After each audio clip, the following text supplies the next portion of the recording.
Hey, everybody. It is Friday night and the last Friday night of 2025. So, you know what that means. We have rounded up a lot of the metallurgists to do our end of the year show. Folks that have contributed to the channel this year, we've asked them to come up with their list of 10 favorite albums for the year, plus honorable mentions, and we'll spend a few hours going through all of that with everybody. Want to wish everybody a happy holidays, Merry Christmas, Happy Hanukkah, all that good stuff. Hope everybody is enjoying the holiday season. We've got a lot to do and a lot to talk about. We'll run through things pretty quick. Before we start making introductions, do want to take a moment to say that Marty and I will be doing the Metal Tag for 2026, and that will be next week on New Year's Eve. So when you're sitting around waiting for hours and hours and hours for a stupid ball to drop that may or may not actually be televised anymore, tune into YouTube. Marty and I will be hanging out. We'll have 20 questions for content creators to help put together a video, get their channels off to a great start in 2026. So again, that'll be New Year's Eve. I think we'll do it in our normal 9 o'clock time slot, since that's when folks are used to things.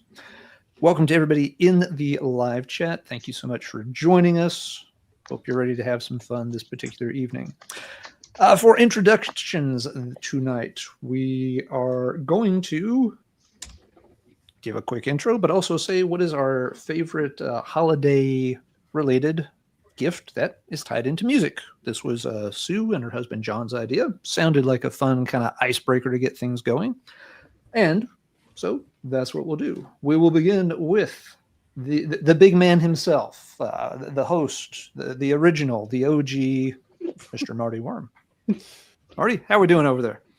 Doing good. And before we get going on this, I do want to say next week's album club will be Tuesday night again. So thanks for those that tuned in last Tuesday. We're going to do it one more Tuesday, and then we'll be back to our regular schedule once the holiday shenanigans have come to a close. And holiday related, I don't know if this is the best, but this is what I bought myself for Christmas this year.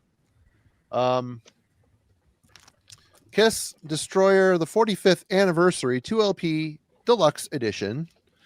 I'm a Kiss guy. I am always going to be a Kiss guy.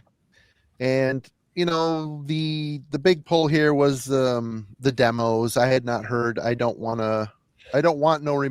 No Romance and Rock and Rolls Royce and Star. Haven't heard any of these songs. Guess what? They're not great. I can see why they didn't make the album. Although there was some pieces, parts. God of Thunder, it's Paul's song, him singing on it. I've heard that before. It's weird. Love Is All Right. It's cool to hear it and cool to have it. And I've got 3 different versions of this album at this point. And it isn't my favorite Kiss record, but you know, it's still Kiss. And I got it for a hell of a deal on the Whatnot. If you know, you know. Jesus, I'm so obsessed with that stupid app. Dude, it's ridiculous. TJ's like, he's like, you should check this out. And I'm like, I looked at him like, this is dumb, and I'm never gonna do it. Dumb. Thanks for nothing, dummy. Guess what? 30 sales later, every night. Every night. I follow like 5 people, and I'm like, ooh, dollar auctions. That turns into like $200. Yep. It's awful. It's awful, but it's awesome. It combines the collector scum with the thrill of the hunt, and it's like, all right, I got you. But yep, that's my start and intro. Thanks for watching my blabbering last night. Oh, here comes Kellen. What's up, Kellen? How we doing? Good. Doing good. You're right. Just in time, Marty. We're just getting the intro stuff done. Good to have you on board. All right. Well, let's see. Melanie, I think made a nice segue there. So, Melanie, introduce yourself and what's your music holiday gift? Yeah. Well, my name is Melanie. Nailed it. Metal. We found another Melanie Loves on Instagram tonight. We want to talk about that. That's a fraud. Please do not assume that's me. But we're good. Melanie does not love Jesus, but there is a Melanie Loves Jesus on Instagram. I was typing in her name in the Instagram, and then Melanie Loves Jesus popped up. I'm like, wait a minute, this isn't the same Melanie that I know. You guys just have to do a crossover. Melanie Loves Jesus metal. There it is. The metal theologian can like run the live chat for you. Oh, there we go. Yeah, there we go. It's coming together. I haven't been buying a whole lot stuff lately, but I did splurge last week, and I got finally the new Degraved album in from Dark Descent Records. Nice. Surprisingly, I have not listened to it yet, so it's still sealed. So unfortunately, this will not be popping up tonight, but I'm sure this will be I'm sad I missed this at the beginning of the year and didn't give it enough time. And then I also finally got the Mortual Altar of Brutality on vinyl, which has been incredibly hard to find in US distros because every time they get into a distro, it sells out super fast. This is on Nuclear Winter. But Iron Fortress, then over at Iron Fortress, was like, hey, I finally have a copy of this. You should grab it. And I did it immediately. So this actually came today. So this was my Christmas present to myself. But I have not bought music in quite a while. Not like I had been for a while there, but I'm happy to have those two albums. You want to talk about your channel for those of people yeah, I'm sure know, but who doesn't, yeah. You never know. Yeah, so obviously it's a death metal channel, if you're not familiar. And coming tomorrow and for the next several days, my top albums, my top death metal albums, and my top black metal albums of the year videos will finally be up. I was waiting to get this stream over with. I also am doing a week-long giveaway where every single day I'm giving away free CDs and tapes and other stuff that I've been collecting with collaborators and other people in the scene that have been sending me stuff to do as giveaways. So on Monday, Tuesday, Wednesday, and Thursday, and Friday of next week, I'll be doing a giveaway for my YouTube subscribers, my Instagram followers, Facebook followers, my YouTube members, and then like one big one on Friday. It'll be a lot of cool stuff together. So I did like a week-long giveaway over the summer where I collaborated with Iron Fortress Records, and we gave away a ton of CDs and cassette tapes. And Mark Riddick, who sent me a bunch of his art prints. So I gave away a bunch of those framed to everybody for 5 days, and it went great. Everybody loved it. So I figured I'll be the death metal Oprah again and close out the year on my channel and be doing that. So a lot of stuff coming up. And then also I'll be on the Trevor and Toasty's Shredbeard's stream this Sunday. I know. Yeah, so I'm looking forward to that and hanging out with them and all of the Fomorian crew and meeting Toasty finally. So I'll be on there Sunday night at 8 p.m. Eastern time. I'm sure that'll be a good time. I'll probably stick around for a while and hang out with them. And it's a variety show. It's not just music. We talk about a bunch of other stuff, and they do this amazing segment where they find these really funny news headlines that I just are like, where did they find these? But it's a great show. So if you're around on Sunday night at 8 p.m., check it out, Shredbeard's channel. So yeah, and then I have a bunch of other stuff coming up, but when I remember, I'll talk about it in the end if I'm sober. All right. There. Good to see you. Thanks for joining us. Yeah, and Lee, thank you very, very much for the super Thanks, chat. Lee. Yeah. I really appreciate it. Yep. So Simon, how about you introduce yourself? Sure. Explosive Action. Yeah, that's me. If you haven't seen the channel, it's all metal and movies and shopping trips and things I've picked up, and occasionally I get a great idea and do some kind of special video, but yeah, haven't had a great idea in a while, so still pondering what that was I should do. I did a video last year, I think it was, on sort of all the Carcass clones, and I think that was one of my favorite ones. People seem to enjoy that, so yeah, go check that one out. Yeah, what's coming up though? The last day of the year, I tend to do my top. I think I'm going to do 25 this year, so we'll do the 10 tonight. So that won't be a surprise, but I'm going to keep 11 through 25 a surprise until the 31st.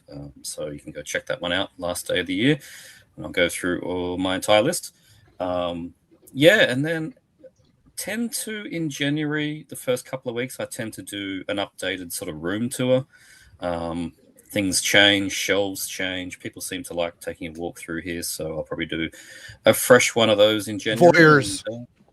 What's that? They're voyeurs, all of them. The voyeurs, yeah. I mean, I'm a voyeur. I like to watch my own video back and go, yeah, I got some good shit in this room.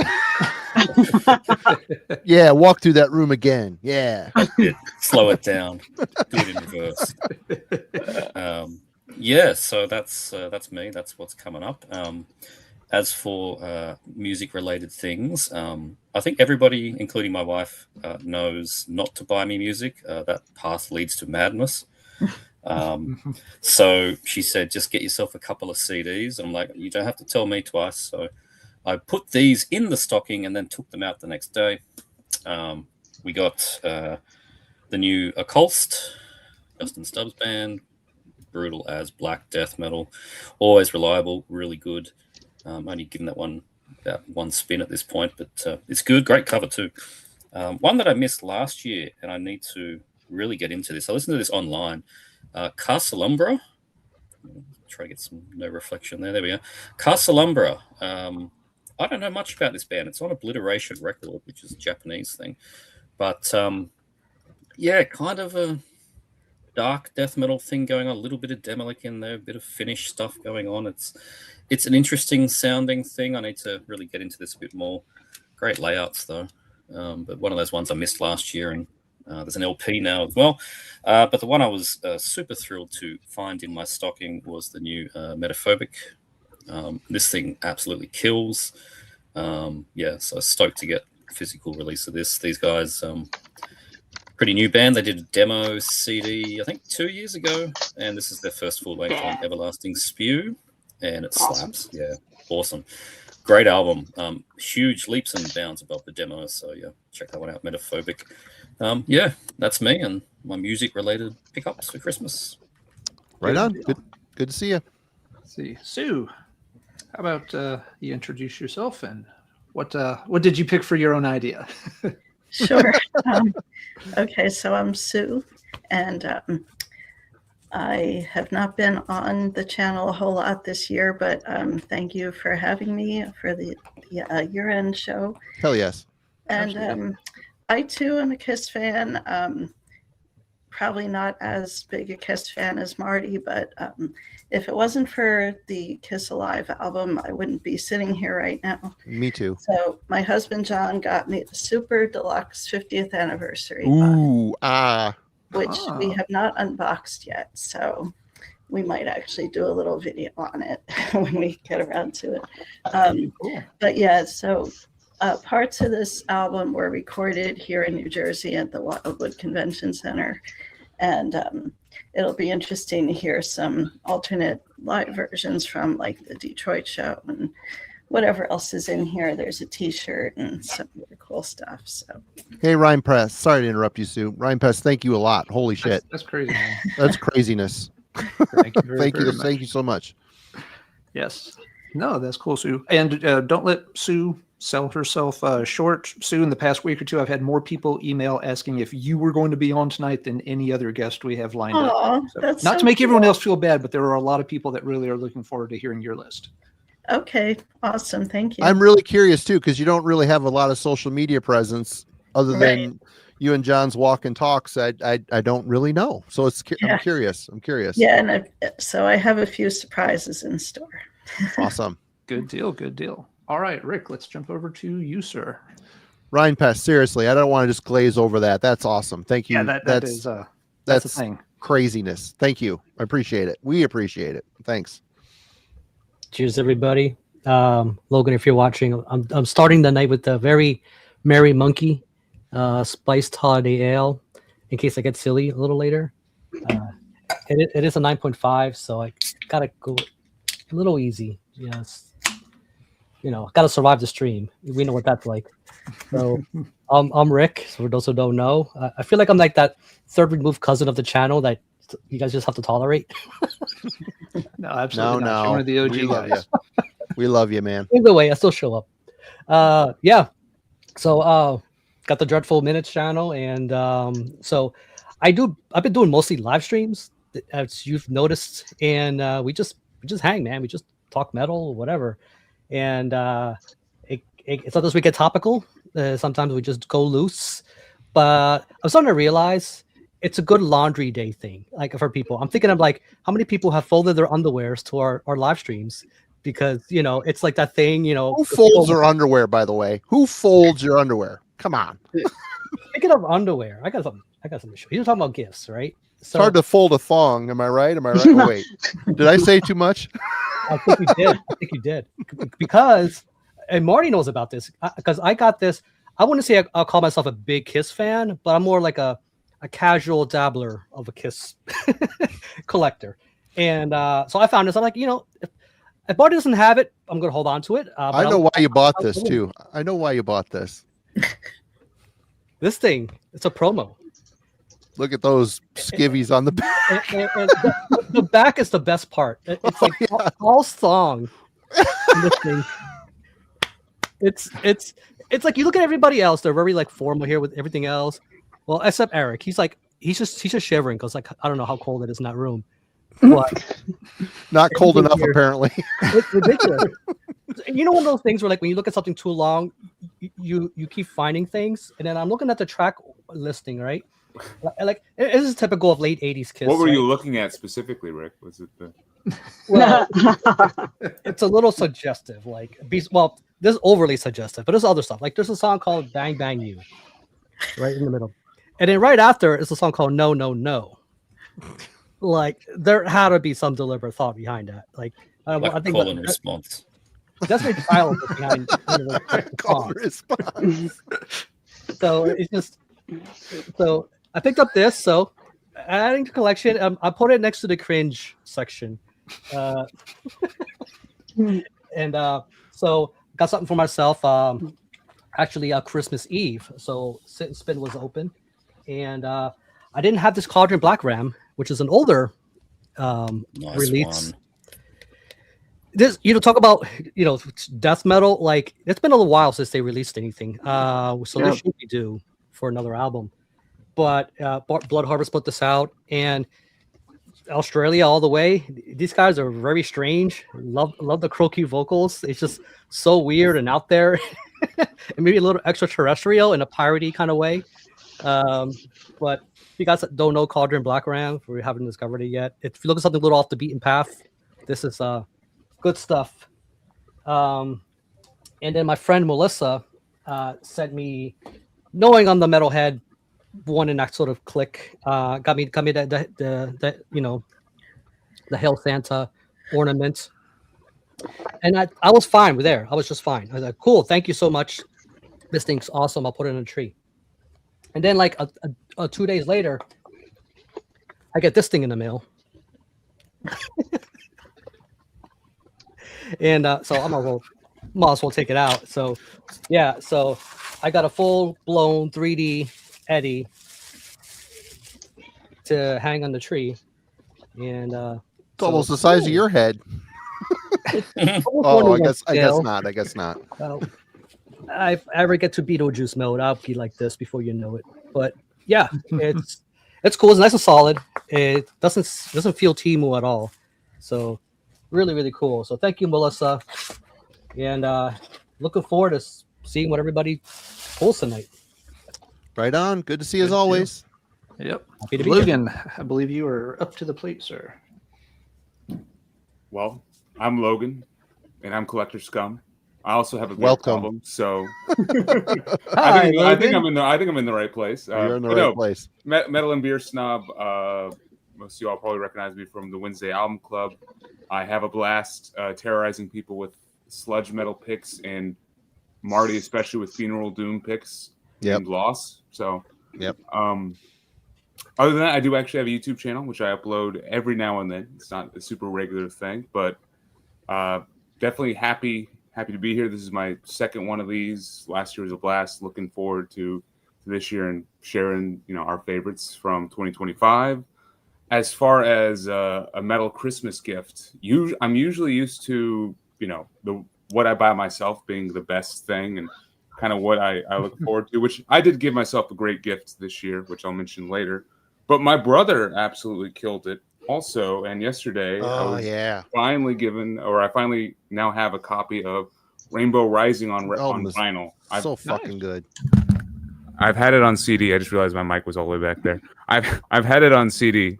That's true fashion, by the way. For that's up to I'm my so used to up it, to my the mic- standards, right? I was so used to the mic being shitty. I didn't notice. Wow. Yeah. Good call. Well, It's way better. surprised. Yeah, way better. but just absolute classic. Awesome to finally have this. Stayed up late last night blaring this, and probably will do that again after the stream. So good. It's hard to beat Stargazer into a light in the black. But cheers, guys. Thanks for having me. Oh, thanks for joining us. All Awesome. right, Kellen, it is your turn. What's up? Yeah, my name is Kellen. Killing for Company is the channel. You can catch me, once again, like Logan, every Wednesday on the Album Club. I also submit album reviews here on Heavy Metallurgy. My own channel, I guess, is kind of turned in. I don't post very often, probably a handful of times over the course of a year. And it seems like what people tend to gravitate to on my channel are like long form sort of essay pieces. So I think going forward, like I had a video this year on the early years of the Polish black metal scene that people really responded to. And then a conversation piece surrounding sort of the death and roll era of Swedish death metal. So I think going forward, that's probably a little bit more what I'll focus on my individual channel. I've had Jurgen on the channel to talk about like audio stuff. I'm a little bit of an audio nerd as well. So that's something you can find.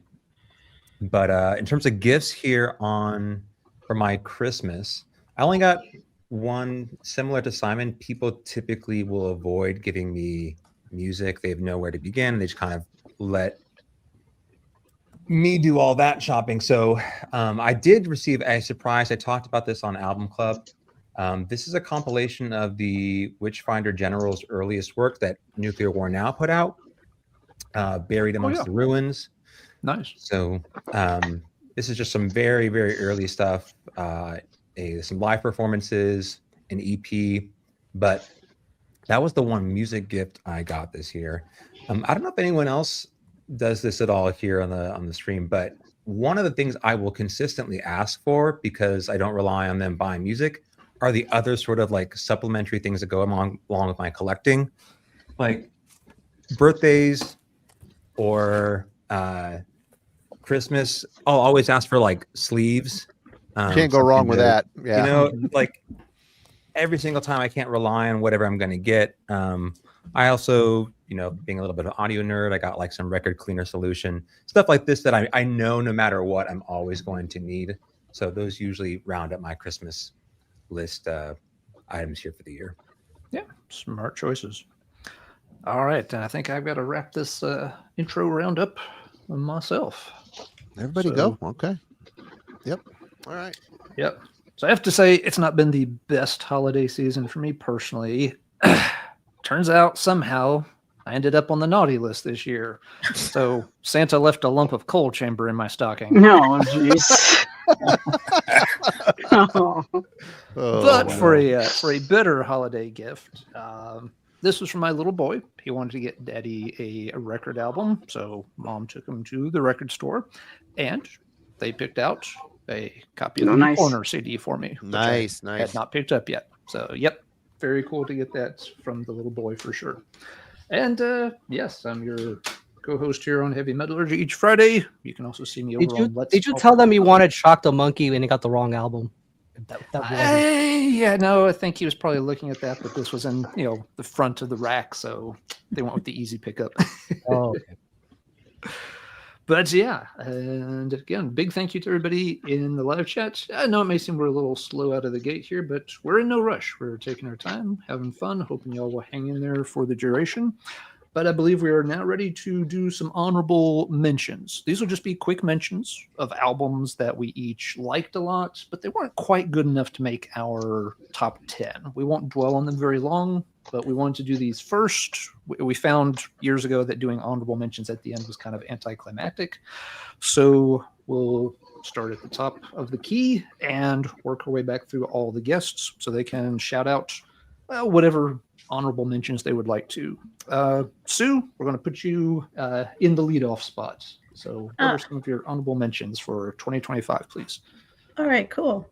So everybody knows I'm a huge Candlemass fan, and this album, or this EP rather, was originally on my top 10 list, but I had to bump something off to make way for a different release. And I said, well, this is only 4 songs, only 2 of them are originals, and there's 2 covers. So I bumped it off, but it is my top honorable mention, just because Candlemass continues to be awesome no matter what. They're just amazing. And the title track, Black Star, on this is great. And the Corridors of Chaos instrumental is really cool too. And then, of course, this being the year that we lost Ozzy and we had the whole Sabbath tribute going on, their cover of Sabbath, Bloody Sabbath, was quite timely. Yeah. And Forever My Queen, it's, you know, just a stone cold classic. So really enjoyed this one. My next honorable mention was Alice Cooper, which saw the return of the Alice Cooper Band, and really some great solid stuff there from Alice and the group. So enjoyed that a lot. Okay, up next is Testament, Parabellum, and I have a feeling that's going to turn up on some proper top 10s. It got bumped down for me a little bit, mainly because as much as I like Testament, I just don't have the patience to listen to a whole album. It just starts to get a little bit too samey, so I couldn't quite make it through the whole thing, but still a very solid release from them. Up next is a band called Ashes of Aries, and this is featuring Matt Barlow on vocals, best known for his work in Iced Earth. And this is some really good US power metal. The album title is New Messiahs. My 5th is Burning Witches, the all-female metal band, with a release called Inquisition, which is really excellent. So it's definitely worth your time. Then I have some more US metal from Vicious Rumors, The Devil's Asylum, I think. Yeah, really good release. I have to give that one a couple more listens, but that's some really solid stuff. Now, number 7 on my honorable mentions, and I know this is going to be controversial because this is actually my husband John's number 1 for the year, and it is the Coroner album that Alan just showed us. Oh, okay. So I think Coroner is a great band. I just don't connect with them as much as other people do. So it made my honorable mentions, but didn't make my main top 10. Then at number 8 is just a weirdo thing. A guy named Arian Anthony Lucasen. He's a Prague wacko dude, and I had interviewed him way back in the day and always found him interesting. And he has this new album called Songs No One Will Hear. So it's kind of ironic. It has narration by the guitarist of REM, Mike Mills, which is kind of strange. It's definitely worth a few minutes of your time. Then at number 9 is Dream Theater, coming back with a nice solid release with Mike Portnoy back on drums. So enjoyed that one. That was pretty good. My kid ended up with that, and I liked it. Thought it was pretty good. It I'm not is a Dream Theater guy. I'm like, oh, yeah, it's really good. good. And finally, this is a very special release here. This is Eric Wagner's final piece of music. It's a little 2-song 7-inch called Eulogy. And side A is a song that he recorded called Nothing But Blue Skies. And on side B is a cover of The Misery Shows featuring members of The Skull and Butch Balak on vocals, which is just incredible. So I had a lot of dealings with Trouble this year.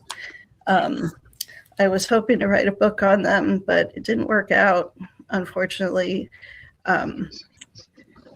Sometimes the best laid plans, they just don't happen the way you want to. Yeah. But I will always love Trouble, and that's it. That's my honorable mentions.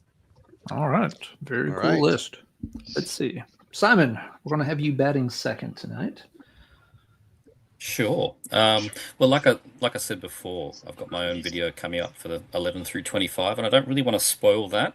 So this Fair. is slightly different. This is it's honorable mentions of things that I have heard promos of, but the physical copies haven't arrived in my hands yet. So therefore, by my rules, they don't count. I can't include them. But which was really a shame that I can't include Giendod Svekels. I know Marty reviewed this one. Fantastic Norwegian black metal. They get better each album. Last year's Liv Skrampa did make my list, so it's a shame that mine is still on the slow boat. Malachim and In Our Hearts the Devils Sing. This is a really great Swedish black metal band. Yeah, that's really good. Yeah, that's top quality. Again, it's in the same order as the Yendods, so I'm playing the waiting game on that. But yeah, their previous album, their 2 demos were great. So new band, Cruentation, Damned Fallen Angels. This is a new sort of very barbaric Black Death band in that sort of Profanatica kind of style. I just saw the cover and thought that looks cool, gave it a spin and went, yep. This is up my alley. Very enjoyable. It's got members of Witch Tomb and Cemetery Lights in it. Has like a early 90s USBM style. So that's great. But yep, still hasn't arrived. Putrescent, Darkness Embraced. Newish death metal band. Very old school sounding. I've ordered it twice. Each time it's been cancelled. I don't know. Rotted Life needs to sort out their international shipping because I always have trouble getting their stuff. But yeah, that's, I think finally I might have nailed a copy on Amazon of all places. So we'll see. Like Melanie, the Degraved, Spectral Realm of Ruin. Really great first full length. Their EPs were really good. The LP has been delayed and I ordered that, so nothing to show. The band I've never quite worked out how to pronounce, Creequor or Crixquor, spelled Qrixkur. I've actually seen some people say it's supposed to be called Tricks Are for Kids. I have no idea how much I trust that. But they've done a new 2-track album, The Womb of the World. We had a promo. It is fantastic, very dense and dark, obscure sounding black death metal. Very, very recommended, but that CD is only shipping now from Dark Descent as far as I can work out, so not that. And one that I haven't heard and is just to call out that I've missed the boat on it. It is actually on the boat, but the new Bluetooth Nord Ethereal Horizons, I haven't heard a single note of that. It is en route and I will get to see it and hear it probably in January at this point. But yeah, they're the things that I thought should be mentioned. So yeah, that's my list. Awesome. Thank you, Ian, for the super chat. Appreciate you, man. Appreciate it, Ian. Yep, man, cool as Simon. All right, Melanie, would you go next, please, tonight? All right. So similar to Simon, a lot of my honorable mentions will be in my top, I think I'm doing like a top 25 or something, which usually I do top 40, but I decided to scale it down this year. But I have Decryptal, I think is how you say their name. What the hell is this called again? Simulcare. Yeah, this was on Meisako Onoho. This was a really, really great album this year. Very cosmic feeling at times. Got a little bit of a, like a very dense atmosphere to it, heavy as hell. So this was a fantastic album. Another one that I wanted to call out is Filth, Time to Rot. This was on Rotted Life. Just a very standard meat and potatoes, really done well death metal album. No frills, none of that crap. They just are heavy. They play really good death metal, very much in that old school vein. So if you're an old school death metal head and you're sick of all of the old school death metal bands trying to mimic it, this band actually does it really, really well. So this is definitely. Yep.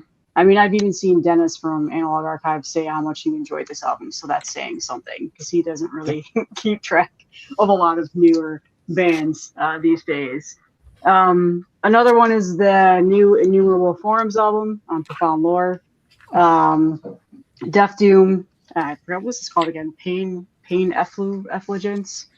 Death Doom, just very you know, crushing death doom, cathartic at times. Can be a bit of a tough listen if you're not into this kind of death metal. It took me a couple spins before it really clicked with me, but I quite enjoyed this. But didn't crack the top 10. It was close because I've listened to this a lot this year, and when it first came out, I was pretty hooked on it.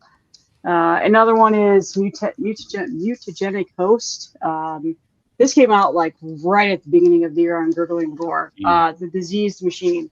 Again, another pretty straightforward death metal album, very crushing. Younger guys too. They play really well, but it's just a really fun album. Nothing too atmospheric or dense or anything like that. Great riffs. So this one was a really enjoyable listen. Definitely deserves a shout out. And then I'll do one more because otherwise I'm giving away like most of my list. The new Decrepacy album, Deific Morning, on Carbonized Records. So they have the new lead singer on this album. It's the singer from Vastum, and you can very much tell he's added a layer to this band of that style of Vastum vocal style that he has. At first, I was not a fan of that because Decrepacy's last album was so crushingly good and just a great old school death metal album. They really have strayed very far away from that sound, and they moved into a more darker, leading style of death metal. Dark death metal is what I like to call it. And just after several listens, this has grown on me. So this is definitely a phenomenal record too. So it deserves a shout out on this stream. But unfortunately, didn't quite crack the top 10 for me either. All right. Very cool list. Hey, Oi6793, thanks a lot for the super chat. We appreciate you. Thank you so much. Yes. Thank you very much. Thanks to everybody for tuning in. And yes. Yep. We got a lot of albums to go through, a lot of honorable mentions. So hopefully everyone will find some really cool stuff to check out early in 2026. And Rick, you're batting cleanup. So the bases are loaded. Knock it out of the park. All right. A few, that made it outside of my 10. Unfortunately, some I wanted to really squeeze in, but there's only so many slots. But there will be an extended one that I'll be in part of with Gas Masks, who's doing a 25. So for those who want to tune in and see the extended, I guess, top albums of the year, you can catch us there with the panel. But anyway, so this is some of the stuff that I pulled that I feel like should get some recognition anyway.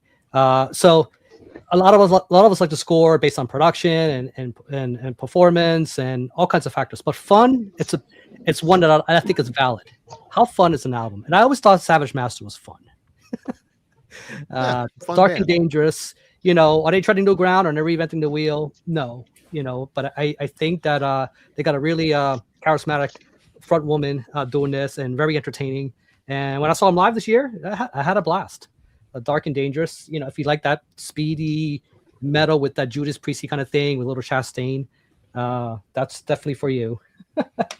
Another one is one that a band I've been following for a while, but I always knew they weren't really end of year material, but they always had that potential. I think they finally put out their strongest album. So this is a band who it consists of members of a band called Nator. They were like a death metal band, and they got together to do this doom thing called the Ossuary. Not to be confused with the death metal band. That it was housed in, so when I mention people think of that other band, I'm talking about this band, Requiem for the Sun. It's very heavy. If you like early moods and stuff like that, there's some stuff here to latch onto. There might be a little more on a Stormry level. The second half gets quite psychedelic, so as you can kind of see here. So Death by Shrooms, maybe. So then there's that. Another one I thought should get a mention is Krigsgrav. Put out a really good album this year out of Texas. What is it? Stormcaller? Yeah, Stormcaller. And this is one I've been following for a little while. And this is a band that really evolves their sound as they progress. There's more and more substance and dimension and things. They started as a very black metal kind of act. There's still black metal elements to this, but I think they meld that mellow death with the black metal and with doom, kind of entwined into one thing. So definitely my wheelhouse kind of thing. So would make sense if you know what my tastes lie. Another one. Move the stack over. And this is one I really wanted in the top 10, but it just kept getting pushed back with other stuff. And well, I think Sue would agree. But this pagan altar, they were quite dead. Very anticipated. I wanted to see what, and you know what? I cannot think of a better vocalist to replace Terry than Brendan. He nailed the feel, but I think he brought more energy into this band. I think by the last album, Terry sounded a little tired, a little more, you know, kind of when you listen to those older albums, you know, you kind of see what I'm talking about. But I hear didn't quite crack the top 10, but there's so much more they're going to do and just improve upon. And I know they were kind of riding on the old material that Terry was working on that kind of made it onto this album at the same time. But really good homage, a really good way to kind of celebrate the life of a guy who was a long running act. But very good album. This album almost makes you cry, man. Like this tear shedding moments in this. Also, another one that didn't crack my top 10, and I thought it would, but there were other black metal leanings that I found myself going towards. But this might show up on your others list. This Havakrunu. I've never pillaged a village, but when I put this on, I kind of just want to get the torches. And you're just not living. You're just not living. The sonics in this thing just gets you going. It just gets you. So great Finnish band. It's been 5 years since he put out the last one, so it was long due. And I think between this is one more. Yeah. Oh, okay. So this one dropped Halloween Day. And Andy LaRocque was involved with the mixing and mastering of this. And it shows. A long-running band out of Sweden.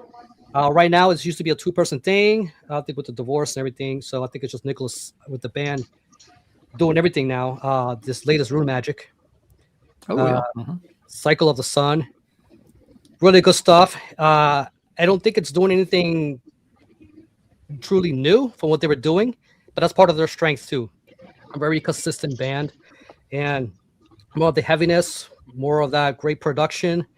And this is one that I didn't spend quite a whole lot of time with, but at the same time, I kind of knew what I was getting. So Blue Magic's always good. They're not reinventing any wheels for sure, which is part of the reason. And then last but not least, I didn't show any death metal. This came out back in March, and this is one I probably returned to the most when it came to a lot of death metal. Probably because it came out early in the year. But it's Friendlith, Ashen Womb. Someone reviewed this. Was it you, Simon? Somebody reviewed this. Yep, that was me. Yep, it was Simon. Everything he said applies. This is you know, when Yellowstone finally erupts, this is the soundtrack to that. We're all gonna die. This is thing. It just has that message all done in the sonic form. Really good death metal. I've always loved this band since Desolate Landscape. This is just, I feel like this brings elements of the two previous albums and kind of just really brings everything into form. It's still with room to improve, definitely, but still great act nevertheless. So that's my showcase. Very nice, very nice. All right, Logan, we've got you right in the center of the action tonight. So your honorable mentions. All right. Well, first off, it's a great year. Maybe just becoming more involved with like the album club and doing reviews and stuff. I had a list of about 60 to narrow down. So there will definitely be other videos. I will also be joining the Jeff Gas Mask and Hand Grenades long year-end list extravaganza or whatever next Saturday.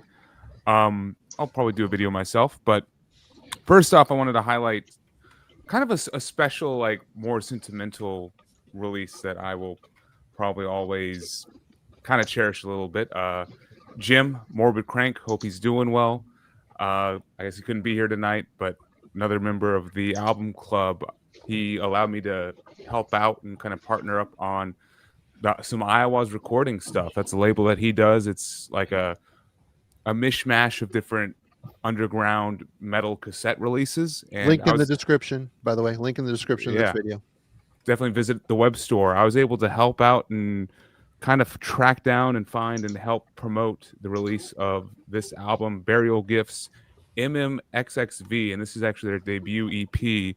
They are a New Orleans band, and when, of course, I say New Orleans, you jump to, oh, it's sludge. It's some kind of hardcore sludge, pissed off album. No, this is like basically Cascadian black metal with maybe a bit of like post elements, and it is just really well done stuff.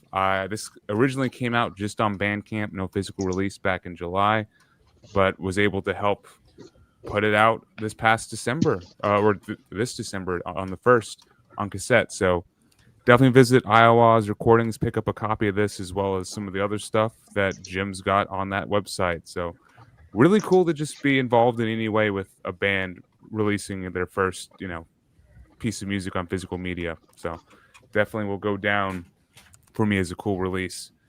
And then one of the goriest, nastiest, just sickest albums that I had the absolute displeasure or pleasure of listening to this year.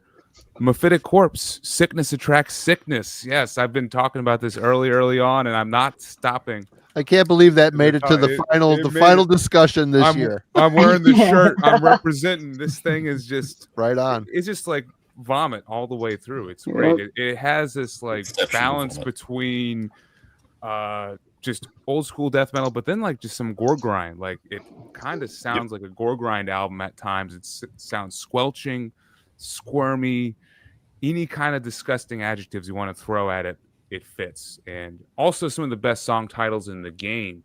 We got Screwgun My Spleen. please. Rectal Bugs, that's fun. Digested from Both Ends, and Gut Puke Maggot Treatment. Those are the worst kind of bugs. I know. Of all the bugs, why'd it have to be the rectal one? Well, I can think of one worse than that, but oh, dude. Won't go there. And then also another one that's true to my name or true to form is a sludge band. I have to mention In the Company of Serpents. This is their logo out of Denver, Colorado. They kind of play a very American, like kind of Western form of sludge. Like Denver's kind of become well known for some bands like Wayfarer and just others that incorporate a bit of the Midwest vibe into their black metal. But here we go. We got a sludge band that kind of has that Americana and bluesy vibe in their sludge music. And this really fits. Great album. It's kind of a very personal album to this band about the dude overcoming alcoholism, and it definitely rings true to the music. It is definitely impactful and was one that I've not been able to put down all year. And then this was my Christmas gift to myself. Caustic Wound, Grinding Mechanism of Torment. Profound Lore really knocked it out of the park this year, and I think Caustic Wound really come into their own. Like I enjoyed their debut, their previous one, but it didn't make my year-end list. But this one was just one I could not put down and became one of my most spin albums of the year. It's just a blast of them playing between grind and death metal, just adrenaline pumping all the way through. That track Blackout just kicks the door down like no other. Love it. And then I'm kind of with Sue on this one. Corner, Dissonance Theory. Is it top 10 material? Not quite. Should it be mentioned? Absolutely. I think it's an important album. It feels like one of those comeback albums that actually landed, and just the reaction to it, I think, speaks volumes. But the music on here does as well. I do really enjoy and love a lot of the tracks on here, and think that Corner basically paid attention to what the modern metal scene was doing and released a stellar modern metal album. There we go. 5 honorable mentions. Nice list. Awesome. And Gary, thank you so much for your super chat. Appreciate you and welcome. Thanks for checking out Alan, and thanks for checking us out too. Appreciate it. Glad you found the channels and have been enjoying the content. Absolutely. All right, Kellen, what you got on that honorable mentions list? All right. Well, let's go with, I pronounced it Crixcore. So there's Womb of the World. For anyone who potentially is unfamiliar with this project, the now guitarist for the UK's Adorier, which is kind of like this crazy infernal death metal band from the UK.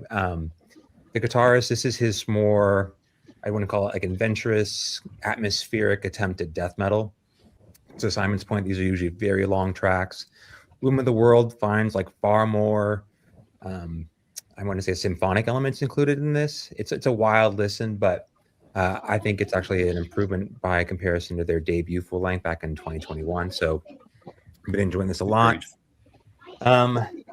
Next one, Blackwater Records. This is technically an EP, but Alienator's Meat Locker.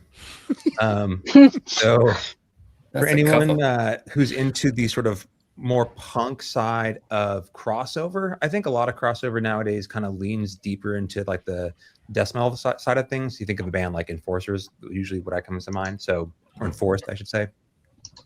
But Meat Lockers, I mean, it's just an EP. I think it's 15 minutes, about 10 songs, all around, you know, pretty short, sweet, to the point. But was pleasantly surprised to pick this up here out of a Portland independent label. Going to Toledo, last year was, in my mind, marked by an incredibly well-rounded and diverse year for doom metal. I think this year there weren't a lot to choose from in the genre. So most of the stuff I ended up gravitating towards was a little bit towards the stoner side of things. This is a debut full length from Toledo, Ohio, with a Black Moon Cult, Phidian Future. Sort of major influence, I would say, for anyone who's familiar with Nebula. That'd be kind of where I would ground this record. But a bunch of young dudes out of Ohio here, and really enjoyed this debut full length from them. And then to close out my honorable mentions, two black metal bands that sound Finnish and Greek, but are not from either one of those countries. So this is kind of an institution now, I believe, out of Belgium. I could be wrong about that, but Forbidden Temple, in the Rotting Grave. While Perverted Ceremony seems to have all their time sidelined, we haven't had a release from them, I think from 2017 or so.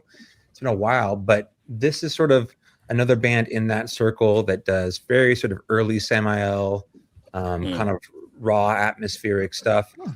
I mean, this album cover here, they've definitely got to be trolling the black metal scene with this, right? This is like some teenager with a knife in the bedroom, like hanging out, like.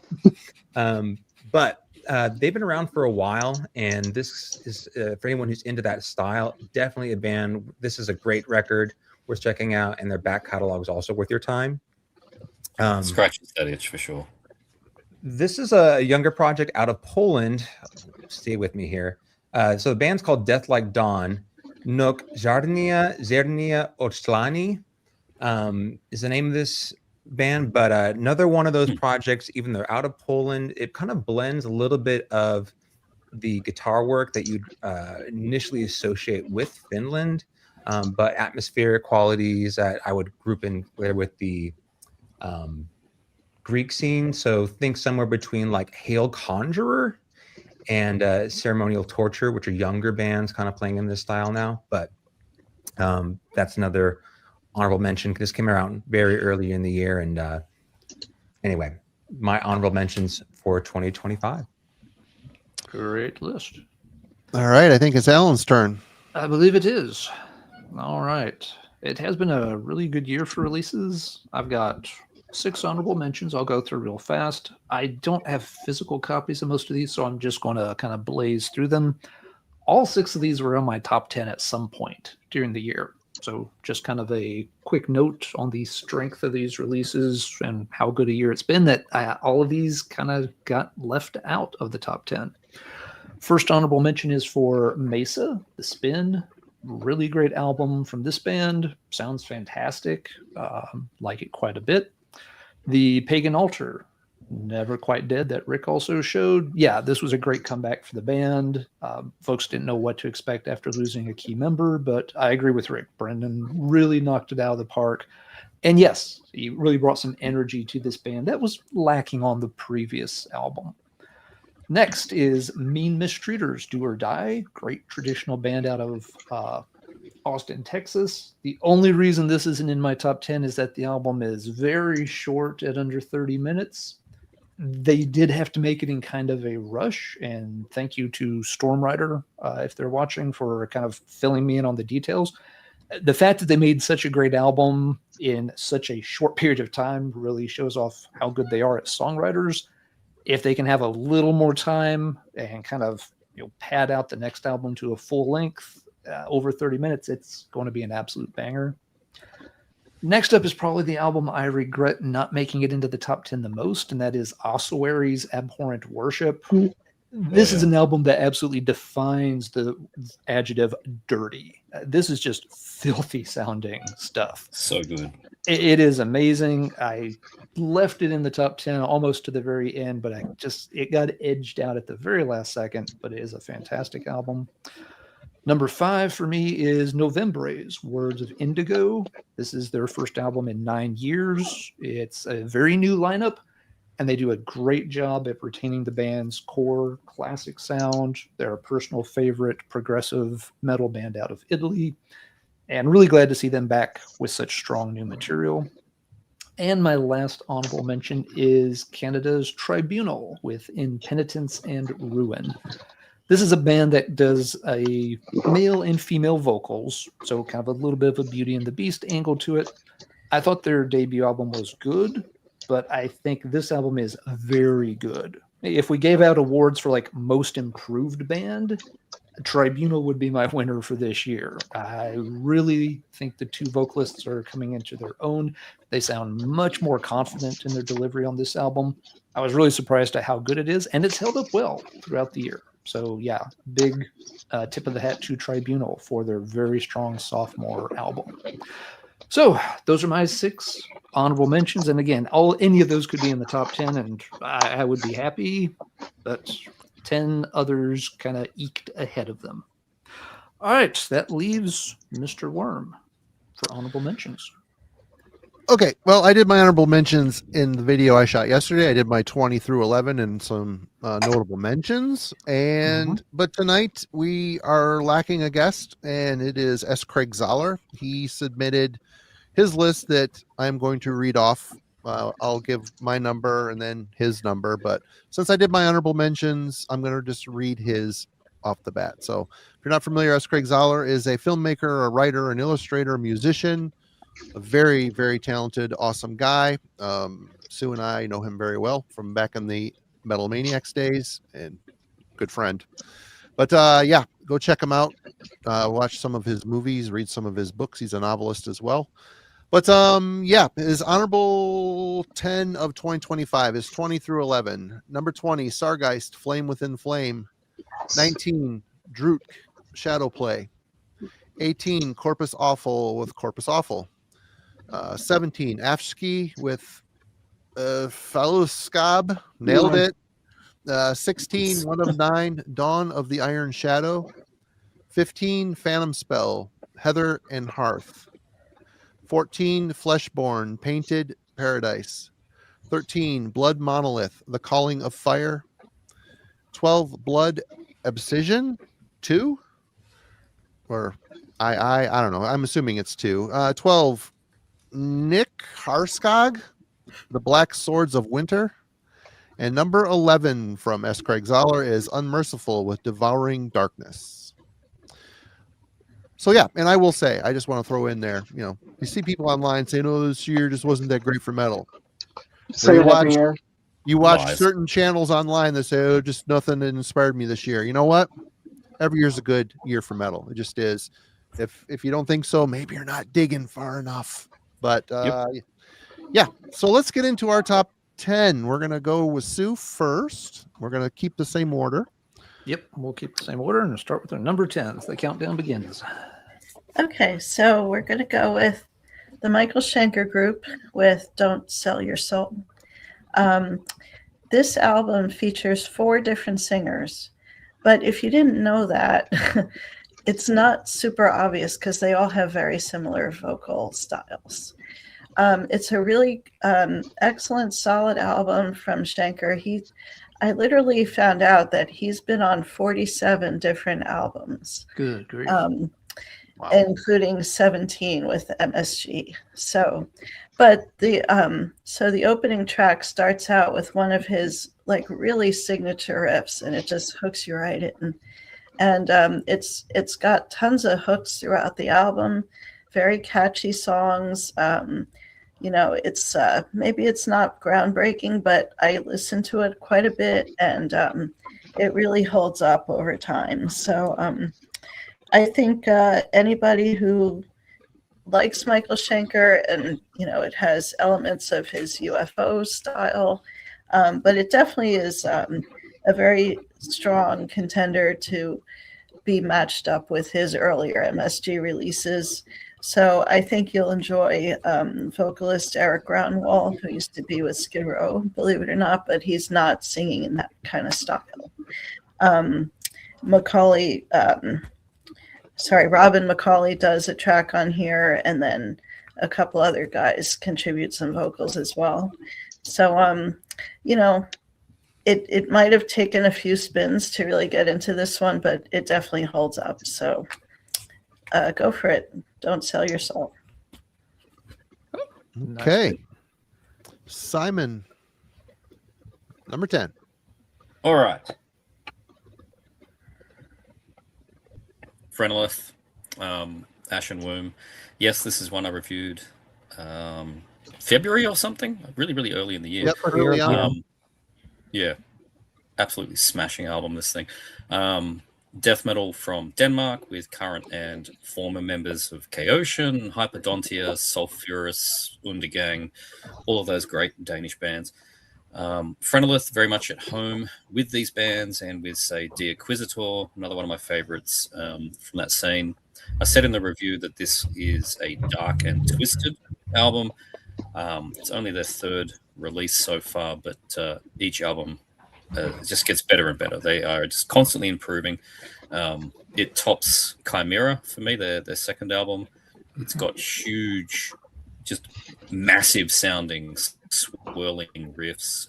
It's got the evil flames of something like Lucifer.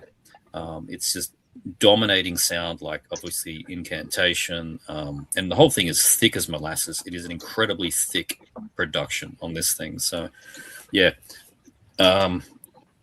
fantastic album. It hasn't left the top 10 the whole year. It's moved around a bit up and down, but yeah, and I love that cover. It's just outstanding cover.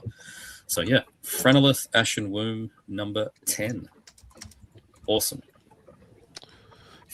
All right, Mel, get you up here. There you go. All right. So my number 10, also just a disclaimer here, I do not have any black metal in this top 10 today. I usually keep that to my video because I don't talk about it a whole lot on my channel. So I like to surprise people with my black metal picks by the end of the year. So it's all death metal tonight. But I will say that my top black metal album of the year is probably my album of the year, which is not something that you hear me say very often. So just a little teaser there for that. But my number 10 is Ritual Mass. The heck was this called again? Cascading Misery. Their first official full-length album, and it's on 20 Buck Spin, which this year, unlike previous years, I don't have 10 20 Buck Spin albums in my top 10. It's a very slow year for them for me, but I absolutely adore this album. Band is out of the US, and their previous demo and stuff did not prepare me for what they made for this album. This is by far one of the darkest death metal albums I have heard in a very, very long time. So crushing, very eerie sounding. It's almost disturbing at a point with just how dark and evil sounding this is, but such great riffage on here. They go through like these passages of where they're just obliterating your ears with just this crushing sound that they have. Amazing guitar riffs. The final track on here is absolutely amazing, and it's like 20 minutes long or something crazy like that, but it goes by so quick with just how catching it is and how oppressive sounding. And for somebody who absolutely loves that darker style of death metal, and I feel like that's pretty much most of what I listened to this year. This album just it basically captured my soul as soon as I heard it. As soon as I heard it, I knew that this was going to be one of my favorite albums to come out this year, and it's very much an acquired listen to a lot of people. But for me, I put it on and I immediately am immersed in it and completely get gravitated into it. And I find that like it's not an album where I can just, work and do some work and listen to. Like I completely just stop in the room and I'm like, all right, I'm going to sit down and just listen to this album right now. Just because of just how captivating it is for me. And that's funny to say that because it is a very evil, dark, crushing sounding album. Which I tend to, as you guys know, really, really enjoy that that style of music with what should make you feel really sad and oppressive. It makes me just happy, unfortunately. A very dark soul. that really is the style of album. So if you're really into that style of music, I am honestly shocked that this was on 24 or 20 buck spin. 24 buck spin is basically what they should be called now because their albums have gone up in price. But yeah, I was shocked that this came out on 20 buck spin because of just how absolutely dark it is compared to past releases that they've done. It really so yeah, the cover. The cover is what it sounds like. Exactly. Yeah. Like you can't. There's definitely a painting here, but it's too dark to see. I mean, it's cave. I'm assuming that's what it is. Yeah, but it's a great album. Did you have a heads up about that? Because that seemed to come out of nowhere for me. They dropped that thing, and I was just like, whoa. Yeah. So we got the promo for it, and I remember when we got it in our inbox, I was shocked because it was 20 bucks spin, and they hadn't released anything pretty much that I wanted to listen to. And I remember I have their demo. And they came out with a comp on Caligari Records a couple of years ago of their demos and singles. And so then I immediately knew who it was. And that was when I listened to it. So as soon as I listened to it, I pre-ordered it right away. Awesome. Okay. And people are asking the harder to spell. At the end of this, I think we should all just go in the comments and add our lists in the comments so people can go, or not in the comments, but in the comments of the video. Mm-hmm. Add your list in there so people can see it. Or if you have a tricky one, add it in the chat here so they can see it immediately. Yeah. If you feel I just messaged everyone about that. But yeah, some folks had asked if we could do that this year, and absolutely. Once we're done, we'll ask everyone to put their top 10 list into the comments, so it'll be a little easier to copy the titles when you're doing some shopping over the weekend. All right. We'll pick Melanie, and that means it is Rick's turn. All right. You had to say hard to spell. What about hard to say? So, funny you say that because I'm going to open up with. I may be the first mention tonight. I feel like this is going to be shown again somewhere, somehow by somebody. The latest Hooded Menace. And it's funny seeing these other channels and try to say the name of this album. And so to save you guys the trouble ahead of time, Lachrymose Monuments of Obscuration. I'm only one beer in, so I can still do this. So, but great. Ben's got her painting as usual. I feel like every year he's got something that makes the top 10 with one of his artworks. Long running band. Oh, it's a gatefold, by the way. Those are always cool. So as you said, 20 bucks spin, Season of Mist. It's another label that's going to get mentioned probably multiple times with some things. So they put out a lot of really good stuff. Hooded Man has been a band I've followed since Fulfill the Curse, I think. And I've been hooked since then. This is a band that's clearly evolving and doing things with their sound that's interesting in the death doom sphere, if you will. But that's always comes with some risks, when you're trying to do things with some sounds. Two of my kind of favorite death doomy bands from the Finnish side, would be this and Swallow the Sun. For me, Swallow the Sun took a bit of a misstep with their last one, but taking that risk. These guys kind of, I think, took a lot of cues from Annie LaRocque in the last album. And you can tell they were taking notes because a lot of that sways in the production that they were using. It just even leans more in the 80s, I think, than the last one did. I think the production did a whole lot to their development of their sound. But there's some things that they also did with the musicianship. They're a lot more melodious, and there's a lot more dependence on synth this time around, which kind of gives them more of that atmosphere. That's a little times are a little brighter because when this dropped in October, I think it was early October. I have to admit, I wasn't too enthused by this direction, and it could have been because my palette was more about the way they were with the first few albums. They were a little more brooding. They still have that element here, but there's all this extra layers of stuff going on. So it took me a few weeks to finally begin to really warm up to it and really kind of dig my heels into what they're trying to do. And everybody talks about that Duran Duran cover, which I was gonna say, and everybody, a lot of people have shown it, but not many people are mentioning the Duran Duran cover. I was quite surprised when I heard that for the first time listening to that. But it doesn't really sound like the song. They really made it their own. I think that's the best approach to do covers. You don't want to sound like the song. You gotta do something different and unique. So I think that it does have its place. But I'm glad it's later in the album. It's not like right there it's the first track.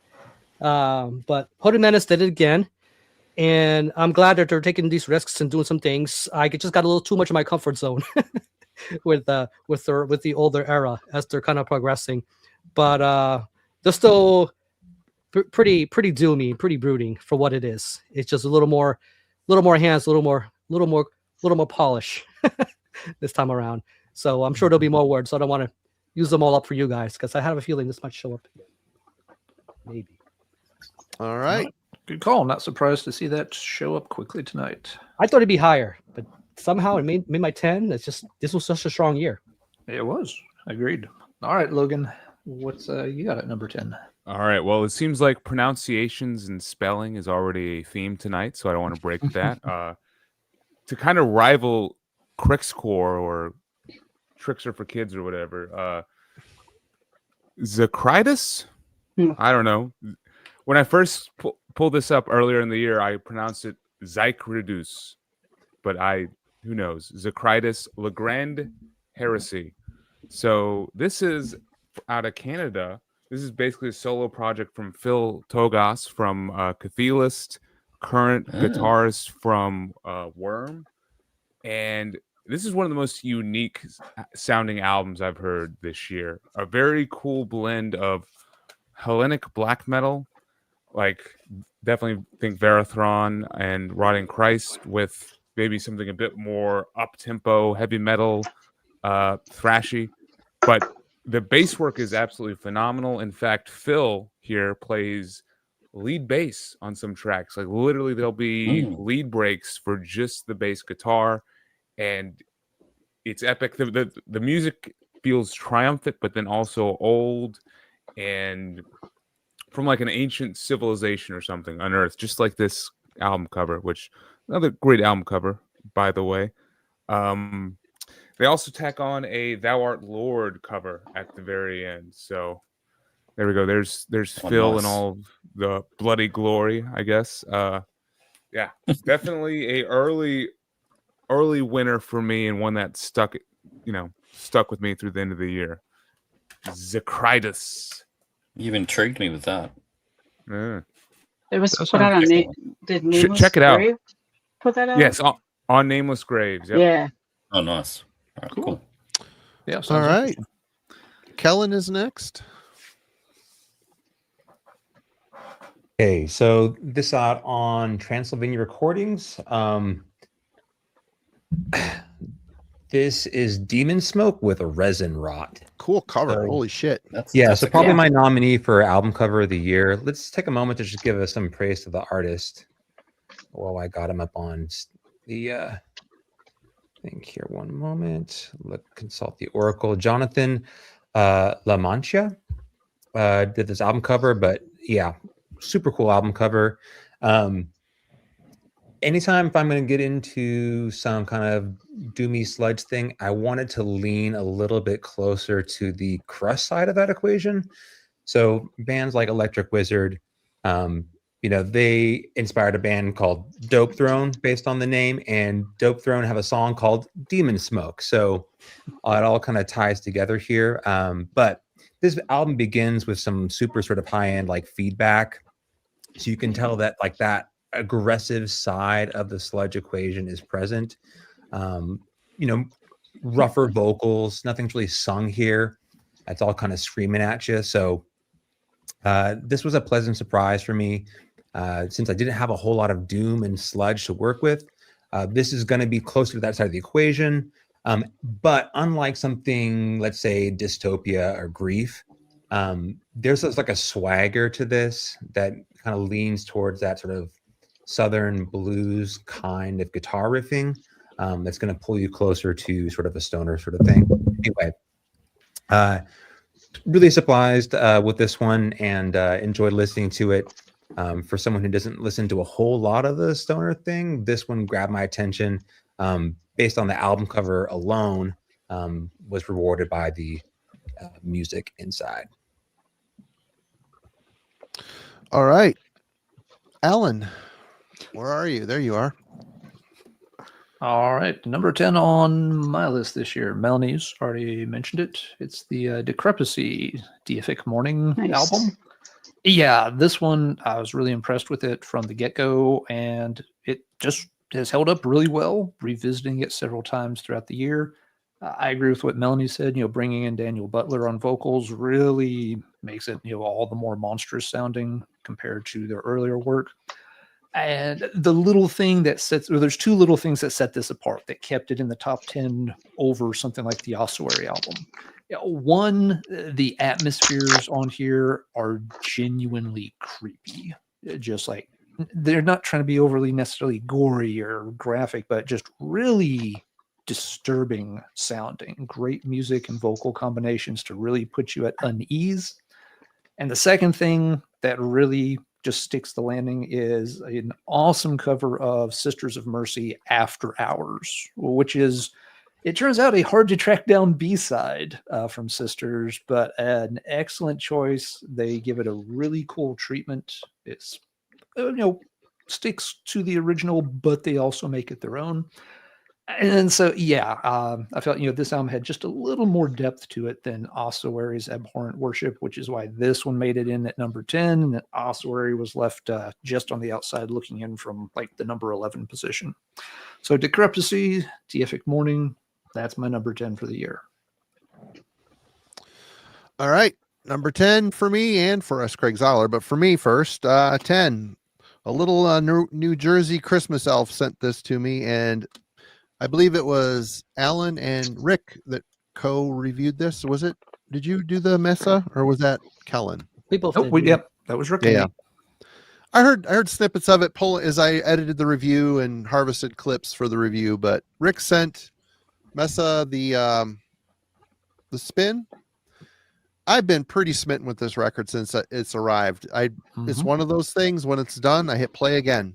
And first off, it's on Metal Blade, and it does not sound like a Metal Blade release at all. It kind of throws you off the scent a little bit, but wow, it's just super good, inventive songwriting. I don't know I don't want to call this doom. I can call it post-punk. I could call it a little bit of doom.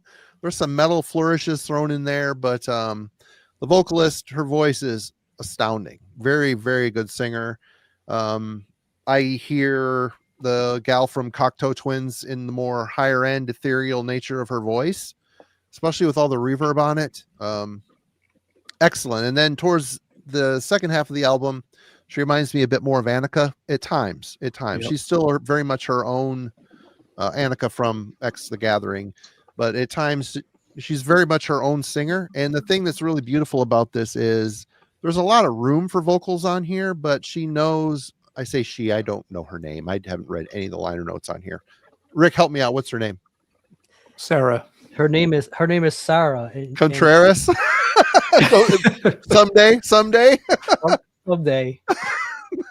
I may have something or two of a surprise. Nothing yet. Oh, so that wasn't a raccoon in her trash can. I see. But her voice is amazing, and as a singer, she really knows what the song needs. She doesn't oversing. She doesn't completely pepper every ounce of music with words. There's a lot of room for the music to breathe, and what she adds to each song is exactly what the song needs. So, man, this album is so heavy when it wants to be. It's very fragile when it needs to be, and she's the type of singer that can handle every single mood on this thing. Favorites on here, Immolation. It's in the middle of the album. What a great song. What an absolute great song. And there's even, some little, they kind of snap you out of the trance. I think it's Thicker Blood, where there's a blast beat comes out of nowhere over a slide guitar part. It's like, where did this come from? It's just these little things they do that kind of throw you off and keeps the repeated listens exciting. So yeah, if you're a little more adventurous, you don't need just straight up metal all the time. This is a really, really good album. Excellent songwriting. Yeah, if I had this a little bit longer, it probably would have tracked up my list a little bit closer to number 1. But right now, I feel good with it being at number 10. But number 10 for S. Craig Zoller is Seven Sisters, Shadow of a Fallen Star Part 2. So there you go, S. Craig Zoller. And we are back to Sue.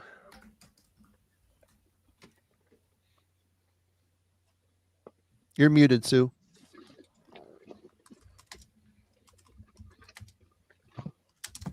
There you go. Coming in at number 9. I ordered this weeks ago. It still hasn't come in, which is super annoying.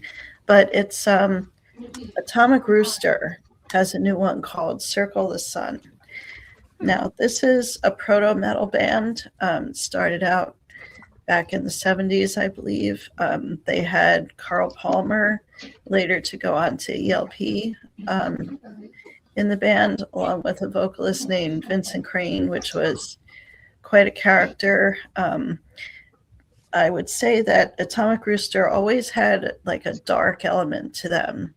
They're basically a prog psych band, but with definite doom elements. So I would say they were definitely a proto-metal band that was highly influential in the stoner doom scene. So this album, I'm not sure who are any original members, if there even are any, but it's a really excellent return to form for them. It sounds like it was produced back in the 70s. They must have the orange amps and the lava lamps going, and the flare jeans and all that stuff. But it's really it's got a lot of great catchy songs on it. It got the Hammond organ going, so even though, like I say, it's a bit dark, it has a bit of brightness thanks to the keyboards. Like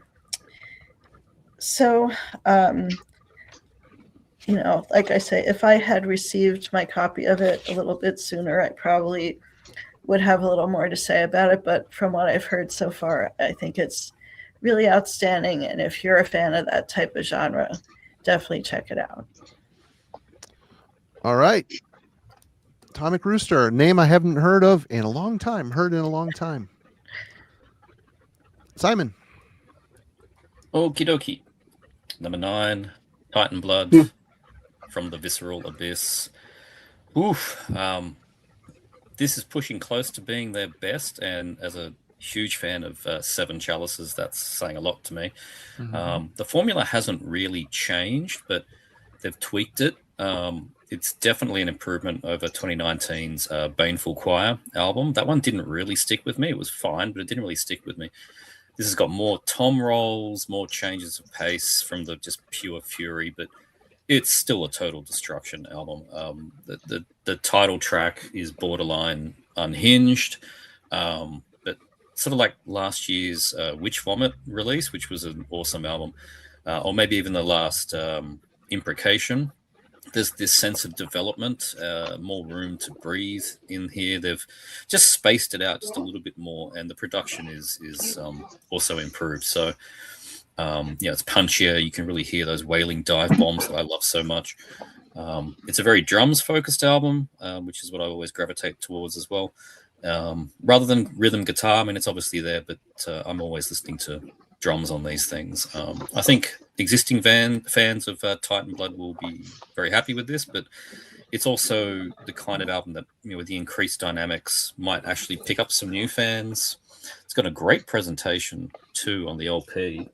I'll quickly bring out the book that they did. Well, where's the front of this thing? There it is. But some really detailed layouts and images and scribbles and scrolls and just very nice presentation. So big fan. Titan Blood from the Visceral Abyss. Great stuff. All right, Mel. All right, my number 9 is Oramet, I think is how you say their name, The Sinking Isle. Somebody actually mentioned this album cover as being album cover of the year, and I think I'm going to have to agree with that. This is Ted Naismith, who does all of the Tolkien artwork. So this is a very, at times, Tolkien feeling style of funeral death doom album. Their second full-length album on Transylvanian Recordings and Hypotherial, I think is how you say. So it was a split release between them. It's funeral death doom, but not in the sense of like evoking. It's more in the sense of very monumental and epic. It's only three tracks. The first track is 20 minutes long, and then the last 2 are over 10. So very much a funeral death doom album. But it has basically this theme of despair and loneliness and loss, and it goes into this element of where you're feeling that, but also you don't let it overcome you and you don't let it overwhelm you. So there are these moments where there's just like a true epic and like monumental beauty sound to it. So it's not your standard funeral death doom where it's just all sorrow, dread, and despair. It has these amazing, very melodic moments, with, of course, the very guttural, slow style of funeral death doom vocals, but just the music and the musicality that these guys bring into this. It's a very unique sounding funeral death doom album. And like I said, it definitely feels like you are watching almost like that Tolkien style of movie where they're going through this journey and they're just having so much, adversity and just, hard times. And then, as we all know how Lord of the Rings ends, they're more of that triumphant sounding like moments on here. So I talked about this in the video recently when I first heard it, and I said like there's just a beauty to it that you don't get with a lot of funeral death doom albums, and this really, really blew me away when I first heard it. This is actually their second full-length album. Their first full-length album is also very good, but I think this one is way more of a progressiveness into their sound and a little bit more of a sophistication that they've added. So, but it's just a simply phenomenal album, to the point of where I bought the vinyl for it because it warranted that wax pressing. I wasn't happy with just the CD. So, but I absolutely love this album. And I definitely think if you are looking for something a little bit more unique when it comes to funeral death doom, you'll probably really enjoy this. Awesome. Nice pick, Melanie. Yeah, good pick. Rick is next. Where is Rick? There he is. I'm here. Actually, that's a really good segue, Melanie. The sorrow, dread, and all that stuff. So I'm going to counter it on the flip with something from Lyndhurst, New Jersey, which I think this cover is the best case for a hemorrhoid ad. Right here. This thing. When I first saw this image, profile lore again, another home run. When they brought back that old logo, I'm like, yeah, this is October was a good month. Hooded Menace, this, and I was saying earlier about Hooded Menace that I feel like some of the brooding was kind of lightened up because of the extra elements they added. This is where you go to Evoken.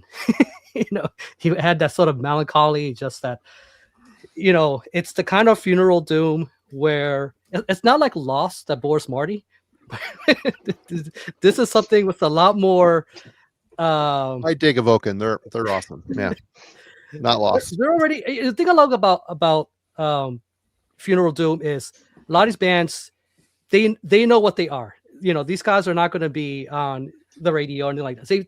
They're not pressured to put out an album next year. They take their time. When they're ready, they're ready. You know, they can be years between albums. It's been about 7 years. What's this? What Hypnagogy, I think, was the last one. And Mendicium, I think that's how you say it. Mendicium. Never quite know how to say it. Yeah, this thing right here, it's been on a few lists, and there's no shock. It's been very anticipated. And they lost some of the cello, violin stuff. You know, they're kind of going back to more other kinds of exoticness. Like that one song, what is it, Prime? They're not afraid to use a little more exotic scales. Get very melancholy with the keyboard. All those elements that you expect from a Vulcan are there. I feel like they even went back a little bit to some of their older sound on some of the older albums. So with of course with a bit of the modern production kind of thrown in, and it's not something that sounds very overly polished. It's just a lot of really good kind of old school atmosphere added to this, but it still sounds very finished, very purposeful. The transitions, all the songs make sense to how they kind of transition. Everything about this is very satisfying. It's been worth the 7 years wait for this. One of the best things coming out of New Jersey. And I think who did the review with this? Was it you, Kellen? It was Jim and Kellen. Yeah. It's how the kind of verbiage I can add to this. I can never do it justice the way you guys could. You guys did it for this. There is so many layers and complexities to this that it does require repeat listens, and you will keep picking up all these little nuances and things. And that's one of the benefits about taking your time with an album. Everything is very crafted and very meticulous. This is why you don't get bored. You know, they kind of take the space when it needs to. They kind of pull in the heaviness when when you least expect it, but it feels right. And this will definitely put you in that place. It's very different than the Ornette, what Melanie showed. It shows how there's different ways and approaches and styles that you can make with Funeral Doom. So yeah, Vulcan, Mendicium hit it out of the park yet again. Very dark, very melancholic, and very punishing. And that's exactly what you want out of this. Nice pick, Rick. Although your commercial idea, all I can see is the end of the commercial with that same little guy saying something like, "Now I can ride a bike again." Evoking medicated pads. Get back out there into the active lifestyle you deserve. All right. Logan is next. Logan. So this is what happens if you don't buy those medicated pads sold by Evoken. Be careful, guys. Awesome. Sorry, the rectal bugs, are they back? It's the rectal bugs. They're back in swarm. Take care of those quickly too, if you can. Yeah, the winner of the gory death metal album of the year award for me is Pissgrave with Malignant Worthlessness, and I will hide this album cover now. I've showed it enough, and that's their nicest cover so far. It is actually scratch and sniff variant. I hope. Oh man, very PG-13 ish. So, I haven't checked the scratch and sniff yet. It could be. I believe these guys are out of Pennsylvania, but this is finally the Pissgrave album that has actually worked for me. I've been following them since their debut, and their previous album was like we're getting better, but here it just hit. It fully clicked. I love all 9 of these tracks. They do blend together. I mean, we are talking like death metal with a bit of like war metal like intensity. Like the drum performance especially is just a blast of intensity that is very just straightforward and driving the whole way through. And the tracks are kind of designed like that too, where they segue seamlessly one into the other.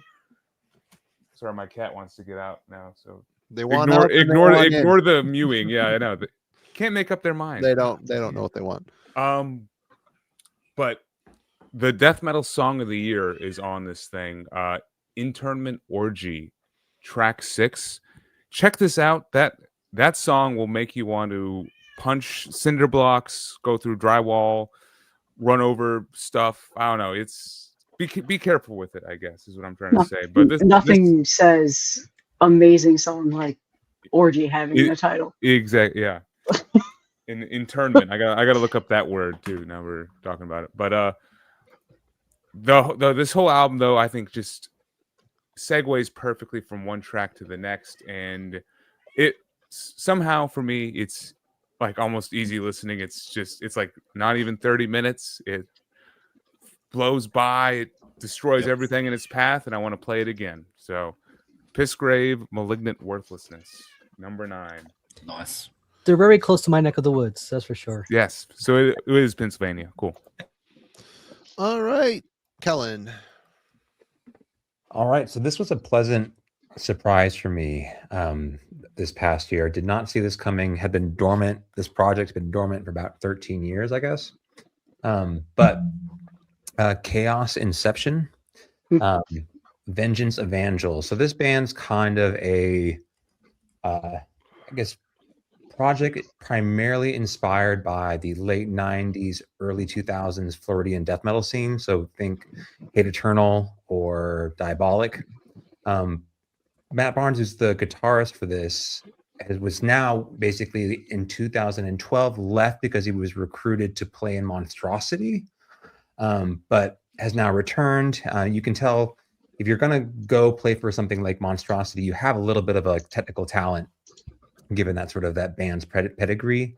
So there's a little bit more complexity to the guitar work here than just that kind of overdriven blasting kind of death metal that the late 90s, early 2000s Floridian scene is best known for. I was sad to see them disappear in 2012 here back on Lava Dome Records, which continues to be my favorite death metal record label. I was super pleased to see this return. It's in true form. Kevin Perlides, who is, I guess, a hired gun super drummer, played on like the Trolldom records that I've loved in recent history, was recruited to play the drums on this, but came around very early in 2025, kind of stuck on my top 10 throughout the year. There could have been a couple of records that competed for this spot. Jim and I covered the Perdition Temple. Malefic Throne came out the exact same day and also kind of plays in this style. Yep. There's a bunch of different albums that could have been in this spot that were equally sort of deserving, but given my personal affection for this small little death metal band from Huntsville, Alabama, this stuck up for this spot throughout the year for me. All right, and Peter, thank you so much for your super chat. Yes. Thanks for staying up late and watching us. Glad you enjoyed the channel. Alan is next. Good pick, Kellen. Alan.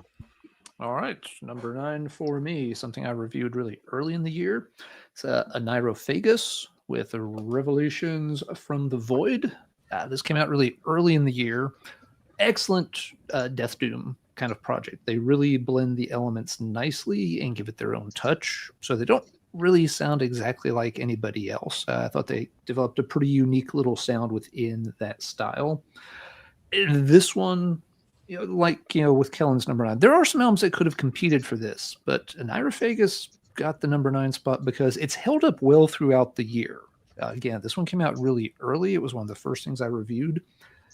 Then, I set it aside, but when I revisited it late in the year, I was surprised at how well the songs were holding up compared to other things. I'm like, oh yeah, I really do want to go back and spend more time playing this, not just give it a quick spin and reshelve it. So for that reason, the fact that it's already proven it holds up pretty well over, almost a full year, Aneirophagus gets the number 9 spot. This is their 3rd album. It's my first exposure to the band, and yeah, really impressive album here from Spain's Aneirophagus. Thanks, Lee, for that. Another super chat. You're too kind, man. Too kind. Well, thank you. Lee. Yep, didn't see that one. Thank you. All right, number 9. You know what? This isn't the most underground pick, but it's still metal.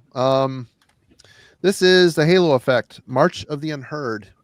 I tried really hard to get this out of the top 10, but it's a fun listen. It's ex-members of In Flames, and the lead singer is Mikael Stana from Dark Tranquillity. It's just so catchy. It's Swedish melodic death metal, but with a bit of a commercial sheen on it. The songs are very poppy, cheapens it, but I mean, there's just a bounce to them. I'm not selling this, I know, but it's just very, Myke C-Town reviewed this for the channel this year. Instant purchase for me. It has the Jester Race, Horacle era of commercialism as far as In Flames goes, but we all know In Flames started to go into the mall metal direction as they went. Jesper Stromblad is in the band. He left In Flames and he's in this band, and his riffs are evident. There's just so many well done, highly melodically charged riffs. Mikhail's singing is awesome. You can understand what he's saying, but he never really breaks that raspy screaming style. It's a commercial pseudo melodic death metal record, but man, I've listened to it a lot. It's just a good album. It holds my attention from start to finish. Well done. It makes me want to put on the Jester Race afterwards, which, regardless what Charlie shows, that's a great record. And S. Craig Zoller's number 9, Toughness, Black Respite of Oblivion. So there you go. Hey, Beer Mantis, thank you. Glenn, thank you both for the super chats. You all rule. Y'all are crazy. Thank you so much for being here every week. We really, really, really do appreciate you. And the money is not necessary, but it's very kind, and we will put it towards the channel. Pay some of these people to do some reviews. 2026, we're going to hit it. We're going to hit it again. Absolutely. All right, time to move on to number 8. Okay, so apologies if this isn't metal enough for you, but this is an album that is just so darn good. I had to get it into the top 10. It's Sweden's The Helicopters. This is a band that has been on and off my radar over the years, but this one is just so really catchy and really cool. It's got some songs on it like I Don't Want to Be Just a Memory. It's just like an instant hit single. This the way that they sound right now, it's kind of like AOR, like rock radio type of style, mixed with a little bit of Southern rock even. But of course you have the Deep Purple influences and bands like Foreigner and things like that. But yeah, like Wrong Face On, so catchy. I just can't get enough of it. It just came, to my attention a couple weeks ago, but I've really been getting into it. And if you like their past stuff, it may not be as heavy as that, but it has some really fast parts too, and where they're venturing into the heavier side of rock. But I think if you've ever been a fan of the Helicopters, I definitely recommend this one. It's really got some good stuff on it. Right on. Also, some other fans of that band have been really happy with that one this year too. Mm-hmm. Thank you, Niconic 022 and Sunday Morning Sessions. Thank you both for the super chats. You guys are really appreciate awesome. it. Really, really nice of y'all. Simon is next. Okay. Number eight. Number 8, a completely new band for me here.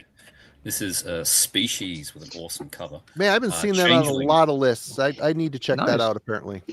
Yeah, this is one of those, you get to September and all of the cool albums come out. I don't know. It's the same thing happened last year. Just everyone's holding it back in the September, October. They ruin your list. And, Species is one of those ones. Yep. Yeah, completely new band, very intriguing cover artwork. And I saw that and thought, all right, this is either going to be technical or progressive death or thrash. And I was pretty much on the money with that. A Polish band, which is, I guess, unexpected. Definitely going for a Coroner, Toxic kind of technical thrash, but the progressive leanings of, say, Target, Oblivion, and even some Voivod. Not forgetting sort of the deathier styles of, say, Death, Symbolic, and definitely a lot of Cynic focus going on with this one. And just gently awashed throughout with a little bit of 90s Gothenburg as well, and a few sort of blast beats and things chucked in just to make it feel a bit more modern. It's very creative and very energetic album, vocally incredibly shrill and shouty. It's a little bit like sort of Sound of Perseverance, but not as annoying. And maybe a little bit like Anders from In Flames in the Horacle era. Somewhere in between there, sort of the vocals. The instrumentation is just top class. These guys know what they're doing. Apparently there was an album before this on a very small Polish label. I'd never heard of the band. $20 Spins picked them up. And I'm told from the people that have listened to the first album that this is just leaps and jumps ahead. So yeah, fantastic release. They know how to establish like a really good core groove to a song, add some hooks, take the listener on a really good adventure. And I've got to show you the band members. Because, Promethean knows what's up with this one. Yeah. Yeah. There you go. Classic. Just, I don't know. Please don't hold that against them. They're awesome. What a bunch of posers. I know, right? I love the Loverboy headband. That ties the whole thing together, really. This is not going on J Dog's list, I don't think. No. Bloody wimp mold.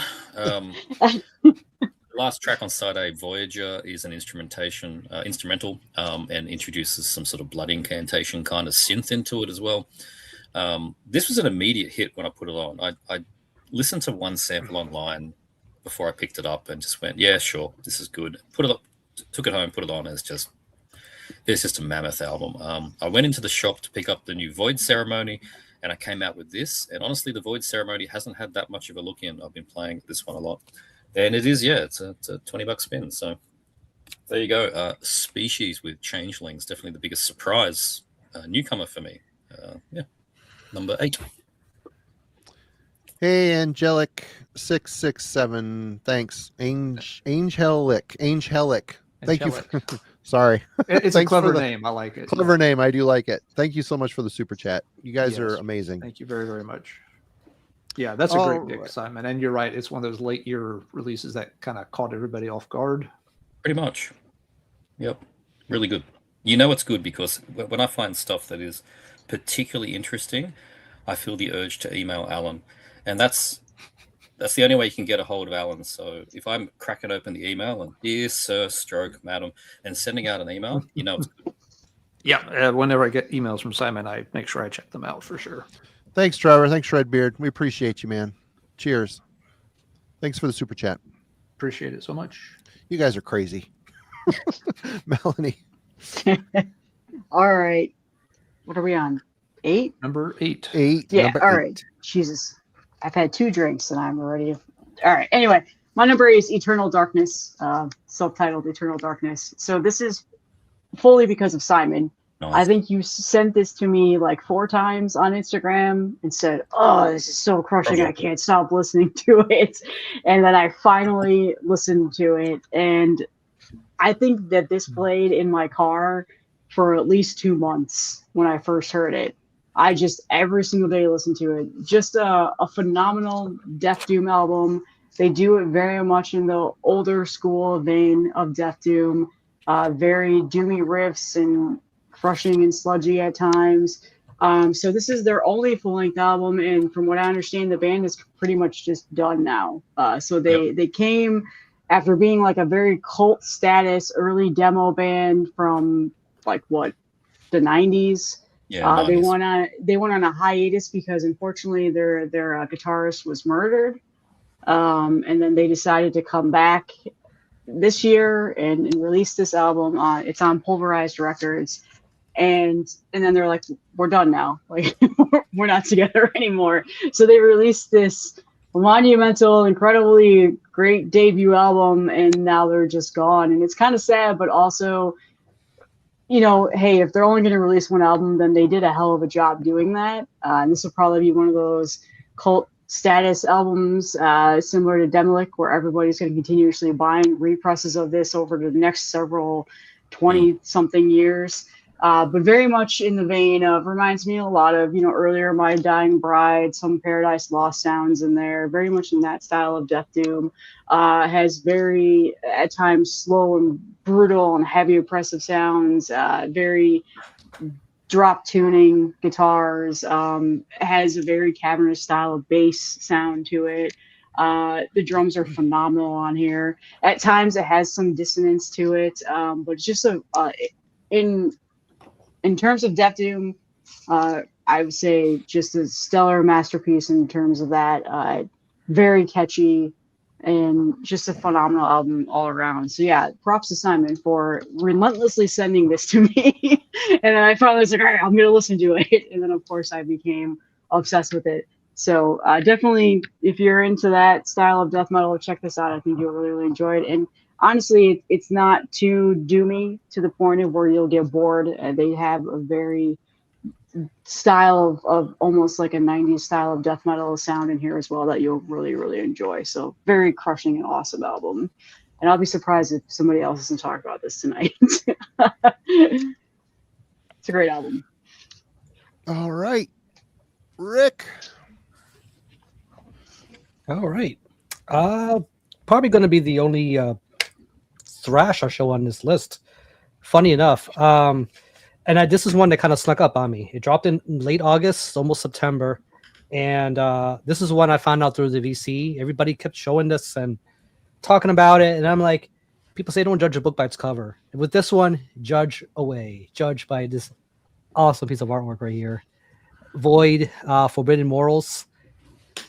This thing, we're talking about a year where some of these old school bands, Testament still around doing their thing. And but these bands are kind of moving in a more, I guess, 2025 direction. They put more of the black metalisms in their sound, if you want to call it that.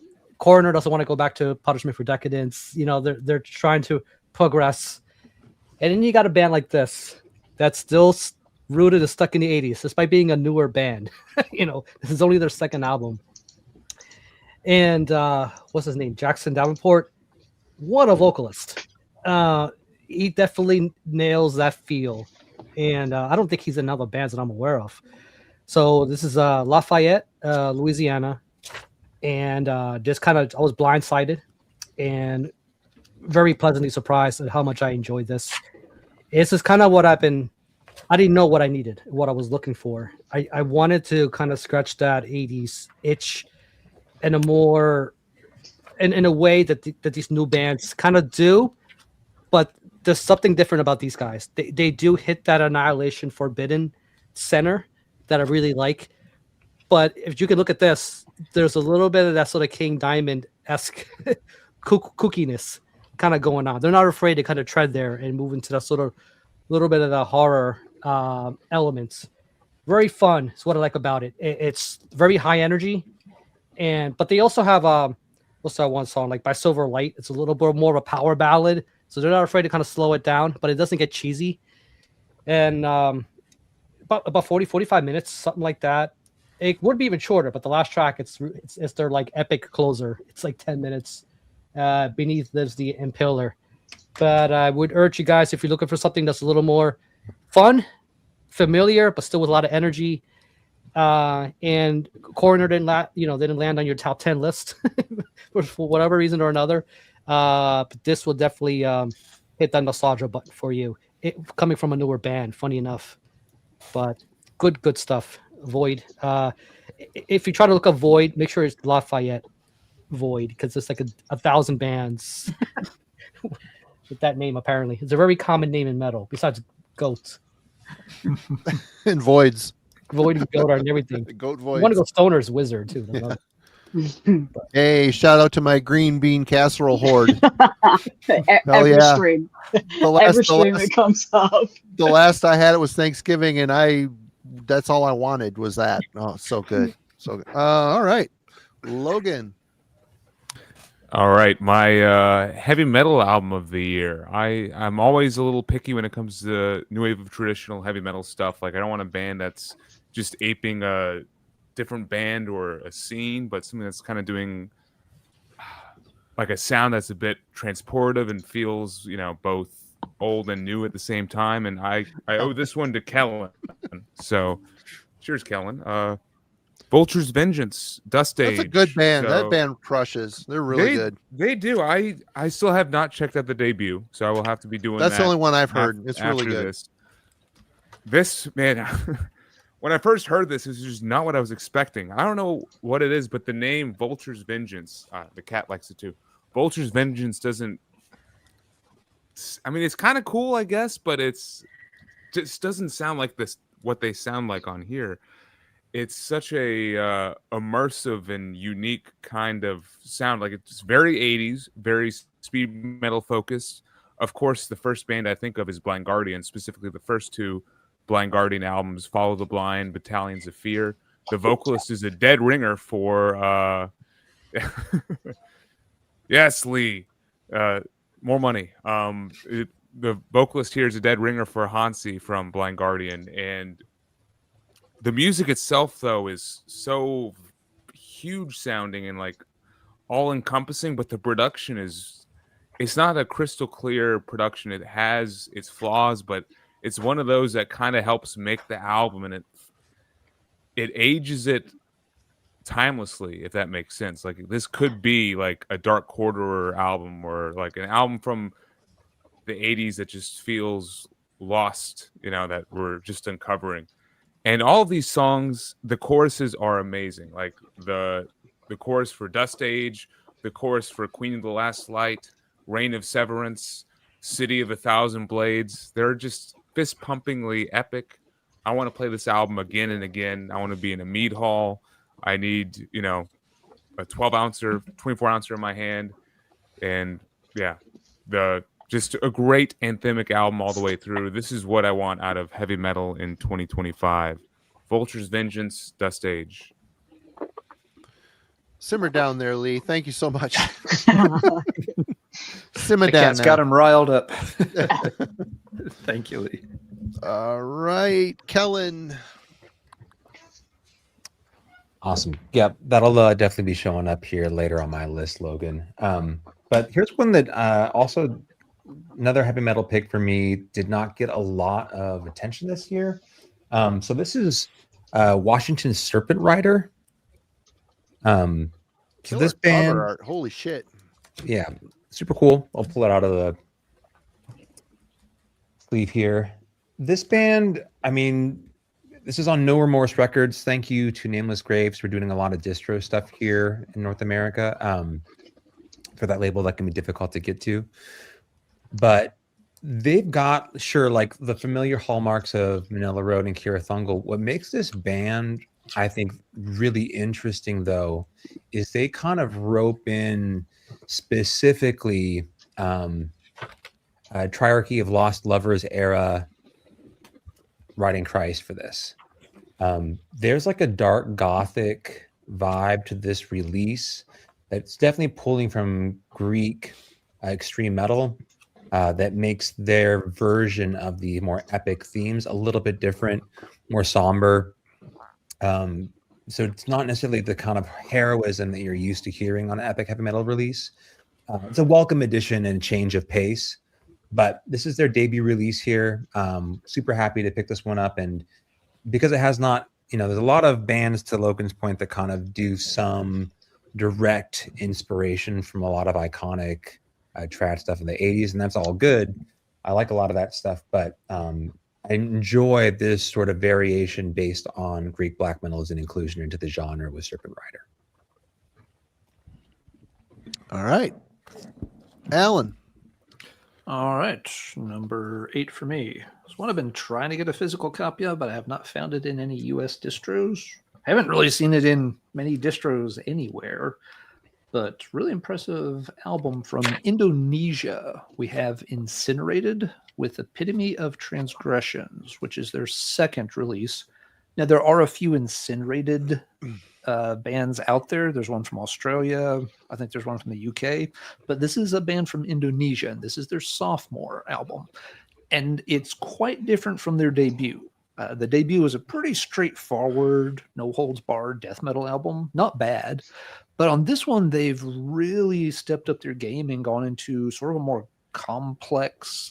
It's not tech metal, but it's got more progressive elements to it, just much more mature songwriting. There's been, I think, a lineup change, and it looks like the new guy has done more of the writing, which may have, helped steer them into a different sound.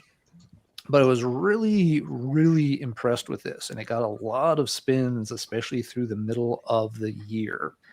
Like I said, I've been trying to nail down a copy, but it's on a pretty small label, Black Seed Productions, which I'm not familiar with. And just no one in the US has picked this up yet. But if you enjoy stuff, for example, like the later part of the Death catalog, I'm not saying it sounds exactly like Death, but just in terms of having that more progressive and adventurous spirit to their sound, Incinerated to be worth your time to check out.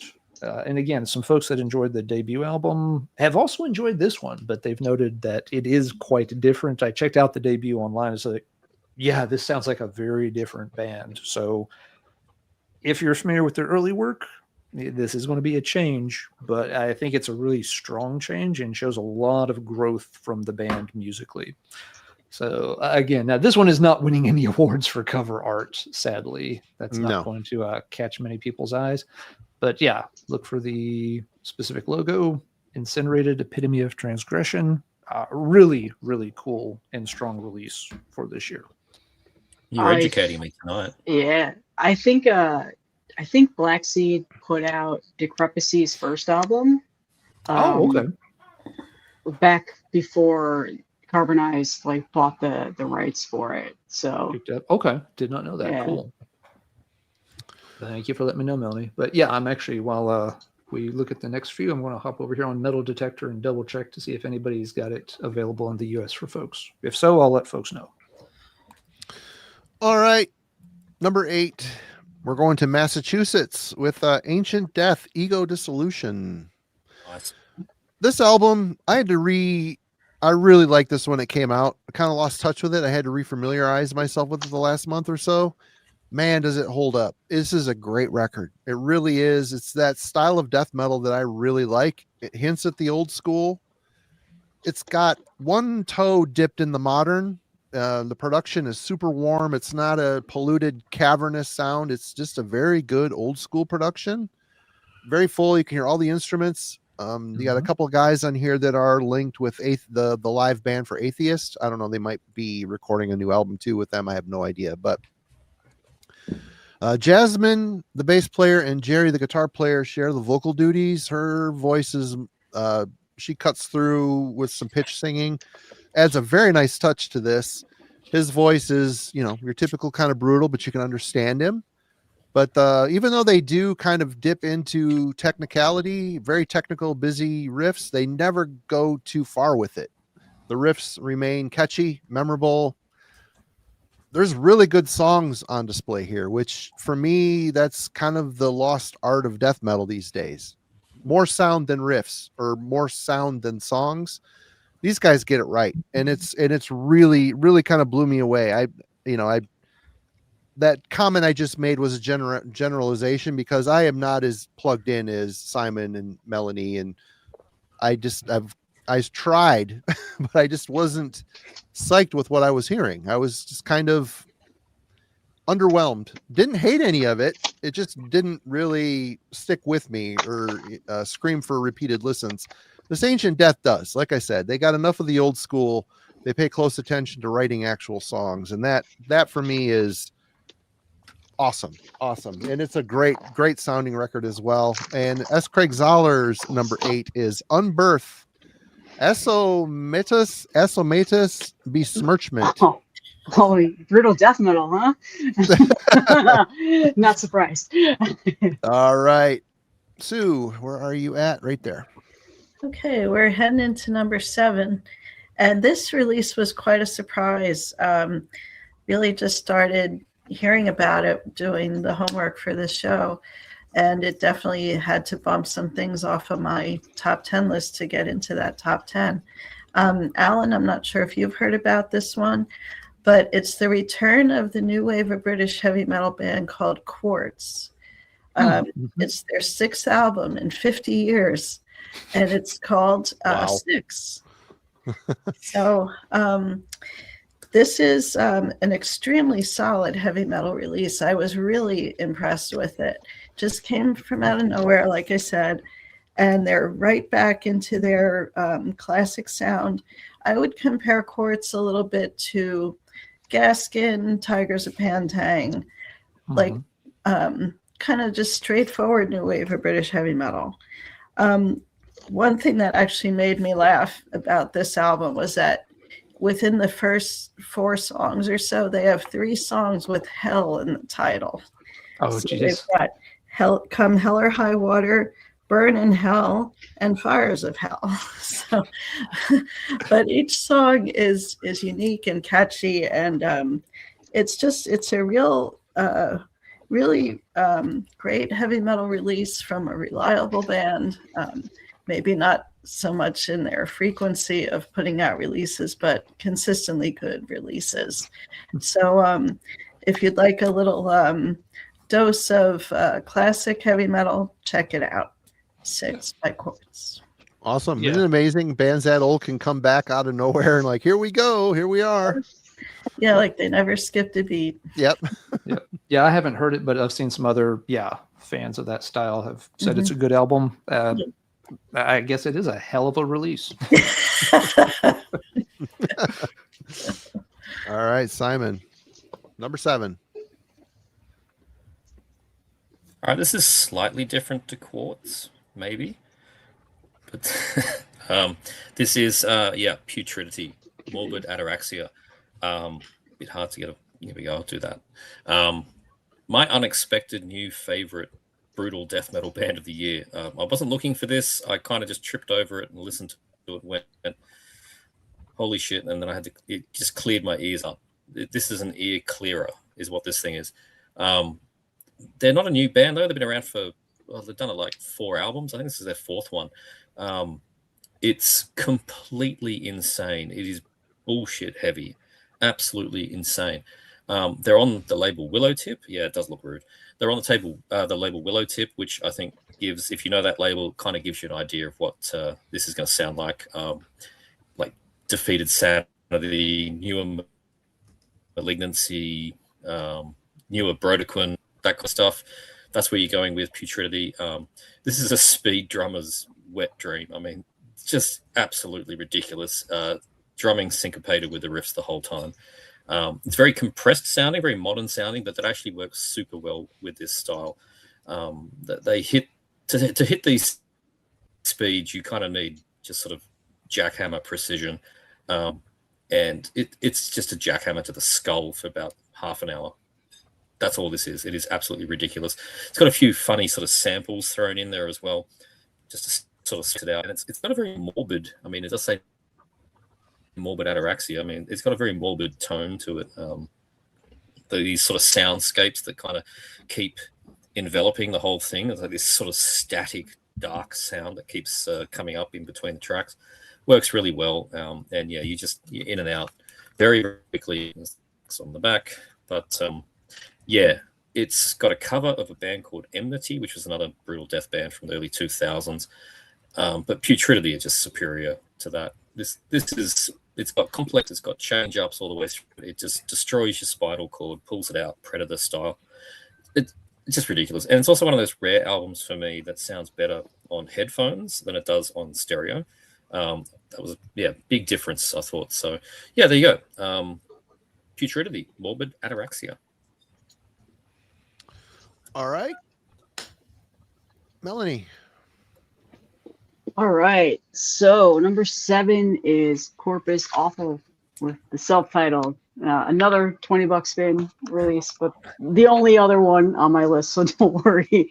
Members of Cerebral Rot, moving on to a new band, and still bringing the absolute putrid filth that they carried on from Cerebral Rot. This album actually is probably one of the more filthier and putrid sounding albums that I have in my top 10 list, which is funny because that tends to be like most of the death metal that I listen to on a normal occasion. This one just really, really is. Honestly, it's just a fun, I guess is a great, I don't know if that's the best word to use, listen. Pretty much the album cover is exactly what you're getting into. Very has long songs though. Like most of the songs are about 6+ minutes, which you wouldn't expect from a band like this. But it's very nauseating and putrid style, suffocating, just decay when you're listening to it. Great deep guttural style of growls. It borderlines goes into brutal death metal at times. Yeah, I mean, I don't really know what else to say. What else can you say about a band like this? I can't really write like a whole entire, 5-page essay on a band without saying the same things over and over again. That's just nauseating and putrid sounding. But it's catchy. It's good. Fun. They're very no frills. That's what I like about it. Yes, straightforward death metal. Yeah. These guys. Yeah, no frills. And at times just really, you can almost like tell that they didn't really want to fully disband Cerebral Rot, but also they didn't want to keep Cerebral Rot going. So they took some of that filthiness from their previous band and they obviously carried it over. But I think that this ends up being better than what Cerebral I was Rot just gonna ask you because I like the Cerebral. Yes. I have 2 of their albums and I really enjoy them because they do have catchiness. It isn't. They just, do. Yeah. No, this is that same catchiness, and I honestly think that I've found, because I love Cerebral Rot, I love their 2 albums that they put out, and I found that this is going to be right there with a frequent listen when I'm in this kind of mood, which is pretty much always. So, I mean, obviously I like the band so much that I bought the shirt, so that's how you know when I really enjoy an album in a band. So yeah, this is a great album. Again, fits well on $20 spin, but this year just kind of took me off guard. I didn't listen to it right when it came out. And then when I finally did, I was like, geez, why did I take so long? Because I loved the demo that they had put out last year. And this is leaps and bounds better than a demo. This is one of those instances where I can say I like the full-length album better than their demo. So yeah, it's a great album. All right. Rick is back. I am back. Yeah, my first black metal showing of the evening, and this is a very early year drop. And during mid-year, it actually fell behind on my list. I took a break, and a certain band from Slovakia was inching up higher, and I went back to this album, and it overtook its place again. It just sort of teeter-totters. When people think of atmospheric black metal, there's a certain connotation and think of bands like Sailor, and whatnot. This band would fall into this category, but in a very different kind of way. I would almost call it depressive atmospheric black metal. So this will be the Grob out of Germany, Kramis. Good album. And I was curious where this would fall, this being that it was a February release and with all kinds of stuff coming out through the year. And this is the special edition booklet because Tyler showed it at one point in the stream. She was watching Tyler, and this looked yummy. I was going to get the vinyl, which I will eventually. That won't fit in your Tupperware. Why'd you buy that? I got a new bookshelf. It's a little tall. It might fit the bill. Oh, for those who want to know, so the real cover, it's this thing, which is like, yeah. That's an awesome cover. Okay. It's I just know what this is now that you show that, because this CD that they released was that album cover, wasn't it? Like just a plain CD. Okay, I know what you're talking about. Yeah, that is a good album. but this is so mean. I mean, I just feel so bad for that kid. I mean, come on, come on, not a P, nothing. But what can Dan Cap do? It's like anything he touches, it's just regardless of the style. But I think this project ended already. It says it's showing up a split, and only 2 albums in, so that's kind of a bummer. I hope Dan is doing the next Solstice album because apparently he's in that project too. But going to this, it's just every song has like because it's a very mid-paced kind of album in the general sense. It relies on a lot of atmosphere, like I was saying, but it's kind of rooted in that real you will not mistake it for something that's American. Clearly, there's stuff going on here, but not in a way that's overly folky or anything like that. There's flute. I think there's viola, there's dulcimers. There's different things going on with the instrumentation, but it's not so overt in your face. Everything feels very purposeful for what it is. It adds that depth to the sound, so it removes some of that element of sameness. It's not boring, even though it's generally catered in that sort of that mist of mid-paced, and it's just that bit of that. There are some faster moments, nothing like blasting or nothing like that. It's just not that kind of band. But it's very it's a very winter album. You put it on like a day like today. You got sleet, coming down. It's cold. I went out for some beers, and this is the kind of thing you want to put on, and it'll definitely it'll get you chilly and icy, but very good. I think this is very different from some of the other. I think the only thing I could probably compare it to when it comes to the kind of depressive end was probably the Afsky album. This come out. It kind of gives me a lot of those vibes, but that's a bit of a stretch when it comes to the depressive side of it. But very good project, very good band. I really hope it's not the last one. All right. Logan is next. Where is Logan? There he is. Oops. Somewhere. Hey. There you go. Yeah. If I were to sum up this year for me in one genre, it would be black metal, actually, which is surprising for me because I'm not really a black metal aficionado. Like, there's tons of people in this scene that live and breathe all things black metal. But for some reason this year, I just kept stumbling upon black metal albums that really left an impression on me. And a U.S. black metal band that just totally floored me with their sense of melody and just writing epic anthemic songs would be Pestifear out of Minneapolis. So this is their second album. There Was Never Light.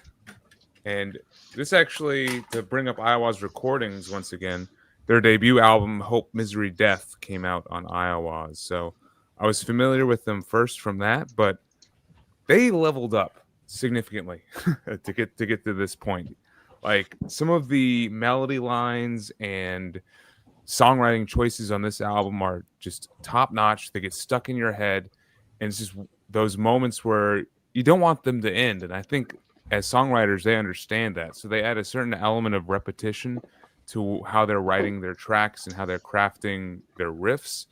And songs like Fade at Dawn, Between the River and the Wood, and the closing track, Death and Sleep, they just have these guitar lines that you just want to keep going on and on and on, just kind of be stuck in that moment listening to them. And it definitely captured my interest from the first spin, and yeah, I'm still revisiting it today. So was absolutely floored by the energy and the songwriting capability by this band on their second album. So Pestifear, There Was Never Light. Check it out if you're a fan of black metal, and definitely US black metal. All right. Kellen is right there. Yeah, so I think last year when we did the metal tag, or I guess beginning of 2025, this was on my request, like, who are you looking forward to releasing a full-length album? I think Simon may have mentioned this band only because I believe they also did a split with one that got Album of the Year from him back in 2023. But I was super pleased after listening to a bunch of different demos and EPs that we finally got a full length from Collier d'Ombre. So project, Nice pick. yeah, Killer cover art. Holy shit. Yeah. Kellen only buys albums with good cover art, just so you know. That's his collection, everybody. He got a glimpse Great into album. his world. Nailed that pronunciation too. So Autumnal Fortress is the name of this, co-release between Final Agony here in the States and Medieval Prophecy abroad. But it was really interesting in their earlier EPs. And demos to me sounded like if you took the rough cut or like demo material of Ruins of Beverus, Rain Upon the Impure, it was like the Necklace of Shadows comes from Triumvir Foul, which is a much more death metal oriented project. So his venture into a sort of more black metal sound still felt really kind of murky and heavy. When I first heard this, I was actually surprised at how well defined this was as a black metal listen overall. You can tell the guitar tone is much more. I believe that the album I'm referencing with Simon is Hixanu, I think from 2023, which was Simon's album of the year. He might be wrong about. I might be wrong about that, but it's a sharper guitar tone, and that allows for a whole lot more presence of sort of keyboards underneath all of it that are through this entire listen. There's additions of like weird ambient pieces. So from anyone who's kind of into the Paysage de Vere, what do you want to call it? Evil Feast. There's like these passages, these sort of acoustic or instrumental things that split this thing up. And then the rest of it is kind of this very aggressive sort of ripping black metal stuff. But a precocious debut full length. I know they had a whole lot of EPs and demos to kind of work things out, but very impressed with this debut release from Collier d'Ombre. I'm stoked to see you pick that. It's a great album. All right, Alan. All right. For this pick, speaking of things that Simon emailed me about at some point this year, we have a debut release from Switzerland's Arrows. Man, they need a record of that thing. Yeah, they do. This is only available on digital, so nobody can yell at me for showing this on the phone because there is no physical release of it yet. The album is called Yearning Arrows, Cloven Suns. It's available over on their Bandcamp page. It's 4 songs, but does run 37 minutes, so each track takes its time. A really unique sound, and it took Simon and I bouncing a few emails back and forth to sort of figure it out. A name you see compared to them a lot is Ruins of Bevrast, but I think you have to work in a component of something like Jade that has a little bit more of a melodic component to it. They're blending death, doom, and black metal exactly the way Ruins of Bevrast does. But Arrows is also working in this really cool Hellenic metal component that adds like a lot of that kind of occult mysticism and the big epic vibe that the Greek scene is so good at developing in a lot of their metal. It's a fantastic listen. They are incorporating a lot of different ideas, but it doesn't feel thrown together or mishmashed at all. Everything makes perfect sense. They're just big songs with a lot of components that are coming together.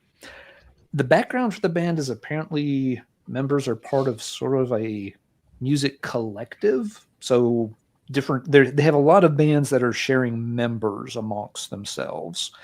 This is one of the newer projects in that collective, and it's extremely impressive. It's my first exposure to this group of musicians, so I can't compare them to any of the other bands they're involved in. But this one is really fantastic. I think the only reason it's not higher on my list is I need even more time with it to really peel apart everything they're doing and fully digest it. And yes, if there's a single thing this year that needs a physical release that hasn't gotten it yet, Arrows, Yearning Arrows, and Cloven Suns is definitely the one dying for someone to pick it up and press it on CD and vinyl. So fantastic release. Hop on over to your favorite digital platform and check it out until something a little more permanent is available. Yeah, if that had a physical, it would be in my 10. It's fantastic. Yeah, it really is. And thank you very much, Simon, for pointing me towards it. I probably would have completely overlooked it. I can't imagine I'd have found that without you guiding the way. All right. We're still at 7. Okay. Mm-hmm. Well, Rick sized this album up really well. This is Void with Forbidden Morals. Jim mentioned this in the album club, and wow, I checked it out after the album club, was pretty blown away by it. If this came out in '88, it would have blew the laces off my Adidas high tops, straight up. I just love this thing. It aggressive, and they're all wearing leather pants on the back. So maybe we can reach out to them, Alan, for the hookup on where they get them. So when we get yours, it's See what their connection is. yeah, maybe they got it. They buy them in bulk, maybe. Oh, you got the vinyls. You got the better visual. Yeah, there it is. There it is. But yeah, this is swords and speed metal, thrash metal, speed metal. I don't know. This is where the lines are blurred. The lines are blurred for me on this one. It's just very aggressive, recorded so well. It's a pristine production, but it isn't clinically sterilized. It's got a lot of life in it. The riff work is amazing. The solos on here, wow, flamboyant and just over the top. Very musical. It isn't a complete shredder album. There's a lot of feel and flow in the solo work. The guy's voice, very aggressive, clean singing. His very sharp attack to his voice. Big fan. I really love the riffing on this thing. Again, it feels like, you know, these young guys, they're this new wave of traditional heavy metal thing. You can tell it's young guys just kind of tipping into the old school a little bit. It sounds like this band could have come from there. So they got it right. They got it right. They wrote an awesome album. Rick, would you say the debut is as good as this? I have not checked it out. I've not checked it out either. That's the thing. This band came out of nowhere for me. As the people in the VZ were showing it, and I'm like, I gotta check out this void band. Yeah. And S. Craig Zoller's number 7, Dragon Skull, Chaos, Fire, Vengeance. Dragon Skull being the name of the band. All right, and we're back to Sue. Okay, so this one was a pretty cool surprise. So there were a lot of high-profile thrash albums put out this year. A lot of good stuff. Yeah. Yeah, you had new ones from Sacrifice, Hyrax, Sodom, Dark Angel, which I thought was terrible, but whatever. But yet there was a band that is local to my area that I felt blew all of those away. And it is a little band known as Anvil Bitch. So this is a Philadelphia band, very underground. This is only their, it's a full-length album. Oh yeah, there you go. Yeah, that was the EP, I guess, from 2008. So this is only like their second full-length album since the 1980s, I believe. And what's this on the back? Photo by John Verica. How about those apples? So yeah. Uh-oh, we have a cameo. Very cool. You've aged a little.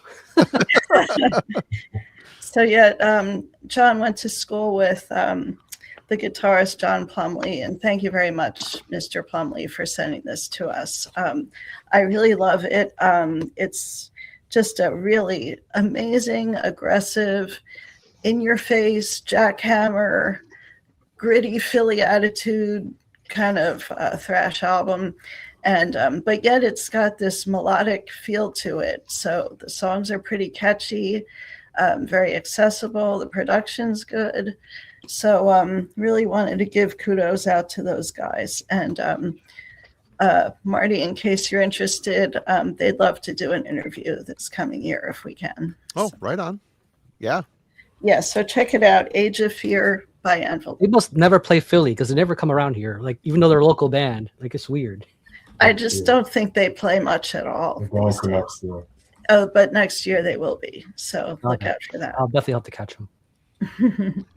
All right, Simon. All right. Shout out to Logan's shirt. Here we are. Mephitic Corpse, Sickness Attracts Sickness. Look at that cover. Isn't that just great? Total filth. Yeah, debut full-length Californian 3-piece following the 2019 demo, which I completely forgot about. To be honest, I got that demo back then, and then nothing happened with the band, and then out of nowhere, this thing appeared. If Mortician had a real drummer and played Gore Grind, it would probably sound a bit like this and be more interesting than Mortician. The guitars are tuned to drop Z. They're just inhumanly sounding guitars. very monotone, unintelligible vocals. But the groove and the swagger on this thing, it's just unparalleled. It's a filthy headbang. It's got a real thick sound, a very snappy snare. Takes me back to like late 90s, like, you know, first Skinless album, Deaden, bands like that. Oh, it's just, it takes, yeah. I was listening to all that kind of stuff when I was 19, and it's just fits right in there. It's so good. A lot of Immortal Fate, which is pretty obvious when you listen to the thing. There's even a quote, kind of some Immortal Fate reference in here. There's the back. The best track is the side A closer, which is a brilliantly entitled Intrusive Thoughts Lead to Impatient Butchering. So be patient with your butchering. But yeah, it's just a crushing, big, palm muted groove with squeals and all that nasty stuff. It's so good. It's dumb as a bag of hammers, but I could give a shit. Mephitic Corpse. Sickness attracts sickness. Number 6. Watch out for rectal bugs. No. Yeah, watch out for rectal bugs. All right. Melanie. All right. So this one actually kind of fell pretty far on my list from when we did the mid-year show. I think that I had this at like my number 2. But Ossuary Abhorrent Worship. Great album. So, yeah, I mean, I think when this first came out, I was very hooked on it, and I love, you know, all of their like demos and EPs that they've put out previously. But just a very dark and grimy, no frills album. Just to really just put you in a very dark spot. There's nothing happy sounding about this album at all. And the lead singer, and I can't remember her name, just annihilates her vocals. Like, Yeah. if you did not know that was a woman, yeah, I would not be surprised just of how deep and guttural and growly her vocal style is. But she just somehow sounds more evil and cavernous on this album than previous works that they've done. But the only thing negative that I have to say about this album is I'm just not a fan of the cover at all. At all. Yeah, it's not a good cover. I just feel like they could have done something so much more. But again, to be honest, their past album covers haven't been that great either. So, but yeah, I mean, this still has really stuck with me since it first came out. You know, very early on in the year. I love how just dark and evil sounding it is. I love how it actually makes me pretty amped up with how just like crushing. I think is her name Clarissa. I can't remember her name. Sounds on this. It's almost like Clarissa. It's almost just like a goddamn demon monster. Like just her vocal style is very demonic sounding. And just it's stuck with me ever since it came out. And of course it's on Meisako, which I feel like I could have just easily had a top 10 list of Meisako Noho releases this year. But yeah, They great do some album. good stuff, yeah. Yeah, they do. Great album. So yeah, and I think this is their first official full length. I think it is. I can't remember, but some of their best stuff that they've put out so far. Yeah, it's been long awaited. That demo was killer. It was, yeah, and their EPs and whatever singles that they put out have also been killer. But this was simply phenomenal. I liked what I heard. I don't know who reviewed it for the channel, but I don't remember. But I liked the clips I heard and pulled, but I just never circled around to buy it. I just can't get it all. I try. I Well, you got Logan plenty did a of review. yeah, you got plenty of time. Yeah. Well, maybe we'll see. All right. Next up is Rick. Where is Rick? There's Rick. All right. So this is I don't know how much sludge is going to be shown here. It doesn't seem to be the most popular pulls for this kind of thing, and I think there's a bit of this impression that a lot of sludge can be very samey and very monotone, you know, and just not everybody. And then when people say not their cup of tea, I can understand why. But then we have bands like Wake here with the Return of Magic, and shout out to Logan for sending this my way, because I don't think this would have been here if he didn't send it my way. Because I don't know why I hesitated, because they haven't released an album since 2011, And by then, I got to admit, they've kind of been out of sight, out of mind, right? And even then, the work that they put in, I mean, these are guys from Deadbird, if you know that project. This has so many dimensions and layers to it and substance. So if you turn away from sludge, I would say test out and revisit a band like Wake with something like this. It's quite different, and I love the way they take this genre in this kind of direction. Generally, when you think of stuff with doomy elements, you think of stuff with the church and other things with different kinds of dread, but this gives me the witch doctor kind of vibe in a way that's very visceral, and you get it because in here you hear kind of these moments with these clean vocals that almost sounds like this chant or this spell that they're putting on you, which can be very easily done cheesily, and this does not come off cheesy. There is a bit of this sort of element of dread, like you get the spell being put on you as you're listening to it. You're almost hypnotized. It's sludge with some post elements, but it is doomy. And, when you think of the way bands like Noothgrush or Burning Witch and what that does to you, it's like, I feel like some of that stuff is sprinkled on with this band and they're able to put you there. This is a really good listen. And what keeps me coming back, it's all these little elements and little trinkets and things that they do with their sound and all the garnishing, I guess you could do, but not in a way that sounds forced. It fits very natural to the theme of this album. You can probably tell from here with all these little things. They put a lot of work into the packaging and the art direction, and given that they had a lot of time to work on this sound. So yeah, this was put out by Relapse, and every now and then they put out something like this. I'm quite taken aback. So yeah, Wake, again, it's sludge with a lot of substance. Pun intended. All right, Logan.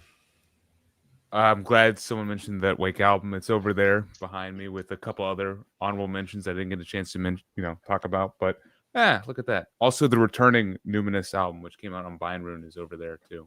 Good album. Shout out to returning. Number 6, though, for me, it's a fan favorite from the year. One that I wasn't sure if I was going to include because I knew it was going to be mentioned. It's already been mentioned tonight. I know for a fact. I'm thinking it'll be mentioned one more time before the stream is over, but I can't deny how amazing and just epic To Vast Land by Havakrunu is. It's phenomenal. It's just a phenomenal album. It really... I've not been avidly following Havakrunu. I mean, this is the first one I actually picked up. Me too. Own, it's the first album I've heard by them is this one. Yeah. This is just such a tour de force of every single instrument by this band. And to me, it sounds like they're just playing epic Finnish heavy metal, you could say it's black metal, it's pagan metal, it's whatever, but man, they're just playing culturally relevant heavy metal, I think, for Finland. And it's awesome. It just captures an element that kind of takes you away. It brings you to nature. It kind of does what some of the best Moon Sorrow albums do. And we haven't had a Moon Sorrow album in a bit. So thank you, Havakrunu, for helping, because this is making that wait easier. The best bass tone of the year. I absolutely love how the bass sounds on this album. It's so forward in the mix. It's electric. On track 2, I'm not going to say any of these track names. We've already butchered enough stuff, and thankfully they made it easy by calling it Tavasland. I can say that, but these song titles I cannot. So track 2 has a phenomenal bassal that just opens it and kind of carries that whole song. My favorite track is probably track 5, a guitar solo that goes on for 2 minutes. The other highlight on this album is the guitar work. I absolutely adore just how adventurous and exciting the guitar work is on this album. It's very heavy metal inspired. As I said, the guitar solo for track 5 goes on for 2 minutes, and it takes a break. There's a epic like vocal buildup of your chanting and your fist pumping, and then it comes back in for this like epic crescendo. It's larger than life, and it definitely, I think, transcends certain genre labels. So definitely have to talk about Havakunu to Vast Land, and I look forward to hearing potentially more thoughts in the near future. All right, Kellen. Well, I'm nothing if not predictable on this subject, but there's always going to be one every single year. We covered this for Album Club. This is the third full length from Mental Devastation, the Delusional Mystery of the Self Part 2. So Chilean thrash is an absolute favorite subject of mine. And this band, you got essentially Forbidden. We're about to talk next week about Mekong Delta. That's definitely something on this. Also latter era, I would say Sadis, like Swallowed in Black, is a good reference for what's going on here. The Chilean thrash scene consistently is someplace that I will always find a source of inspiration. And just like a couple of records that I eyed earlier in the year sort of coming out and thought I would look forward to, this one 100% delivered. Last year was Mayhemic. This year, Mental Devastation. It's a bit more on the proggier side for a Chilean thrash release, but man, it won't get a lot of the press. It's a small Chilean label that put this out. So there's a lot of major names that came out with records this year. If you want to hear my thoughts on the Corner record, you can go to that Album Club and I'll let you know what I think. But instead, please go check out Mental Devastation. All right. Ellen, oops, get that there. All right, so we're at number 6. Hey, I have an actual CD to show this time. So progressive metal out of Norway with Gall's Weird. This is their second release, Braiding the Streams. And yes, this is Gall, as in former lead singer from Gorgoroth and such, well-known personality in Norwegian black metal. This project is much more in the progressive direction. Something that really makes this album work well, though, is that it is not progressive Norwegian metal in the, how do we phrase it, Marty? Yeah, the sweater, red wine, and hairless cat named Manx kind of vein. Yep. It doesn't sound like that at all. This has a much warmer, more natural tone. You can tell the band members are really enjoying one another's company. They're putting in great performances, but it feels a lot more just like music of people getting together and playing around a campfire, not sitting in a room that is all white, wearing all white with one red carnation for irony or something. It just, it has all the musicianship, all the, songwriting craft of that particular sort of micro genre, but it just doesn't come across in the kind of uppity, intellectual, pretentious way that tends to turn some people off. So excellent delivery. The songs are varied. The album has its ups and downs. I think there's a little bit in the middle where a couple of the tracks maybe are just a little long. They're not bad, and that's what just kept this one out of the top 5. But yeah, the album begins great. It ends absolutely brilliant. Flowing Starlight is the closing track, and it's one of the best metal songs of any genre I've heard this year. There's 1 or 2 tracks that might edge it out, but not many. I've heard this one is more accessible than the band's debut. I haven't heard the debut, so I can't really comment. But if you like this style, but sometimes are a little gun shy about how snooty it might come across, then Braiding the Streams would be an excellent one to check out. I didn't hear it get a lot of appreciation this year. Kind of surprising. I mean, it's a Season of Mist. It's a known quantity. Would have thought it would have been a little more visible, but it's not. So yeah, if you see this one and like that style, it's a fantastic listen. All right. We're going to Slovakia. Stan Garagel. Oh, I'm going to so good. put the So name good. of the album in the chat because I can't pronounce that. There you go. Nobody can pronounce that. Not a No. huge fan of the cover art either. Very kind of plain and not so stunning. But anyway, what is on the disc is what's important. Excellent black metal. There's a battery vibe to it. It's members of one member of Melacarpatan and another guy that's just in this band. So you're getting very epic, atmospheric black metal. It's well written. It's kind of a lengthy album, but it really plays very well. This is another one I got earlier and kind of lost touch with in the last month or so. I've been like, I need to start finalizing this list, and this one kept coming back on the player. Really well done. Not a ton of black metal on my list, but man, I know Ben early on was Stan Garrigal. Yeah, it's a long word. I'm not going to spell it out for you. It's a 2-piece. I don't know. It's just one of those things. It's very catchy, well written, and it's just earworm after earworm, which is weird to say with black metal. It just very enchanting, and I found myself really repeating on it quite a bit. The cover was so they had to do a similar take on it in this. I don't know. Mm-hmm. I'm not a big fan of the cover art, but yeah, Stan Garrigal. Somebody sell me that CD. I can't find it anywhere to save my life.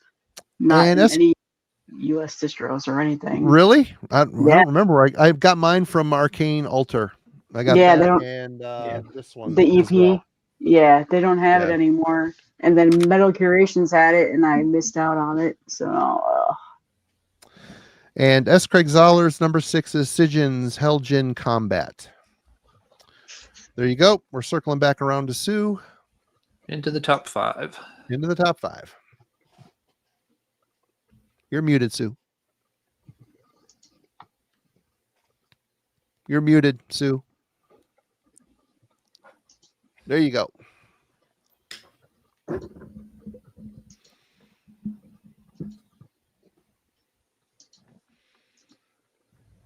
There you go. Yeah, sorry about that. That's okay. So yeah, I was just saying that this is such a great album cover, pure black.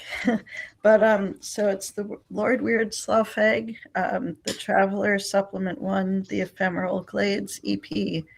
So as I mentioned before, I bumped the Candlemass off because it was just a 4-song EP, but 2 of them were covers.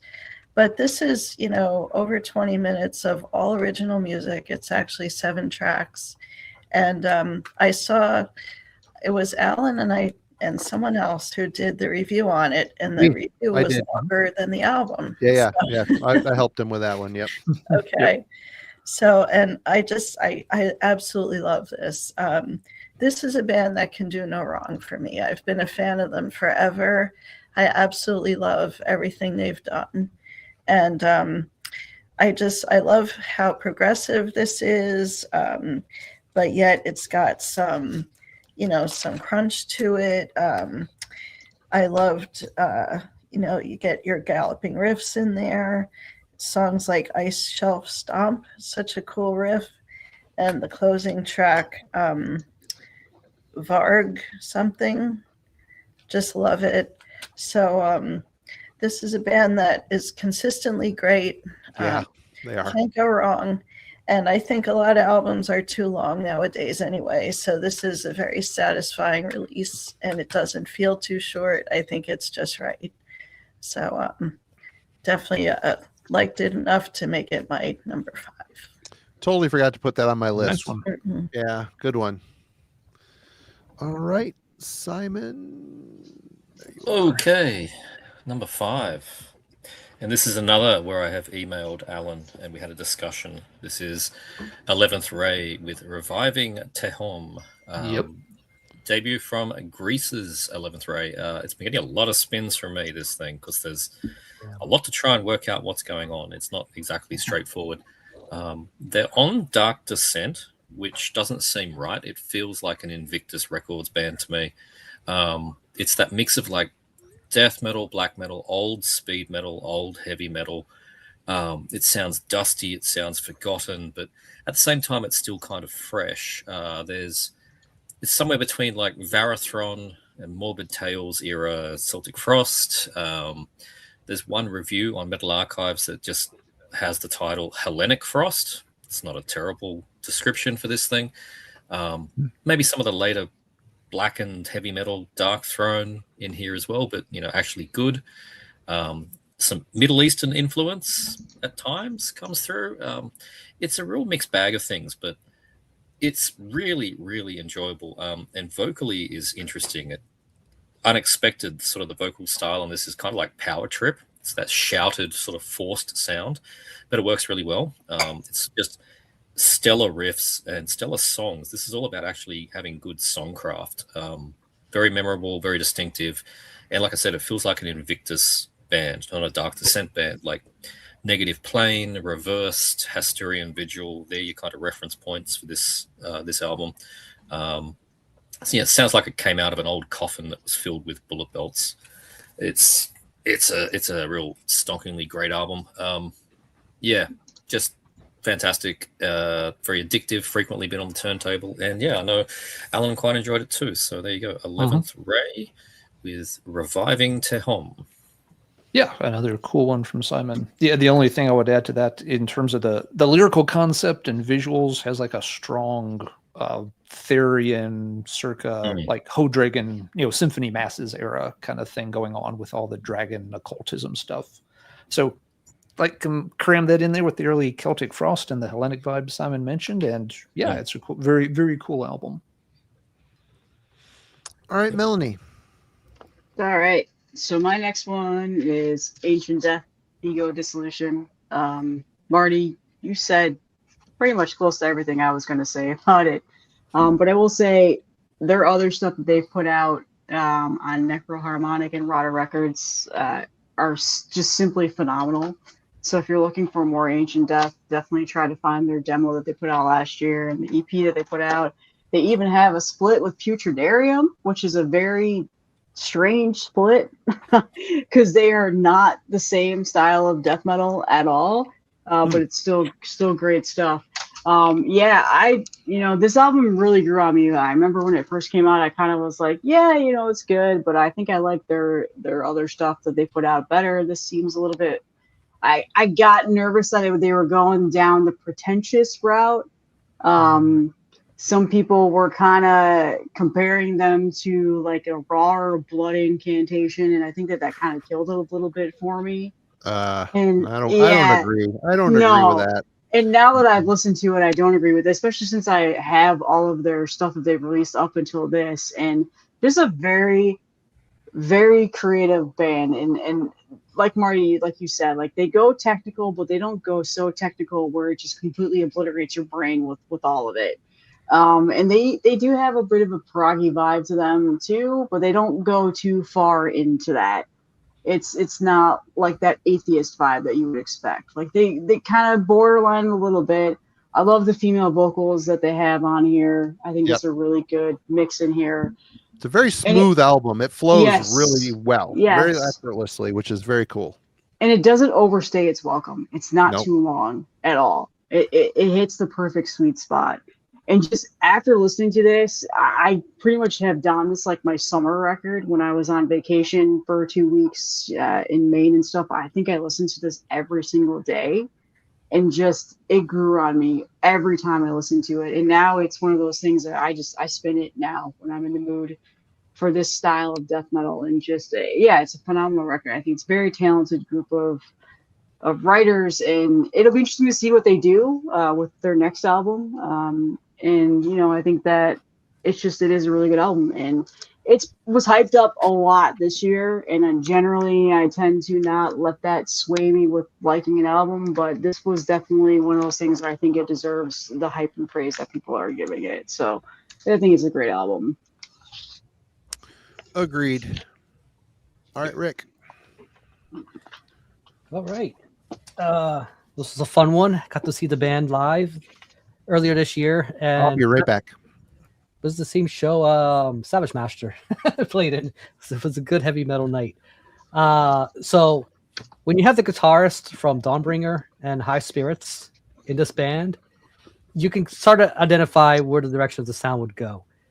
And Voices of the Cronian Moon was my introduction to this band. And Cult of the Serpent Sun for Night. This thing, it's designed, I mean, it's put out by Season of Mist. This thing is designed to be catchy. Like, it's remember how catchy prime era Iron Maiden was, you know, and the way those riffs stick to your head? This is what this does for the modern era. It's got stuff here that maybe I had this come out in the 80s. You know, you'd get a generation of guitar players, you know, picking up their first heavy metal songs and learning to play to tracks from Nights.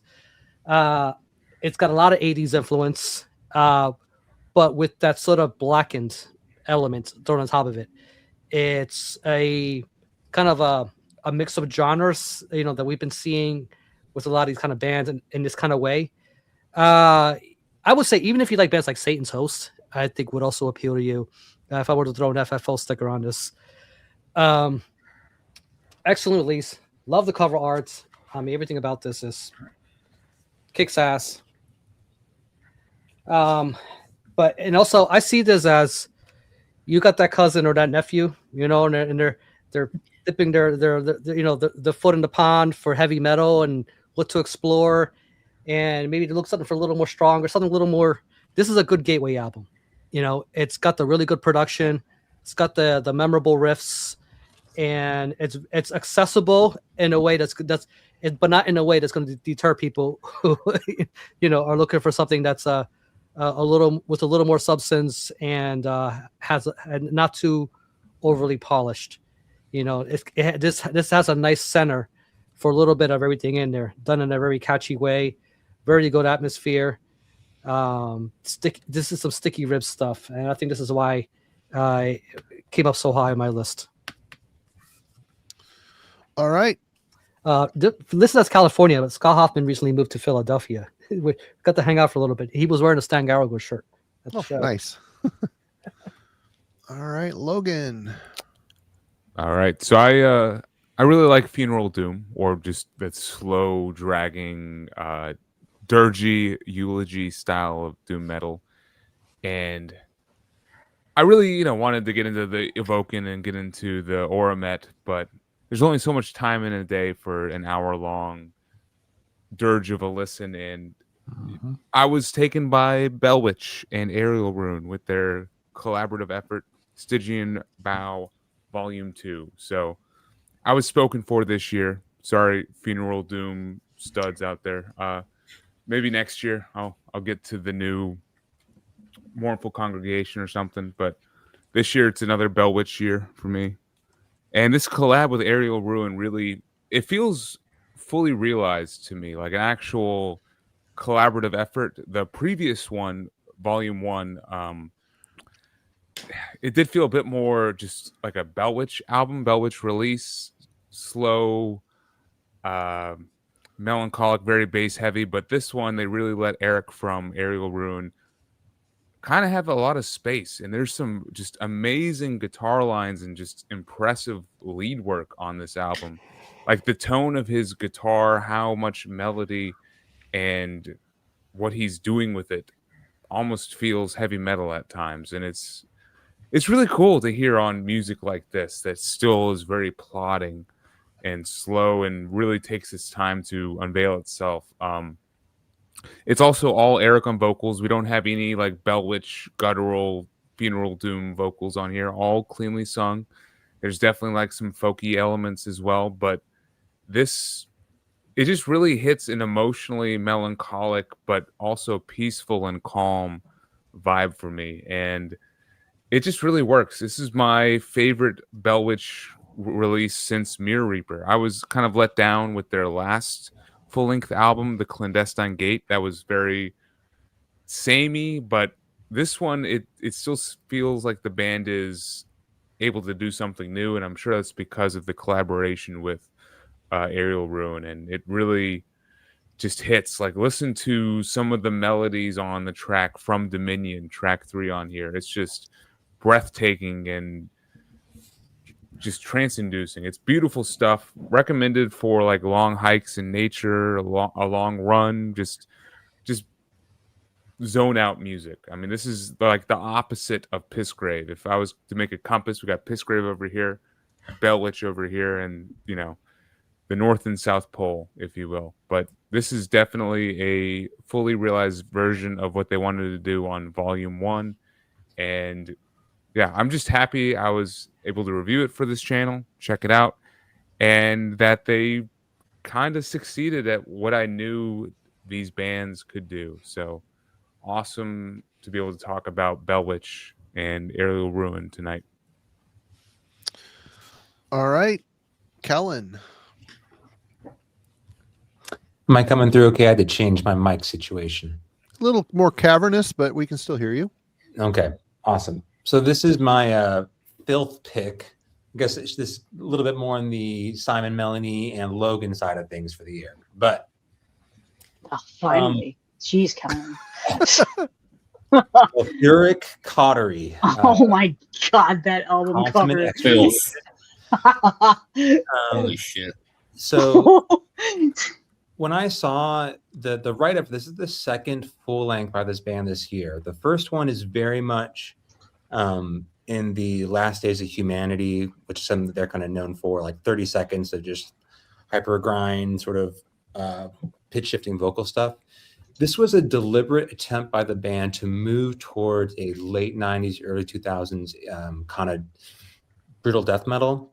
I've been kind of curious. I think a lot of the early sepsism stuff has been repressed in recent years, I want to say. And they definitely mention Brodequin as an influence. But that time period when kind of brutal death metal and gore grind lived in a similar space within extreme metal. This is definitely looks at that. So instead of 25 songs, all of them are 30 seconds long. This is a very modest 9-track album, and all of them sort of hover around the 3 to 4.5 minute. It's on 65 Thrashcore and Blast Addict, so probably for your metalhead, this may have not come across your radar unless you're paying attention to a lot of like grindcore labels. But this is their full swing at brutal death metal. And I think it was mastered by the same people who handled the Avidic Corpse release. So it has a similar kind of sound to it. Another brand that I'll reference here, Last Days of Humanity, also another band from that region was called Inhume that played in this time period that I also really like. That kind of works in that nebulous space between extreme grindcore and brutal death metal. So super pleased that they kind of went in this direction and made much more sort of coherent brutal death metal songs. Total surprise it came out later in the year, since we already got a pure grindcore release for them in the beginning of 2025. But this brutal death metal release has absolutely won me over. Most of the stuff that I listen to in this vein tends to veer towards the more technical side of things. This is a full-fledged, much like our fellow collaborators have put up their caveman, gruesome sort of picks for the year. This would definitely be that nominee for me. It's much more like an slamming style than it is anything close to something like Defeated Sanity per se. So if you like that kind of simplistic brutal death from the late 90s, early 2000s, I would definitely recommend you check out this Sulfuric Cotter. You've definitely got me curious with that one. I mean, their previous stuff is borderline gore noise at times. It's just so blitzkrieg. So if they've gone brutal death, I'm keen to check that. Oh man, what an album cover! That's beautiful. All right, Alan. All right, number 5 for me is something that Marty sent me. I'd seen it around, but was a little gun shy about trying it out. But it worked out fantastic. The fun album of the year, Owlbear's Feather and Claw. And it looks a little cheesy. Owlbear is a Dungeons and Dragons reference, and that's a thing that's getting too overdone in pop culture these days. Yes, we all like 20-sided die, but we don't need them, worked into every single aspect of our lives. But nevertheless, this is just a really fun, pounding heavy metal album, leaning into power metal, but still rooted in traditional heavy metal. It's very loud. It's very in your face. There is variation among the tracks, but they are all really meant to be big, fist pounding, sing along kind of things for sure. So the album can feel a little samey if you don't give it enough spins, but then the tracks start to, tease themselves apart more. Yeah, this is just the album you want to put on and drive fast, drink a lot of beer, party with your friends too. It really is that good. And the saving grace is they really don't overdo the D&D thing too much. This isn't one of those albums where, some group of nerds sat down and like, hey, let's turn our campaign into a bunch of songs. There's, some fantasy trappings to it all, but it doesn't read like a D&D manual, thankfully. Those bands and albums don't tend to work out really well. The musicians have been involved in other projects. You can tell this is not their first rodeo. They know what they're doing. Katie Scare is a really entertaining front woman. And yeah, really love the album. It's held up well to repeat listens. 10 tracks, 45 minutes. Oh, very loud, very upfront, but really, really, really fun. This is the spot that Mean Mistreater would normally occupy. Like we talked about earlier, that album just, wasn't quite long enough. It felt like it needed a bit more. Owlbear gives you all you can handle. So made the top 5. Very fun listen. Thank you, Marty, for sending my way. Hell yeah. All right. Number 5. Germany's Siegen with Helgen Combat. Man, this album rules. Kind of came out of nowhere. Never heard of it. Jurgen reviewed it for the channel. And their debut album, this is the guy from Necros Christos, his new band. The debut album sounds a lot more Morbid Angel sort of inspired death metal with some thrash elements. This album goes full on US thrash, which is weird for a German band to pick up on this, but the bass tone in particular, it sounds like either Didi Verney's clangy bass tone from Overkill or maybe even David Ellefson, his clean clangy bass tone. The riffs are very complex. Some songs feel Megadethy, just very US thrash. There's some riff salad going on here. A lot of riffs, and it often feels like a lot of the songs, there's not a lot of repetition in the songs. So at times the tracks feel very linear. But yet you got the guy from Necros Christos with that Unholy Croak singing over the top of it. Man, what a combination. It just works so well. This album kicks so much ass. The production of it is very sharp, very full, very bright, modern even. Yeah, this thing was on repeated listens as soon as I got a hold of it, a copy of it. Couldn't get over it. And then got the debut later. I think Zoller sent that to me. I think he did. Sounds like the same band, but a little more death metal minded on the debut, like I said. But this album, if you're into somewhat complex riff salad-ish type US death or thrash metal, check this out. The vocals are so good, very stately and dark and evil. Ugh, love it. What a nice combination, the thrash mixed with that vocal style. And Zoller's number 5 is Contreras. I'm saying it wrong. Scryer of the Lighthouse. No idea. Okay. Sue is next. Where is she? There she is. I am here. And coming in at number 4 is an album that's been mentioned a couple times already. It's The Pagan Altar, Never Quite Dead. I had reviewed it for the channel early this year. Yep. And I had a feeling it would make my top 10. And sure enough, it really held up over repeated listenings and made it to number 4. I really love the mixture of new wave of British heavy metal with doom. They had some really excellent songs in there, like Saints and Sinners, Madame Rachel and Madame Rachel's Grave, and the very doomy and sad The Dead's Last March. So yeah, can't recommend it enough. Check out my review of it and enjoy. Awesome. Very good. Where's Simon? There he is. Oh, hi. Okay, so this next band, they released their first full length 3 years ago, and I didn't give it much of a chance. I really should have, but this new one completely smashes it anyway. And I'm very surprised to be including this one. Castrator, Coronation of the Grotesque. Nice. Yeah, this is a Dark Descent band. Glorious cover artwork on this. It's, as I said, their second release, all ladies band. It's an absolute old school death metal fury here. This is straight up diabolical summoning era Sinister with like Deicide Legion, Monstrosity, In Dark Purity, all that kind of good stuff. Out of New York, just riffs for days. Absolute days of riffs here. It's so, so good. But it's just solid meat and potato stuff. Like, I can't really wax lyrical about this for hours. It's just death metal like we did in 1992, but that little bit of 1998 chucked in there as well. 200% better than their first album. I ended up buying the first album, and it's good, but this is just smokes it. It's everything you like about that meat and potatoes sound.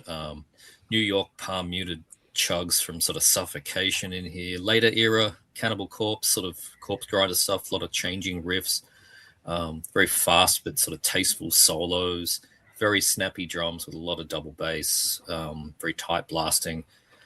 It's so straightforward that I'm surprised that I've been thrashing it so much, but it's just killer. I just put it on there and just bang my head for half an hour. So yeah, really good. Castrator, Coronation. Clarissa can get really brutal, like because she's also in that other band, Vicious Blade. Yes. Yeah, that's right. Really That's good, who. really good. Yeah, Oh. she's a awesome front woman. Speaking of which, Robin, who plays bass there, she's had a busy year because she was also on that Gruesome album. That's right. Yeah, she's in Gruesome. So yeah. She's been busy. Yeah, there's the band. They're looking very black, very evil. Yeah, and I really love the like this like 1999 Photoshop embossed logo. Yeah, they just found the Photoshop filter emboss and gone 200%. So I've used that a few times. yeah, we all did back in the day. I still do. It rules. So Did on the good. Loud Blast logo on Wednesday or Tuesday. Yep. Yeah, check it out, Castrator. Cool. All right. Melanie is next. All right. So my next one is Sepulchral Curse with Crimson Moon Evocations. Dark Descent Records, band is out of Finland. This is their third full length, I think. We're previously on Transcending Obscurity, and I feel like this kind of just is a little underrated. People not giving it as much love as they definitely should. Very crushing at times, very melodic at times. The guitar has a very melodic feel to it. Just guttural style of vocals, just very deep and growly, but also can be technical at times. Just a straightforward. I think it's their best album that they put out so far. Very catchy. Just one of those albums that has stuck with me ever since it came out. And this came out pretty earlier in the year as well, and has stayed within my top 5 ever since it came out. Definitely highly suggest giving it a chance, listening to it. I think it's one of the more underrated bands on Dark Descent's label this year. Not as many people I have found didn't really know who they were. Like even, Roger, who listens to freaking everything in terms of death metal, mentioned that he hadn't quite listened to this yet a while back. So I was shocked by that. I think my favorite thing about this album is just the melodies that they have with the guitar lines, and just it carries through song after song after song. And it's not just a meat and potatoes death metal album. They have a very darker, style to them. That finished sound definitely comes in through their albums. And members of this band also used to be in a band called Solothus, who were a death doom band, a one and done, sadly, death doom band. They released one phenomenal album on 20 Bucks Spin, like back in 2020. But at least they've carried on through this band, and just a phenomenal album. So really just in terms of immersion and lasting and re-listenability, it's there. And it's one of these albums that I've listened to over and over ever since it came out this year. So just crushing and heavy as hell. And just, again, it's got more of that darker atmosphere to it that I have really enjoyed listening to this year. So great album. And yes, Sepulchral Curse. I don't know if I'm saying that right. Not a sepulchral voice or anything else or anything. It's Curse. So yeah, it's a great album. You're right, though. I needed to be basically pushed into listening to that. It just didn't happen for a lot of people. Yeah. Slept on. All right. Rick is next. I miss Solothus. They're a good band. So this one here, you know what sucks? He said he was just signing up for a night, and I know for Peter it's pretty late. Yeah. Over in Ireland, because my next pick, I found this thing through him. He shouted out a recommend, and I was like, I'll get around to it. I'll check it out. So as I casually checked it out, and I should have known, because it's coming from Peter. Like he knows what's good, and damn, this thing hit me like a.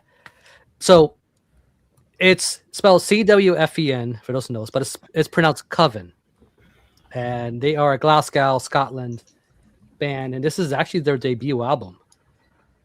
When you look at this, probably gothic. You think of something along those lines. You wouldn't be wrong. So I think for the first time tonight, that word gaze is going to come up, and I think this band would kind of fit that style. It's doomy, gothic. Well, Alan did bring up Tribunal earlier, but I don't think these guys, or Agnes was the vocalist on this. She has a very deeper register to her singing, which kind of adds to the creepiness to this. Take maybe some typo, but throw in Sisters of Mercy if they were a metal band. There is, it's more lading in that style of gothic. There's a bit of this post-punk style. You like a little bit of Susie kind of thrown in there at her darkest. You get Coven with this. It's hard to explain, but I will say this stuff is catchy. Be prepared to be addicted. You put it on first. Once you get used to the vocals and the riffs are also very memorable. There's riffs to this. It's not just all a bunch of atmosphere. I've only seen it on a few lists, not often enough, but I feel like this is a band that probably didn't get enough momentum. This was kind of sudden for me too, and it is their debut album. But boy, is it strong. If this gets better from here on out, this is going to be on a lot more year-end lists and very high up. Very strong release, very good band in the style that I like, in the sort of gothic doom. So James Plotkin mastered this, who from Kanate. So it would all start to kind of add together and make sense why it sounds the way it does. All right. Logan, where are you? Right there. Yes, number 4, and this is one that has been brought up already, and one I was toying around with the idea of including it or not. Like, is it metal? Is it not? But I was won over just because a lot of other metal people that I respect have talked about it. Marty, it was your number 10 album, and I'm talking about Messes the Spin. This is just a beautiful, great, awe-inspiring, like emotive, melancholic, triumphant release. It captures a lot, and it goes in a lot of different places. I mean, we're definitely talking post-punk, post-rock, goth, jazz, but yes, there's doom metal, and I don't think the album would definitely not hit as hard without those metal elements. I mean, that's kind of what I'm listening to, like the the peak and the climax of tracks like Immolation, The Dress, Thicker Blood, and Reveal. Those are all like metal elements that really the guitars are laid down extra thick. There's a full-on doom riff, and sometimes even the drums go a bit extreme. Like on Reveal, we get some blast beats and stuff. Thicker Blood, we get some actual like death metal vocals towards the end of that, which are crazy from Sarah Contreras. That was her name? Not yet. Not yet. Oh, my bad. I'm sorry, Rick. I got some pictures. Hey, Mazel Tov. But really, this album is phenomenal all the way through. That like Fire on the Roof is like it's really like a pop song, but it's just so powerful and so anthemic, and yeah, really a unique album, and just one that whenever I put it on, it always hits. It's always emotionally engaging, and I feel like I've been on a journey at the end of it. So one that stuck with me from when I first heard it, when I was first introduced to it from Rick and Alan's review, and yeah, definitely a success story for me from 2025 was Mesa for sure. Check out their 2022 album, Closer. That one's good too, I believe. All right, Kellen.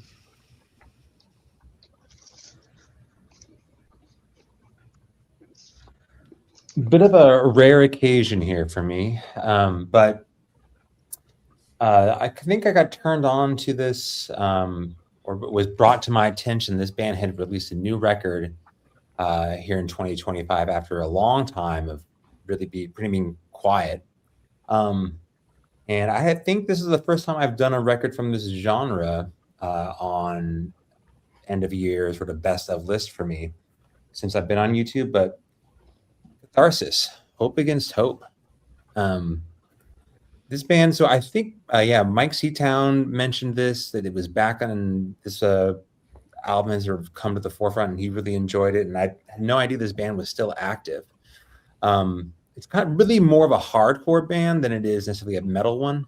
But you put a phrase like metalcore in a conversation, and everyone goes running to the hills. So that being said, they probably have much more in common with like punk and crust than they do the kind of associations that people would bring to mind when you say metalcore.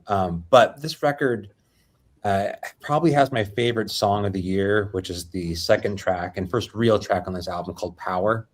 The other one that's probably I keep continually go back to begins side B called Embers. But man, I hadn't really listened to anything this band, had put out in a long time and pulled it off the shelf. And it was, for me, a little bit of a glimpse back to my sort of high school years, end of my middle school years in high school when this kind of stuff was big, and people who were listening to like Integrity or Ringworm during that time period. Catharsis was kind of playing in that style. And a welcome listen here in 2025. Really enjoyed this. Came out of nowhere and proved to be the surprise record for me over the past year. All right, Alan. All right. Another one that Simon got my eyes to check out, and he talked about it earlier, the Changelings album from Species out of Poland. Very nice. Yes, those shirts. It's that one, in case you forgot. For those who are getting lost, that picture will jolt your memory. But yeah, this one, it's an odd fit for $20 spin, because the band, the description most people are using as a starting point is tech thrash. And there is a thrash core in there, but don't be scared off by the tech part. It's really more progressive than technical, I'd say. The band has written some really cool and amazing stuff on here. And bottom line, they will do that thing where they transition from more metallic parts into more kind of like laid back Pink Floydian moments. I think they handle the transitions more smoothly than, say, Blood Incantation do on their most recent album. The vocals for me are maybe the one point that could use a little improvement. Like Simon said, it's got this, kind of shrieky approach to it, which it's not bad. It's just the one thing that feels like it's got a very straightforward delivery, whereas the instrumentation is, really gorgeously put together. These guys really know their way around their instruments. And then the vocals are just kind of like, here you go. Very straightforward compared to what they're doing with the music in the background. But yeah, one that I don't think a lot of people saw coming. Very, different eye-catching cover. Species, Changelings. I want to be very, very interested to see what this band does in the future. They've got a really cool, unique sound. I'm amazed that they are a 3-piece act and sound this full and this intricate on all the stuff. They, really impressive unit. And I owe Simon another thank you, and he owes my wallet another $15. It's nice to know people still wear headbands. Yeah. Headbands have never gone out of style. I'm not saying they shouldn't have gone out of style. I'm just saying they haven't. All right, Marty, take it away. Yep, this one again dud with let's see if I can get this right. Svekilsa. This album is awesome. Norwegian black metal. I reviewed this for the channel when it came out, and it's got that Norwegian atmosphere and vibe, but what's very pronounced here in this band is the bass work. There's like these walking bass lines all over the place, but the vocals remain super grim. The production on it's really good, really clear. You can hear everything, but they maintain that woodland atmosphere that's very common with old Norwegian black metal for sure. But this album really impressed me. I've got all their records. They're all really good. They're all a little bit different from each other too, which is kind of a nice surprise. But yeah, this one here really impressed me. I really like the songwriting on it. It's very adventurous, and again, the bass. You don't often hear bass in black metal or death metal, but very pronounced here. I think it's the singer that's doing the bass work as well. So very unique album. It didn't make Simon's top list, but it did mine. I've listened to it quite a bit. Any what are the song names again? What? I'm messing with you. Oh yeah, none of them. Yeah, don't know. Get Roger in here; he'll set us straight for sure. But yeah, this is my number 4, and S. Craig Zoller's number 4 is Ebony Pendant, Threnodies from the Cold Lands. I'll put it I've been out for about 2 minutes. He was on that quick. That in there and hit that right there. Okay, and it is Sue back for the attack. I'm here. So we're heading back to Sweden for Witchcraft Idag. So when this came out, I didn't even realize it was out. And once I finally caught on to it, I just couldn't stop listening to it. So this is one of my favorite stoner doom bands with, it's got kind of folk elements to it. I always absolutely love the vocal style of this band, and just their kind of mix of influences. And like when their album Legend came out, that was my number 1 release of that year. This one landed at number 3. So it's just it's an excellent album. If you like witchcraft or not, I would recommend checking it out. If you like highly accessible, melodic, stoner type rock, doom elements, definitely a really excellent release in that vein. Yeah, I want to say that came across my radar, Sue, and I absolutely loved it. I haven't spent enough time with it to make my top 10 this year, but killer release. I'm glad they didn't call this one death metal, because the last album was called black metal, and that was yeah, that was a bit of a disaster. Yeah, I don't think I ever heard that one. So don't. They brought back the heavy. I'm happy. Mm-hmm. Yeah. All right, Simon. All right. It's about time I represented my home country, and here we are. Pestilential Shadows with Wretch. This is such a good album. This is the 8th full-length album from South Sydney black metal band. They have been around since 2003, founded by Balam, who's been in all kinds of other Sydney bands, but this is his main focus.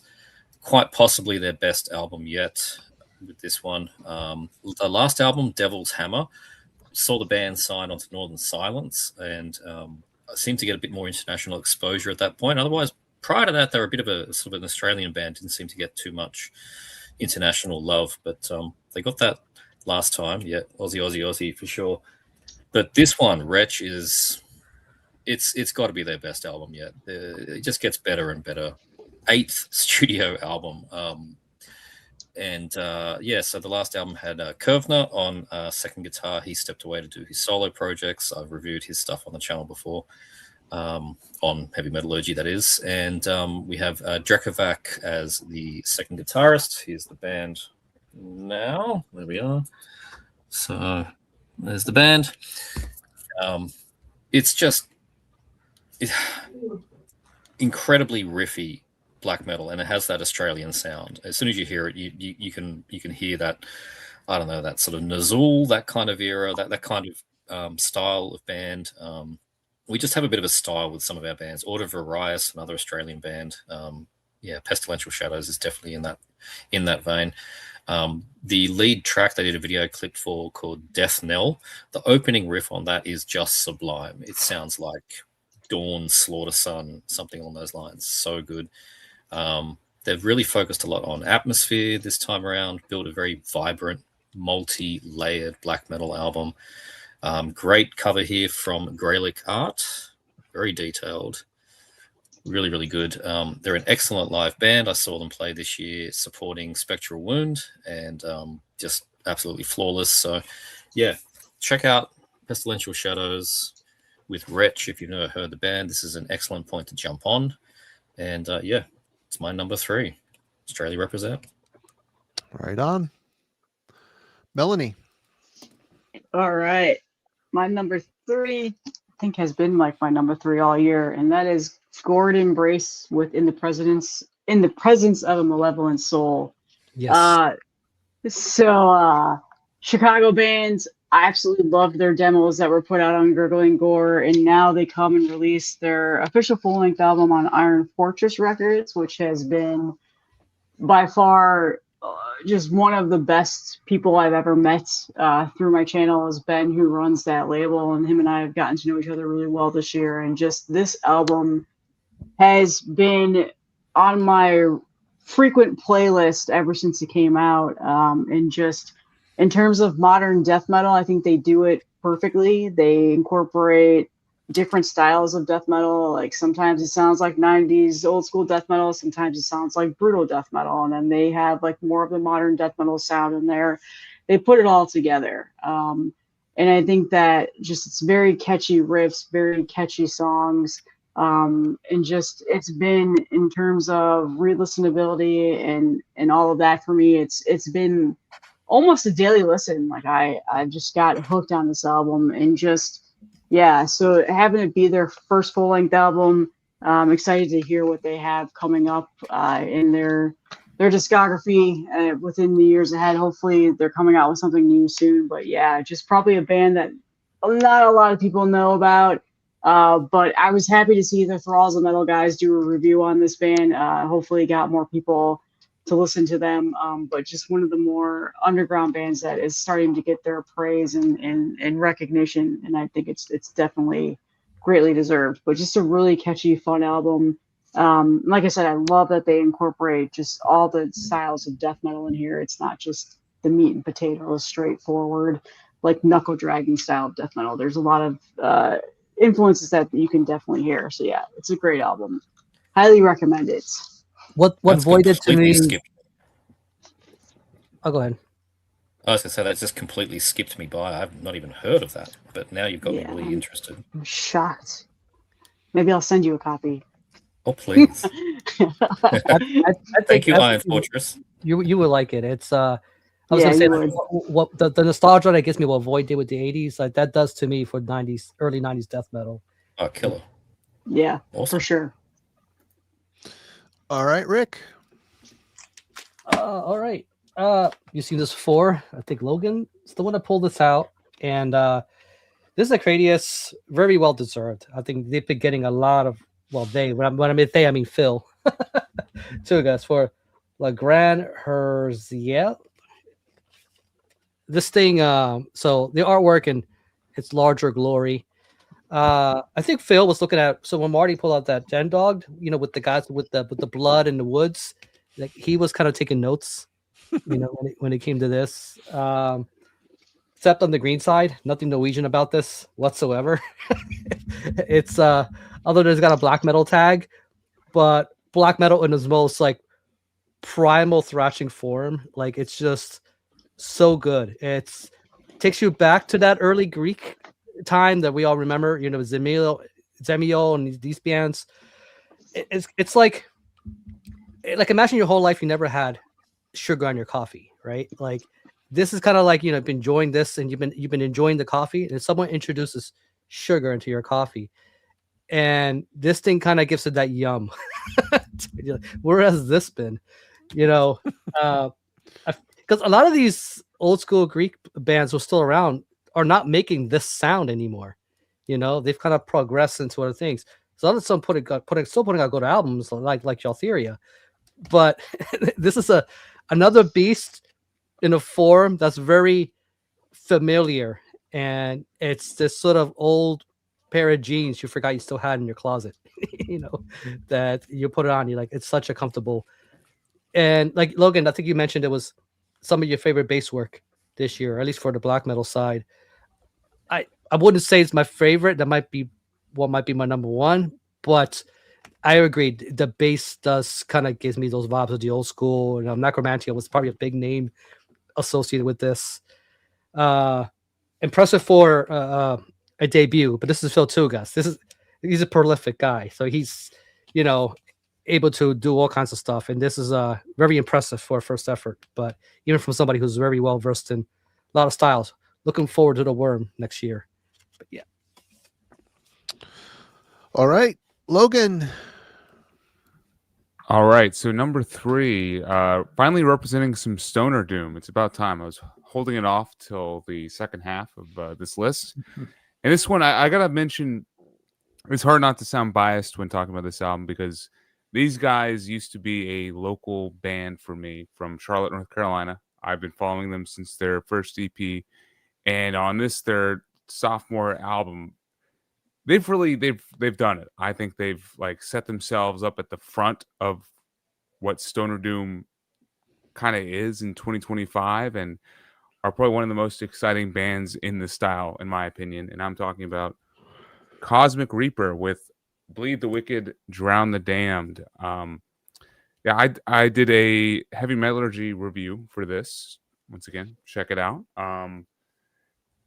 This really sees them step up their songwriting and really their influences. Like on previous efforts, Cosmic Reaper definitely are playing more in the safe Acid King sleep kind of vibe, but here they're incorporating just a bit more of energy and hard rock and just actual heavy metal riffage at times that really picks up the songs and elevates them, and the songwriting overall is phenomenal. And there's some choruses on here that will definitely get stuck in your head.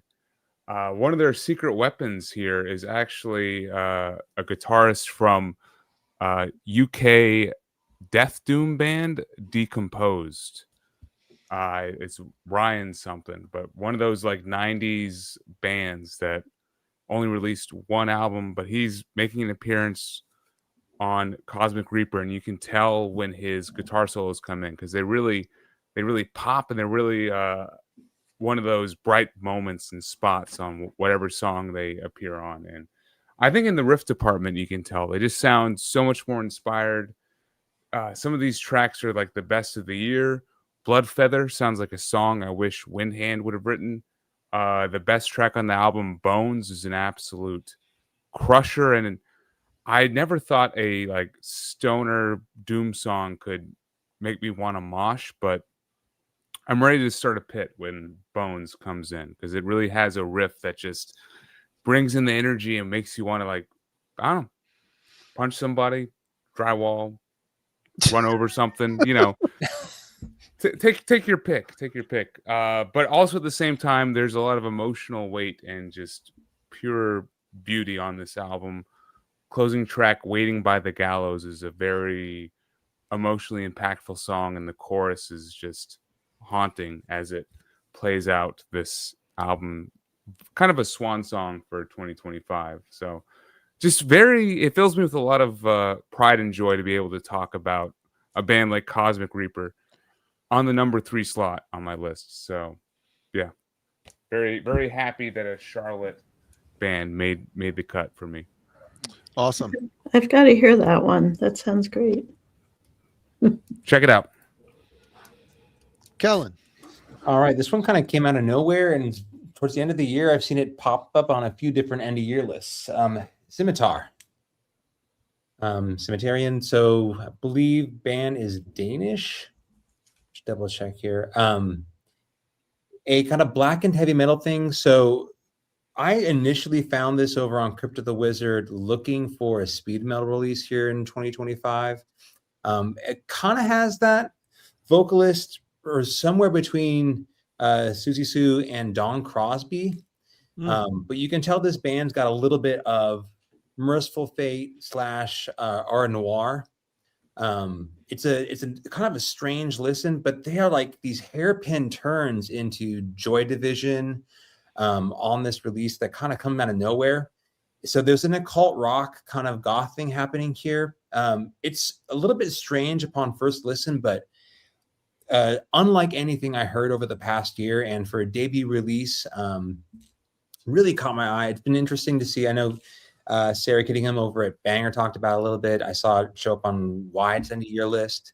So for a kind of obscure black and heavy metal project out of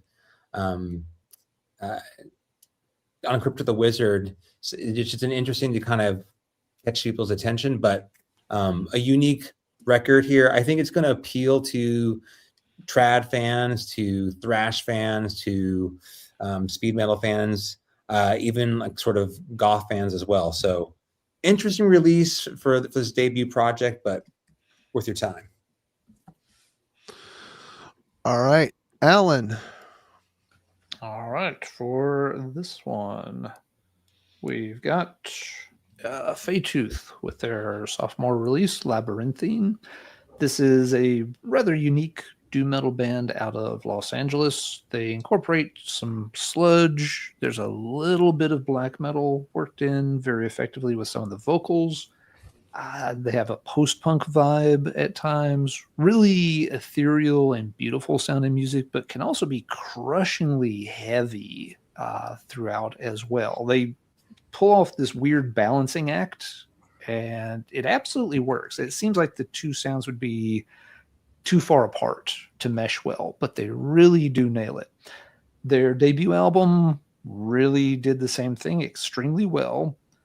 And I'll admit, I was skeptical that they were going to be able to pull it off a second time, especially because they had a member leave the band. And like, geez, they're down a person. Can they really recapture that sound? But they went back and got the same producer, which I think was smart. They really seem to understand the band's sound. And yeah, this album just has some of the heaviest and darkest moments of the year, but also some of the most serene and most beautiful, and includes one of the tracks of the year with the song October. Really, really fantastic song there. So yeah, happy to report that Faytooth has absolutely followed up the debut with another great album. I feel like in some years this probably would be my top album of the year, but there are two things that managed to come in ahead of it this particular time. But the Faytooth album is absolutely worth tracking down, and I still need to get a copy of that one. Good to Great see album. another Gazy album in the top 5. Indeed. Okay, where am I at? There we go. Number 3. Volume 6 by Sacrifice. Pretty blown away that a Sacrifice album in 2025 is on my best of the year. This is a band, my high school years. Wow. Torment and Fire, Forward Determination. Oh, wore those out. Wore them out. Loved it. Was a little disappointed when Soldiers of Misfortune came out. It felt a little bit more Metallica influenced. I don't know. I don't know if I was moving into heavier stuff or what, but the Sacrifice on this album, over the years, I've gotten to like the albums I've missed over the years and kind of wrote them off. Come around on it for sure. But this album right away blew me away. Like, Sue mentioned, it's been a bumper crop for thrash this year. And if you watch like Jurgen's video, it's full of thrash. It's back, I guess, which is awesome. This album is so good. It's produced very well. They sound youthful. They sound completely on fire again. The riffs, there's nothing really super stagnant. There's not a lot of chugga type stuff. It's just straight up old school thrash done by veterans. It's the same members too. They've been sticking it out. It's awesome to see, obviously, childhood friends still going the distance and doing what they love and doing some touring this year as well. It's great. They've made it to South America, I think, and they're getting around, but this album blew me away. I was very impressed with it. And other than the higher price to get a copy, but definitely worth checking out. If you've maybe written off Sacrifice or you just haven't paid much attention, this is a very solid album. Enough so to be on my top 10 list for sure. And the number 3 for S. Craig Zoller is Evoken with Mendacium. And that brings us back to Sue for number 2. Okay. So this is the new Death SS, The Entity. I listened to this so much this year, just running around doing errands. You wouldn't expect to be listening to something that sounds like you're in the middle of an Italian horror movie, but it worked for me. So, you've got lots of the elements you would expect from Death SS. That really atmospheric sound. Their production's amazing. You've got the Alice Cooper-esque vocals of Steve Sylvester, but lots of really heavy guitar work in this, really blazing solos, outstanding. These guys have been around nearly 50 years, but they've still just really got it. Songs like Justified Sinner, Dr. Jekyll and Sister Hyde, that was one of my top songs of the year.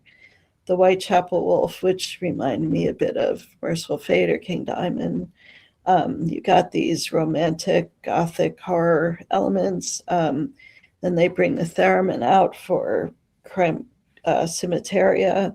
And then they end with a real barn burner in Evil Never Dies, not the Overkill song, but their own song called Evil Never Dies. And I just found it to be an amazing album. It was kind of underrated, I would say, and just really held up for me all year long. All right. Simon. I didn't even know they released another album. Yeah, I didn't either. Yeah, no clue. It's excellent. Yeah. Simon is next. All right. Okay. Number 2, still in Australia. Vile Apparition. This rules. Wow is what I can say about this one, including the cover artwork. It's just all a giant wow. Melbourne-based band, members of Contaminated and Gutless. Gutless did an album last year or a year before. And this is their second full-length album. Like Castrator, this is a monumental step forward in every aspect over the previous album. The previous album was good, it was decent, but this is like they just all went back to school and started again. There's different members in this as well. The songs are just better, they're more technical, the production is hugely improved. It's mastered at Goat Sound by Jason PC from Bloodduster. All the instruments are clear and upfront, including the bass. The lead guitars are just sublime. That's the real enhancement on this one. The fantastic Sutter Kane artwork here. Jamie on guitar and vocals, Ollie on drums. They've been consistent since the start of the band, but their playing is just like I said, they've gone back to school. Everything has just improved significantly. New addition of Jurgen on the second guitar. There's the band. Looks very like Altars of Madness on the back here, which I appreciate.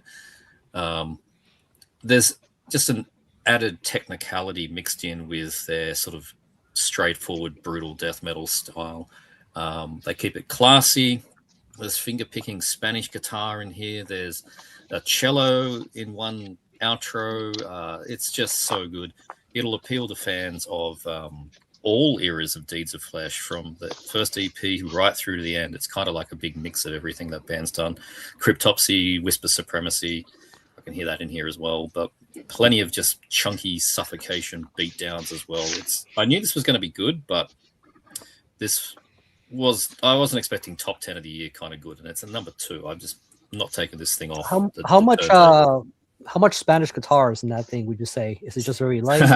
Just one piece in, I think it's the end of the side A. Yeah, Pulverized Dreams, an instrumental. I'm pretty sure it was on that track, but it's well done. I never thought it could work with death metal, but that band Empresa, I think they put out an album this year too, and they do the Spanish guitar with their death metal. So I'm like, if these guys can do it, I was curious about this one. And how it's more like just sort of like a fancy outro kind of thing rather than blended. I don't know what the other band does if they're sort of blending it, but yeah, it just works really well. So on MSUO, I mean, just look at the band photos. They look like they're straight out of 1989 or something. So good. Fantastic. Just straight up death metal, brutal, technical, love it, and just surprisingly so much better than their previous album. So yeah, check it out. Vile Apparition with Malignity. All right, Melanie. All right, my number 2 is Evoking with Mendacium. I don't know, Kellen, I think you said it correctly in the review that you did with Jim. So Evoking is one of my all-time favorite death metal, death doom, funeral death doom bands. And I didn't think that this album would top their past several albums, but this one it blew me away when I first heard it. And this is one of the few funeral death doom albums that I can just put on and listen to it no matter what mood that I'm in. Just the overall concept of the whole entire album is phenomenal, and just the thought that they put into that whole piece just makes this album so obviously dark and oppressive, but also like a masterpiece in its own right. Just everything about it, there's such a cathartic feeling to it. There's such a like sadness and sorrowful feeling to it. There's all those emotions that Evoking often gives you with their album, but I feel like this one kind of took it to a different element of almost making you feel thought-provoking and really taking a step and just stopping what you're doing and listening to it thoroughly and not doing anything else. Again, one of those albums where you just don't do anything else and you just put it on and you just listen to it. And I've found that even in the car, I'll listen to this album. And that's Funeral Death Doom is not really car music, if you really think about it. But for this album, it has really, How long of a drive we're talking about? Like, I mean, I get through like half of the first song and I'm like, all right, I'm good. I don't really drive a whole lot. I work from home. So I did make the family listen to this in our drive to Orlando a couple weekends ago. My kids definitely put their headphones on. They're like, what the hell are you making us listen to, Mom? but yeah, I know it would have been my number 1 because of how much I've listened to this album since it came out. But my number 1, you'll understand when you see it. But yeah, just a great album. Band is just legendary in my opinion, and they haven't stopped making great albums. It's just phenomenal. And again, album cover, Rick. Now I'm never going to think about anything else than what you said. I was like, oh, that's a great album cover. Goes great with the album, which it does. I mean, that's the whole album piece of it. So yeah, but yeah, love it. All right, Rick. Before I show my next one, look, I have to get something off my chest. Is there a way you can blow me up like full screen? I can try. If that works. All right. Now, people, I've been called delusional. I've been told she's out of my league. You know, I'm here to prove everybody wrong. It happened, and so you know, she insists on carrying her microphone everywhere she goes. You know what? I love her voice. I have no issue with Sarah. So here we are up here. She still won't let that go. You know. Oh dear, oh dear, oh dear. It was up, you know, that night. You know, like don't ask any questions about the handcuffs on me. There. So she's Contreras now. So sorry guys, she's taking so. Oh, Rick. Anyway. You spent entirely too long making those thumbnails, I'm sure. I'm only worried because I put this on number 2, not number 1. And how long do you have to before you get a divorce? When the papers? What? All right, well, if you show you don't care, they want you even She doesn't more. know Is I'm what I cheating. hear. Yeah. Of course. Every year, if they put out an album, Mesa makes my list. And this was no different. But also, I fooled you all because every year I go with a Doom album for my number 1. And you shall see. That was my only clue, giving you right now. But this was my number 1 for a good while. And this would easily tomorrow could be my number 1 again. This is how interchangeable. For very different reasons. But this right here, it's I love the fact that it's so hard to explain what particular category. Doom is the one, but as they progress in their discography, there's so much other stuff going on. And this one was a very big surprise with the post-punk elements that they never really toyed with before. And also being on Metal Blade, you know, they had a lot to prove, and I feel like this album is going to propel them even more. For a long time, I've been telling people about this band, and for some reason, they stayed pretty much relatively. I think the last one was on Smart Records. You know, they're not the biggest label, but they're also like one of the bigger Finnish ones. The fact that they're able to pull something like this with so much different things going on and styles between the horns and whatnot. I love how different channels who have different leanings can still latch on to something like this. That's the thing I kind of walked away and I was really happy about because, you know, I've been following this band for years and they were never my regular Doom band. They were always them with something else. And all the success that they have is very well deserved. I just wish for the next album they do something a little more with their art. It's just the art detracts. It doesn't detract from how great the album is, but it doesn't say "buy me" on the shelf. It just doesn't. It does not. Nondescript. Yeah. I think this is one of those cases with how much word of mouth is getting around about this band. Yeah, it's the thing that's really pushing that forward. Not just the Metal Blade thing. It's just the fact that the album stands out on its own. It's a really good. Is that you on the left? Could be. I could be. It does kind of look like you a little bit. Yeah. This drummer is also in the black metal band, for those who don't know, called Farouk, which is sounds nothing like Mesa, and it's actually very good. So they put out a release this year. Maybe they need another guitar player. They could. When I saw them in Philly when they were doing their first U.S. tour, like, you can tell from this photo, but on stage he looks just like Ackerfeld. Like it kept messing me up. After 3 beers in, I'm like, why is Ackerfeld playing in this here in this little place in Philly? It makes no sense. I was out of it, but he looked just like Ackerfeld that night. Great band, very well deserved. I mean, apart from everything, I don't know who else showed this what you said, but it's was it you, Logan? And you know, Fire on the Roof. That's the gym song. The Dress. This is an album that's too cool, and I don't feel worthy. So much stuff, so much eclectic shit going on here that I really love. All right, In a good way. Logan. Mazel tov to the happy couple. For my number 2, it's another band that kind of finally clicked with me. I've been following this band since 2015, and for whatever reason, it took this album 10 years later to finally let me see the light. Like, Darkness Strips Forth was my first Hooded Menace album that I was like fully checking out. And I've heard the following two. Always liked them, but they've never just kind of found their place in my musical taste. I don't know what it was or what the issue is, but man, let me see if I do this right. Lachrymose Monuments of Obscuration is just a perfect blending of all these different styles. Of course, we got the Death Doom Hooded Menace backbone, but they're adding some like just perfect 80s heavy metal. I mean, King Diamond, Ozzy Osbourne, Dio, Black Sabbath kind of melodies in there.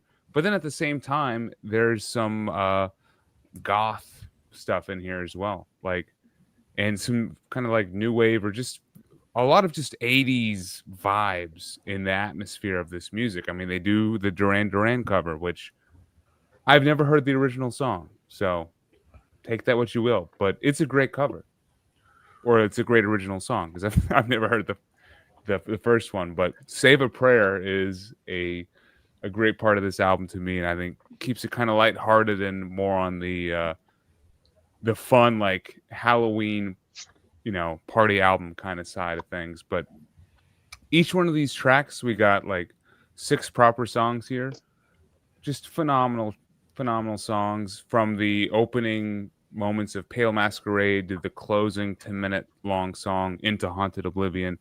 I'm Fully Sold. Some of my favorite guitar riffs of the year are on this album. Like Daughters of Lingering Pain has just this like epic, like lurching heavy metal riff, and Lugubrious Stance, I did not pronounce that right, also has just this fist pumping riff in there as well. So a lot of reasons to like this album for me, and I'm just happy I've kind of clicked with Hooded Menace. I will return to their previous efforts and see if I dig them more, but for now, Lachrymose Monuments is enough. And yeah, definitely one of those albums which is like, we're getting to near perfect territory from 2025, which is just a testament to how awesome this year was. So, All right, Kellen, All right, my mic should be back. Am I good? you're good. You All right. Awesome. So number 2, Stan Garagel. Also, I'll attempt this. Za Streborno Oro. I believe Oh, is nicely done. Wow. Well, the roll in the R's. There you go. how does he do it? This band. So 2022, the debut had a lot of hype, a lot of attention, deservedly so. To see them back 3 years later with the success that Malakarpatan continues to have, this album absolutely delivers. The melodies are much more, what do we want to say, like more Slavic than they are, I would say, Scandinavian in terms of the influences here. And you can tell they kind of are connecting those black metal ideas with the same kind of pieces that inform Malakarpatan, meaning like Master's Hammer, the Merciful Fate influence. But this is 100% an enchanting record. They do atmosphere incredibly well, and I do not disappoint. To hear this one sort of follow up and sort of embellish on a lot of the same things that made the debut so enchanting. Man, I know that it's already been brought up. I think this is one of the few crossovers we may see here tonight, but absolutely love this Stan Garagel. All right, Alan. Okay, number 2, an album that has been mentioned a few times, so I'll keep it short. Ancient Death, Ego Dissolution. Really enjoyed this one from the get-go. And somebody mentioned it earlier. The big thing here is just, how spacious this sounds. So much new death metal coming out tries to sound very suffocating and cavernous and all that. And, it works, but it's a style that's done so much these days. It's hard to distinguish yourself. Ego Dissolution has so much open space in it. that the instruments really have room to do their own thing, and it has just a very different vibe. It's still dark, it's still heavy, but it doesn't feel like everything's trying to compact in, and crush you to death. Really liked that aspect. It was a more unique approach to death metal, something that you don't hear a lot of bands doing. And the album's held up, extremely well. Plus, you have, some top-notch performances. The band, sounds fantastic throughout it. I even kind of dig, the obvious, nod to things like, obituary in the cover art. So, yeah, this one's gotten a lot of praise, and deservedly so. Ancient Death is my number 2. All right, number 2, Havacrunu, Tavasalion. This is the first time I heard this band. I had never even checked out a track from them. So to hear the parts of the album when I was harvesting for the review, wow, couldn't wait to buy this, and really went up my year-end list, and has kind of stayed there throughout the whole year. But rock tinge black metal riffs, check. You got the triumphant Bathory 6/8 march, check. Chanting choirs in the background, check. Very catchy Finnish black metal. Man, they're just really, it's so playable. It gets done. I want to listen to it again. And that's a sign of a great record, especially when it comes to black metal. You listen to a black metal album, usually you're okay, I'm going to take a break, move on to something else. Is it just me? Does it make you want to pillage some villages? Oh, definitely. 100%. I don't get village pillaging out of this, but it's just so well produced. It feels so tightened together. Like they really went into this. They have some different ideas. They're not just putting out standard cult Finnish black metal, which a lot of bands do it. There's just a lot more color here. There's a lot more, there's a playful spirit in the music a little bit, which really shines through. And like I said, makes it very listenable. So yeah, this was an eye-opening experience, and people that have followed this band and say this isn't as good as some of their other ones, even though it's still really good. So I'm going to have to partake in some of the reissues that Svart has laid out this year.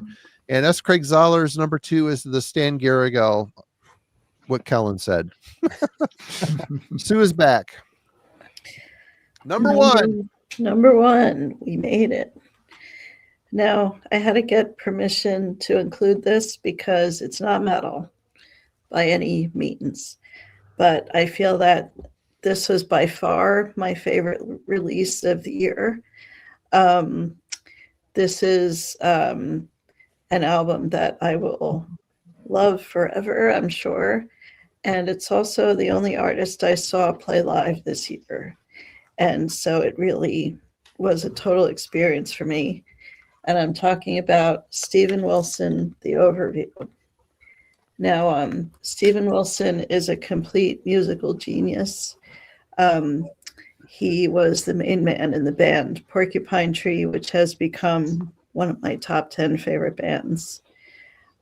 He's also a very renowned producer and has remastered lots of classic albums, from Phil Collins to Deep Purple to you name it. He's produced a ton of stuff. And his own music is very diverse. This current offering is completely, straightforward prog rock in the vein of Pink Floyd, that type of thing. But I just couldn't stop listening to it. It really just resonated with me so much. The album is made up of 2 songs with separate parts to it. And it's, I think it's just about the human experience, but how, like, when you're in space, you just see the little blue dot and it makes you feel kind of insignificant. And then, we've got the whole rise of AI and all that kind of stuff. So I think it's just brilliant. It's a musical journey, and seeing it live with the visuals and everything made it even better. So there you go. My number 1, Steven Wilson, The Overview. Awesome. That's pretty cool. I got to see him live with Jeff. I got my Dead Wing CD signed.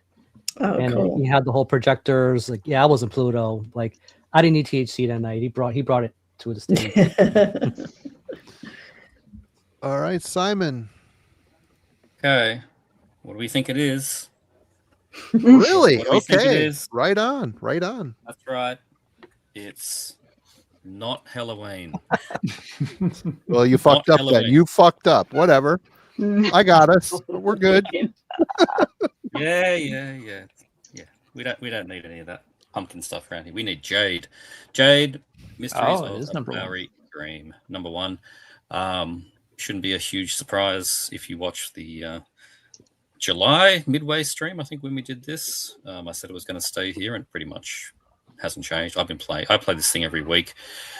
Jade is just one of those bands that I kind of got on the ground floor with, and I don't know, has really spoken to me. And I've been trying to shout across to the treetops to anybody that will listen about this band. I reviewed this on the Heavy Metallurgy earlier in the year. At the simplest, they're sort of an atmospheric death metal band with a lot of Bolzer influence, but as this album has moved on to, they're starting to really throw that to the side and have their own Jade style. They're a band now that's got their own style that is just, oh, that sounds like Jade for other bands. So they've really honed their craft so well and so quickly, really, to have this unique style. Far more dynamic than the last album. The last album was amazing, but I find this one even more creative. There's more sort of segues into sort of additional flourishes and dark ambient soundscapes, spiritual chanting, all this kind of stuff. Lots of atmosphere. It's atmospheric death metal after all. Huge, well-developed songs with standout, just sort of S-tier leads. The leads are what gets me with Jade. It brings a grown man to a tear every time I hear them. It's just, they're a hugely emotive band. I don't quite know how they do it, but they know how to drain every last emotion out of the listener in all of their compositions. But in the uplifting kind of way, you leave feeling very positive, which is strange when there's a giant world-destroying spider on the cover. But hey, that's the mystery of the Flowery Dream, I guess. I always feel refreshed after listening to this band. So very complex, fully formed death metal. Their first full-length, Pacification of Death, topped my 2022 list, so it's not really a surprise to see this one here from Jade. And they didn't leave it there. And props to Jeff Mendicant Media for sending me this one. They followed up with a 7-inch split with Hallucinate. And there's just one track on here, and it's fantastic. It goes super well with the album. So, yeah, Jade, Upside Down, with Mysteries of a Flowery Dream. It seems simpler, but that's one of my favorite Adam Burke art this year. Yep. He's done a lot of albums this year. Yeah, he's a busy chap. Great album. Fantastic band. All right, Melanie, number one. All right, this has been my number one all year. Band with the dumbest name ever. Toughness. Toughness with Black Respite to Oblivion. Toughness. Band is actually out of Poland, but they sound like they're from Finland, and that is within good reason because they very much are a Demolic worshiping band, but they do it in their own way, and they bring a modern feel to it.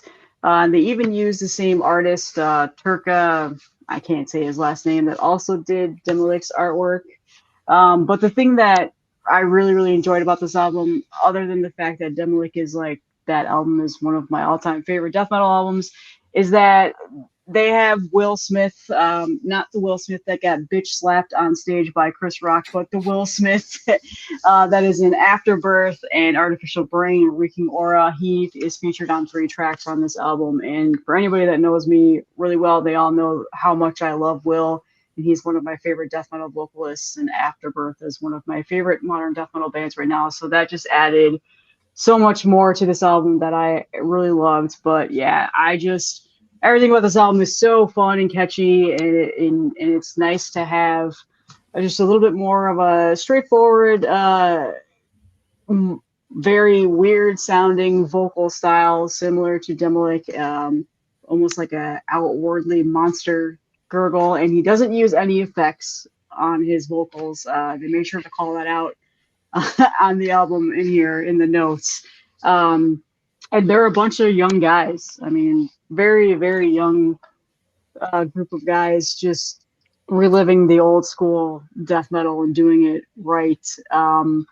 But yeah, just I don't know. I can't say enough about this album. It's been my number one ever since we did the mid-year review, ever since it came out in February. It's one that I still listen to just about every other day or so, and I just love it. So yeah, just really hate their band name though. So, but yeah, Toughness. A great album. I've had no luck in securing a copy of this thing. It's proving Yeah, really it's difficult. on Gods of War, and they haven't reissued it, I don't think yet.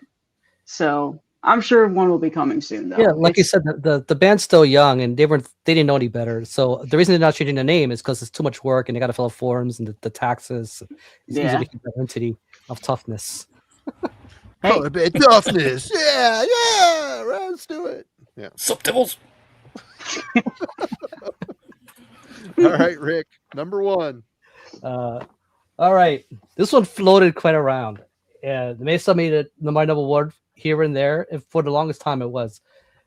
But this was a surprise. This was a late year drop. Was in September, and for the first time in a long time, this is not a doom album. It's actually Norwegian black metal, and this is the most Norwegian of the Norwegianest that ever Norwegian ever. this Gendald right here, so that Gelsey. And Marty, I know you showed it, and I know people have been talking very highly about this album, but for some reason, other albums have taken place. Like the Black Blade. This quite a one of nines. Another one. Very good albums, but why did I put this so high? And I'm a little surprised, honestly, that this is your. That's cool. It's awesome. But I'm surprised. I'm surprised. But I kept coming back to it. There was just these moments.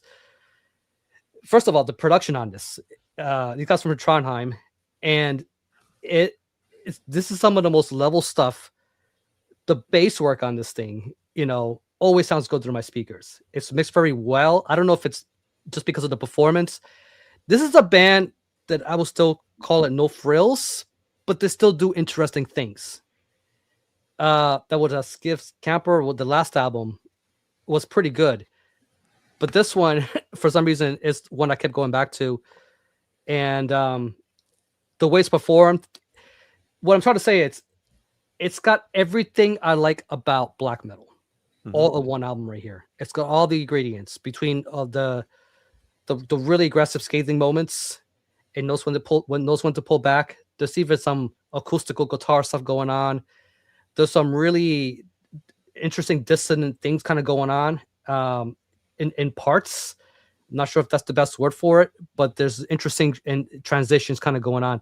There's a lot of little progressive like things, but still kept in that sort of realm of that real old school black metal. All the usual suspects. I hear a little Mayhem in here. A little Gorgoroth. There's a little bit of all that stuff. Yeah. From that time. And it's all packaged in such a way that sounds like I can't pick a fault with this. This thing keeps me interested the whole way through, and it sounds really good. It doesn't have anything that I will call a gimmick. There's nothing gimmicky about this. It's just straightforward, really well performed, really well mixed, very well done Norwegian black metal. And I haven't really listened to something that kept me as interested like this did, especially in such a short amount of time. I just gravitated towards it and it just made it my number one. So good job, Osmos. Put this out. Oop, what am I doing? Okay. Logan, hitting the wrong buttons is what I'm doing. There you go. Hey. Cheers to number one. Oh, drink that in a second. So it's been like a year and some change since I've heard an album which like immediately blew me away. But thankfully in November of this year, like the last Friday, I put on a release that from like the first moments of the music just kind of cascading over me, I was impressed. I was, transported to a different world. and that would have been the new Bluehouse Nord album, Ethereal Ah. Horizons. There it is. Yeah, I immediately fell in love with this thing. It was about like 30 seconds into Shadows Breathe First, where the clean vocals kind of drop in, and it's like it's kind of post-punky, kind of not like it's hard to describe, and that's like this album all the way through. It's just kind of is all Bluehouse Nord for sure, but it's him doing something different, like definitely similar to the Mushroom album he did earlier, in 2020. I'm trying to remember that. Hallucinogen, yeah. Hallucinogen, yeah, thank you. But this one still feels somewhat inspired by the Disharmonium series. So very much Disharmonium, I really liked both of those albums, Nahab and the first one. But to kind of describe them in like the Lovecraftian way, like those albums are like you're viewing this alien Lovecraftian being from afar, and it's beyond your comprehension. You don't understand what's going on. It's entirely scary, entirely like off-putting. You don't know if you want to like it or run away. It's kind of a mess of just emotions, the Disharmonium series. But this one, it's like that Lovecraftian entity is trying to communicate with you. Like it actually wants to level with your feeble human brain and try to be on the same page and just communicate what's going through its mind or whatever, who knows. But it just is more approachable. And I mean, you could use the it's black gaze element here, but I don't think Vinzval falls into that black gaze vibe that much. Like he does a little bit here and there. Like there's a couple moments and songs which do fall into that, but at the same time there are elements that really keep you on your toes. Like the drum performance is so fluid and it doesn't stay into a single pattern. Like the track The Fall Opens the Sky, absolutely one of my favorite songs of the year, period. It just has this like hook, this like black gaze level, just raises you up to the skies kind of hook. But the drums are like always changing, always shifting underneath it. So when you think you're going to finally hit that perfect climax, it moves, it shifts, and it gives it to you just for a second. But man, it's just great songwriting. And this whole album is chock full of it. There's like 4 perfect songs, in my opinion. Shadows Breathe First, The Ordeal, The Fall Opens the Sky, and the closing song, The End Becomes Grace. All just perfect tracks to me. And yeah, I love the journey that this album takes you on. I don't know if I want to give it like a 10 out of 10 kind of score, but we're near that range. And I think it just takes time to, figure that out if this is a 10 out of 10 album for me. But just the fact that this immediately hooked me and I'm even considering like that kind of score shows to me what kind of quality this album is. So very easily, Ethereal Horizons was my album of the year for 2025. Nice. All right. Kellen. Did not anticipate a record more in 2025. 100% delivered. No too complex of a sound to cite any one influence. Peerless amongst bands playing in this world right now. Vulture's Vengeance, Dust Age. I think from the beginning of the year when I did a review with Alan, this was kind of my shout out. We were doing the Harpoon review.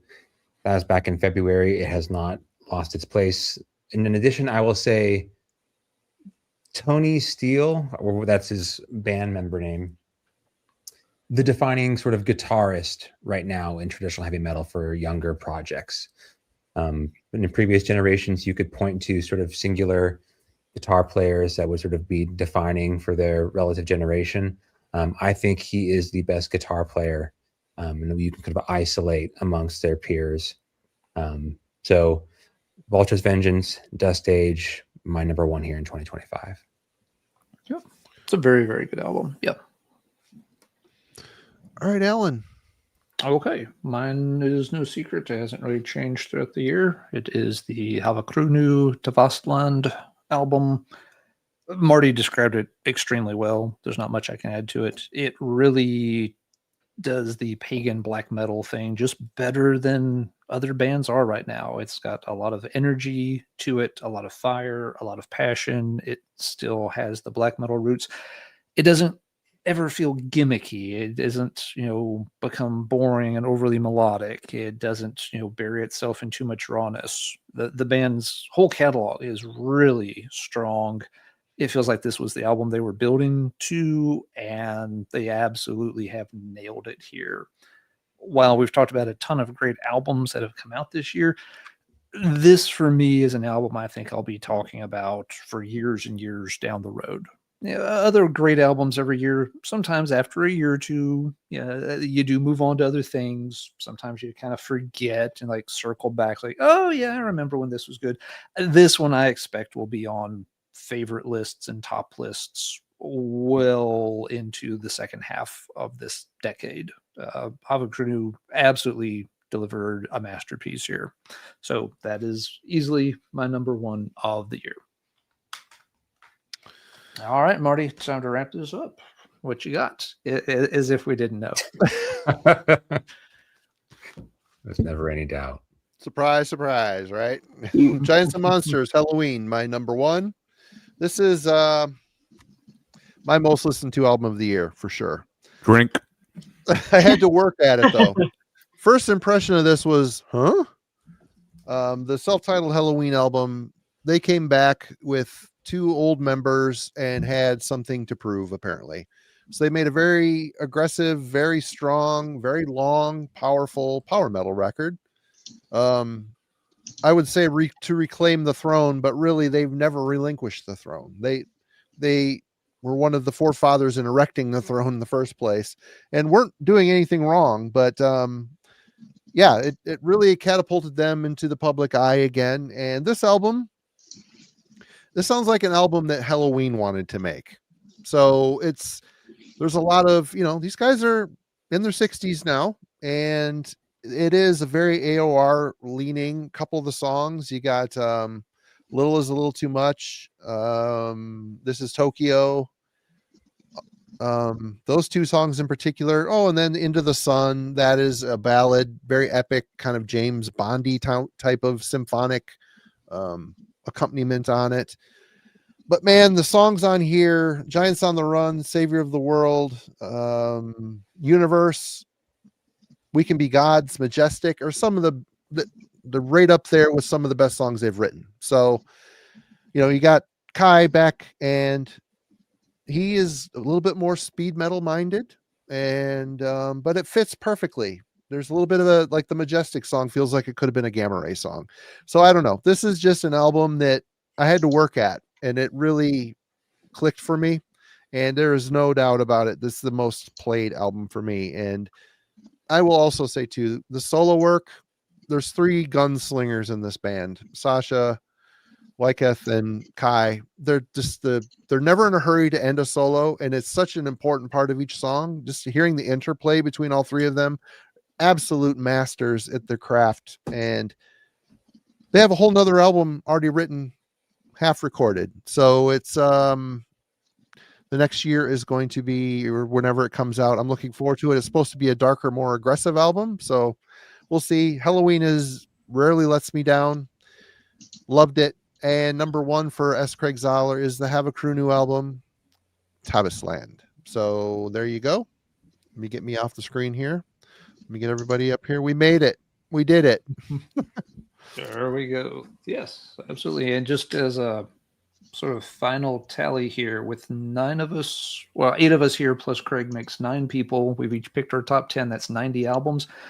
We have over 70 different albums represented here. So hopefully folks of watching have found some things that maybe they missed this year, and can go out to discover there's always new stuff to check out if you're interested in doing so. And I think we've presented a huge cross section here tonight for sure. And thank you to everybody for participating. And Thanks, Jeff. Jeff, thank you very much for the super chat there. Really appreciate everyone who's donated tonight. It's really nice. Guys of are y'all. crazy. It's awesome. It's been, a long stream with a lot of albums.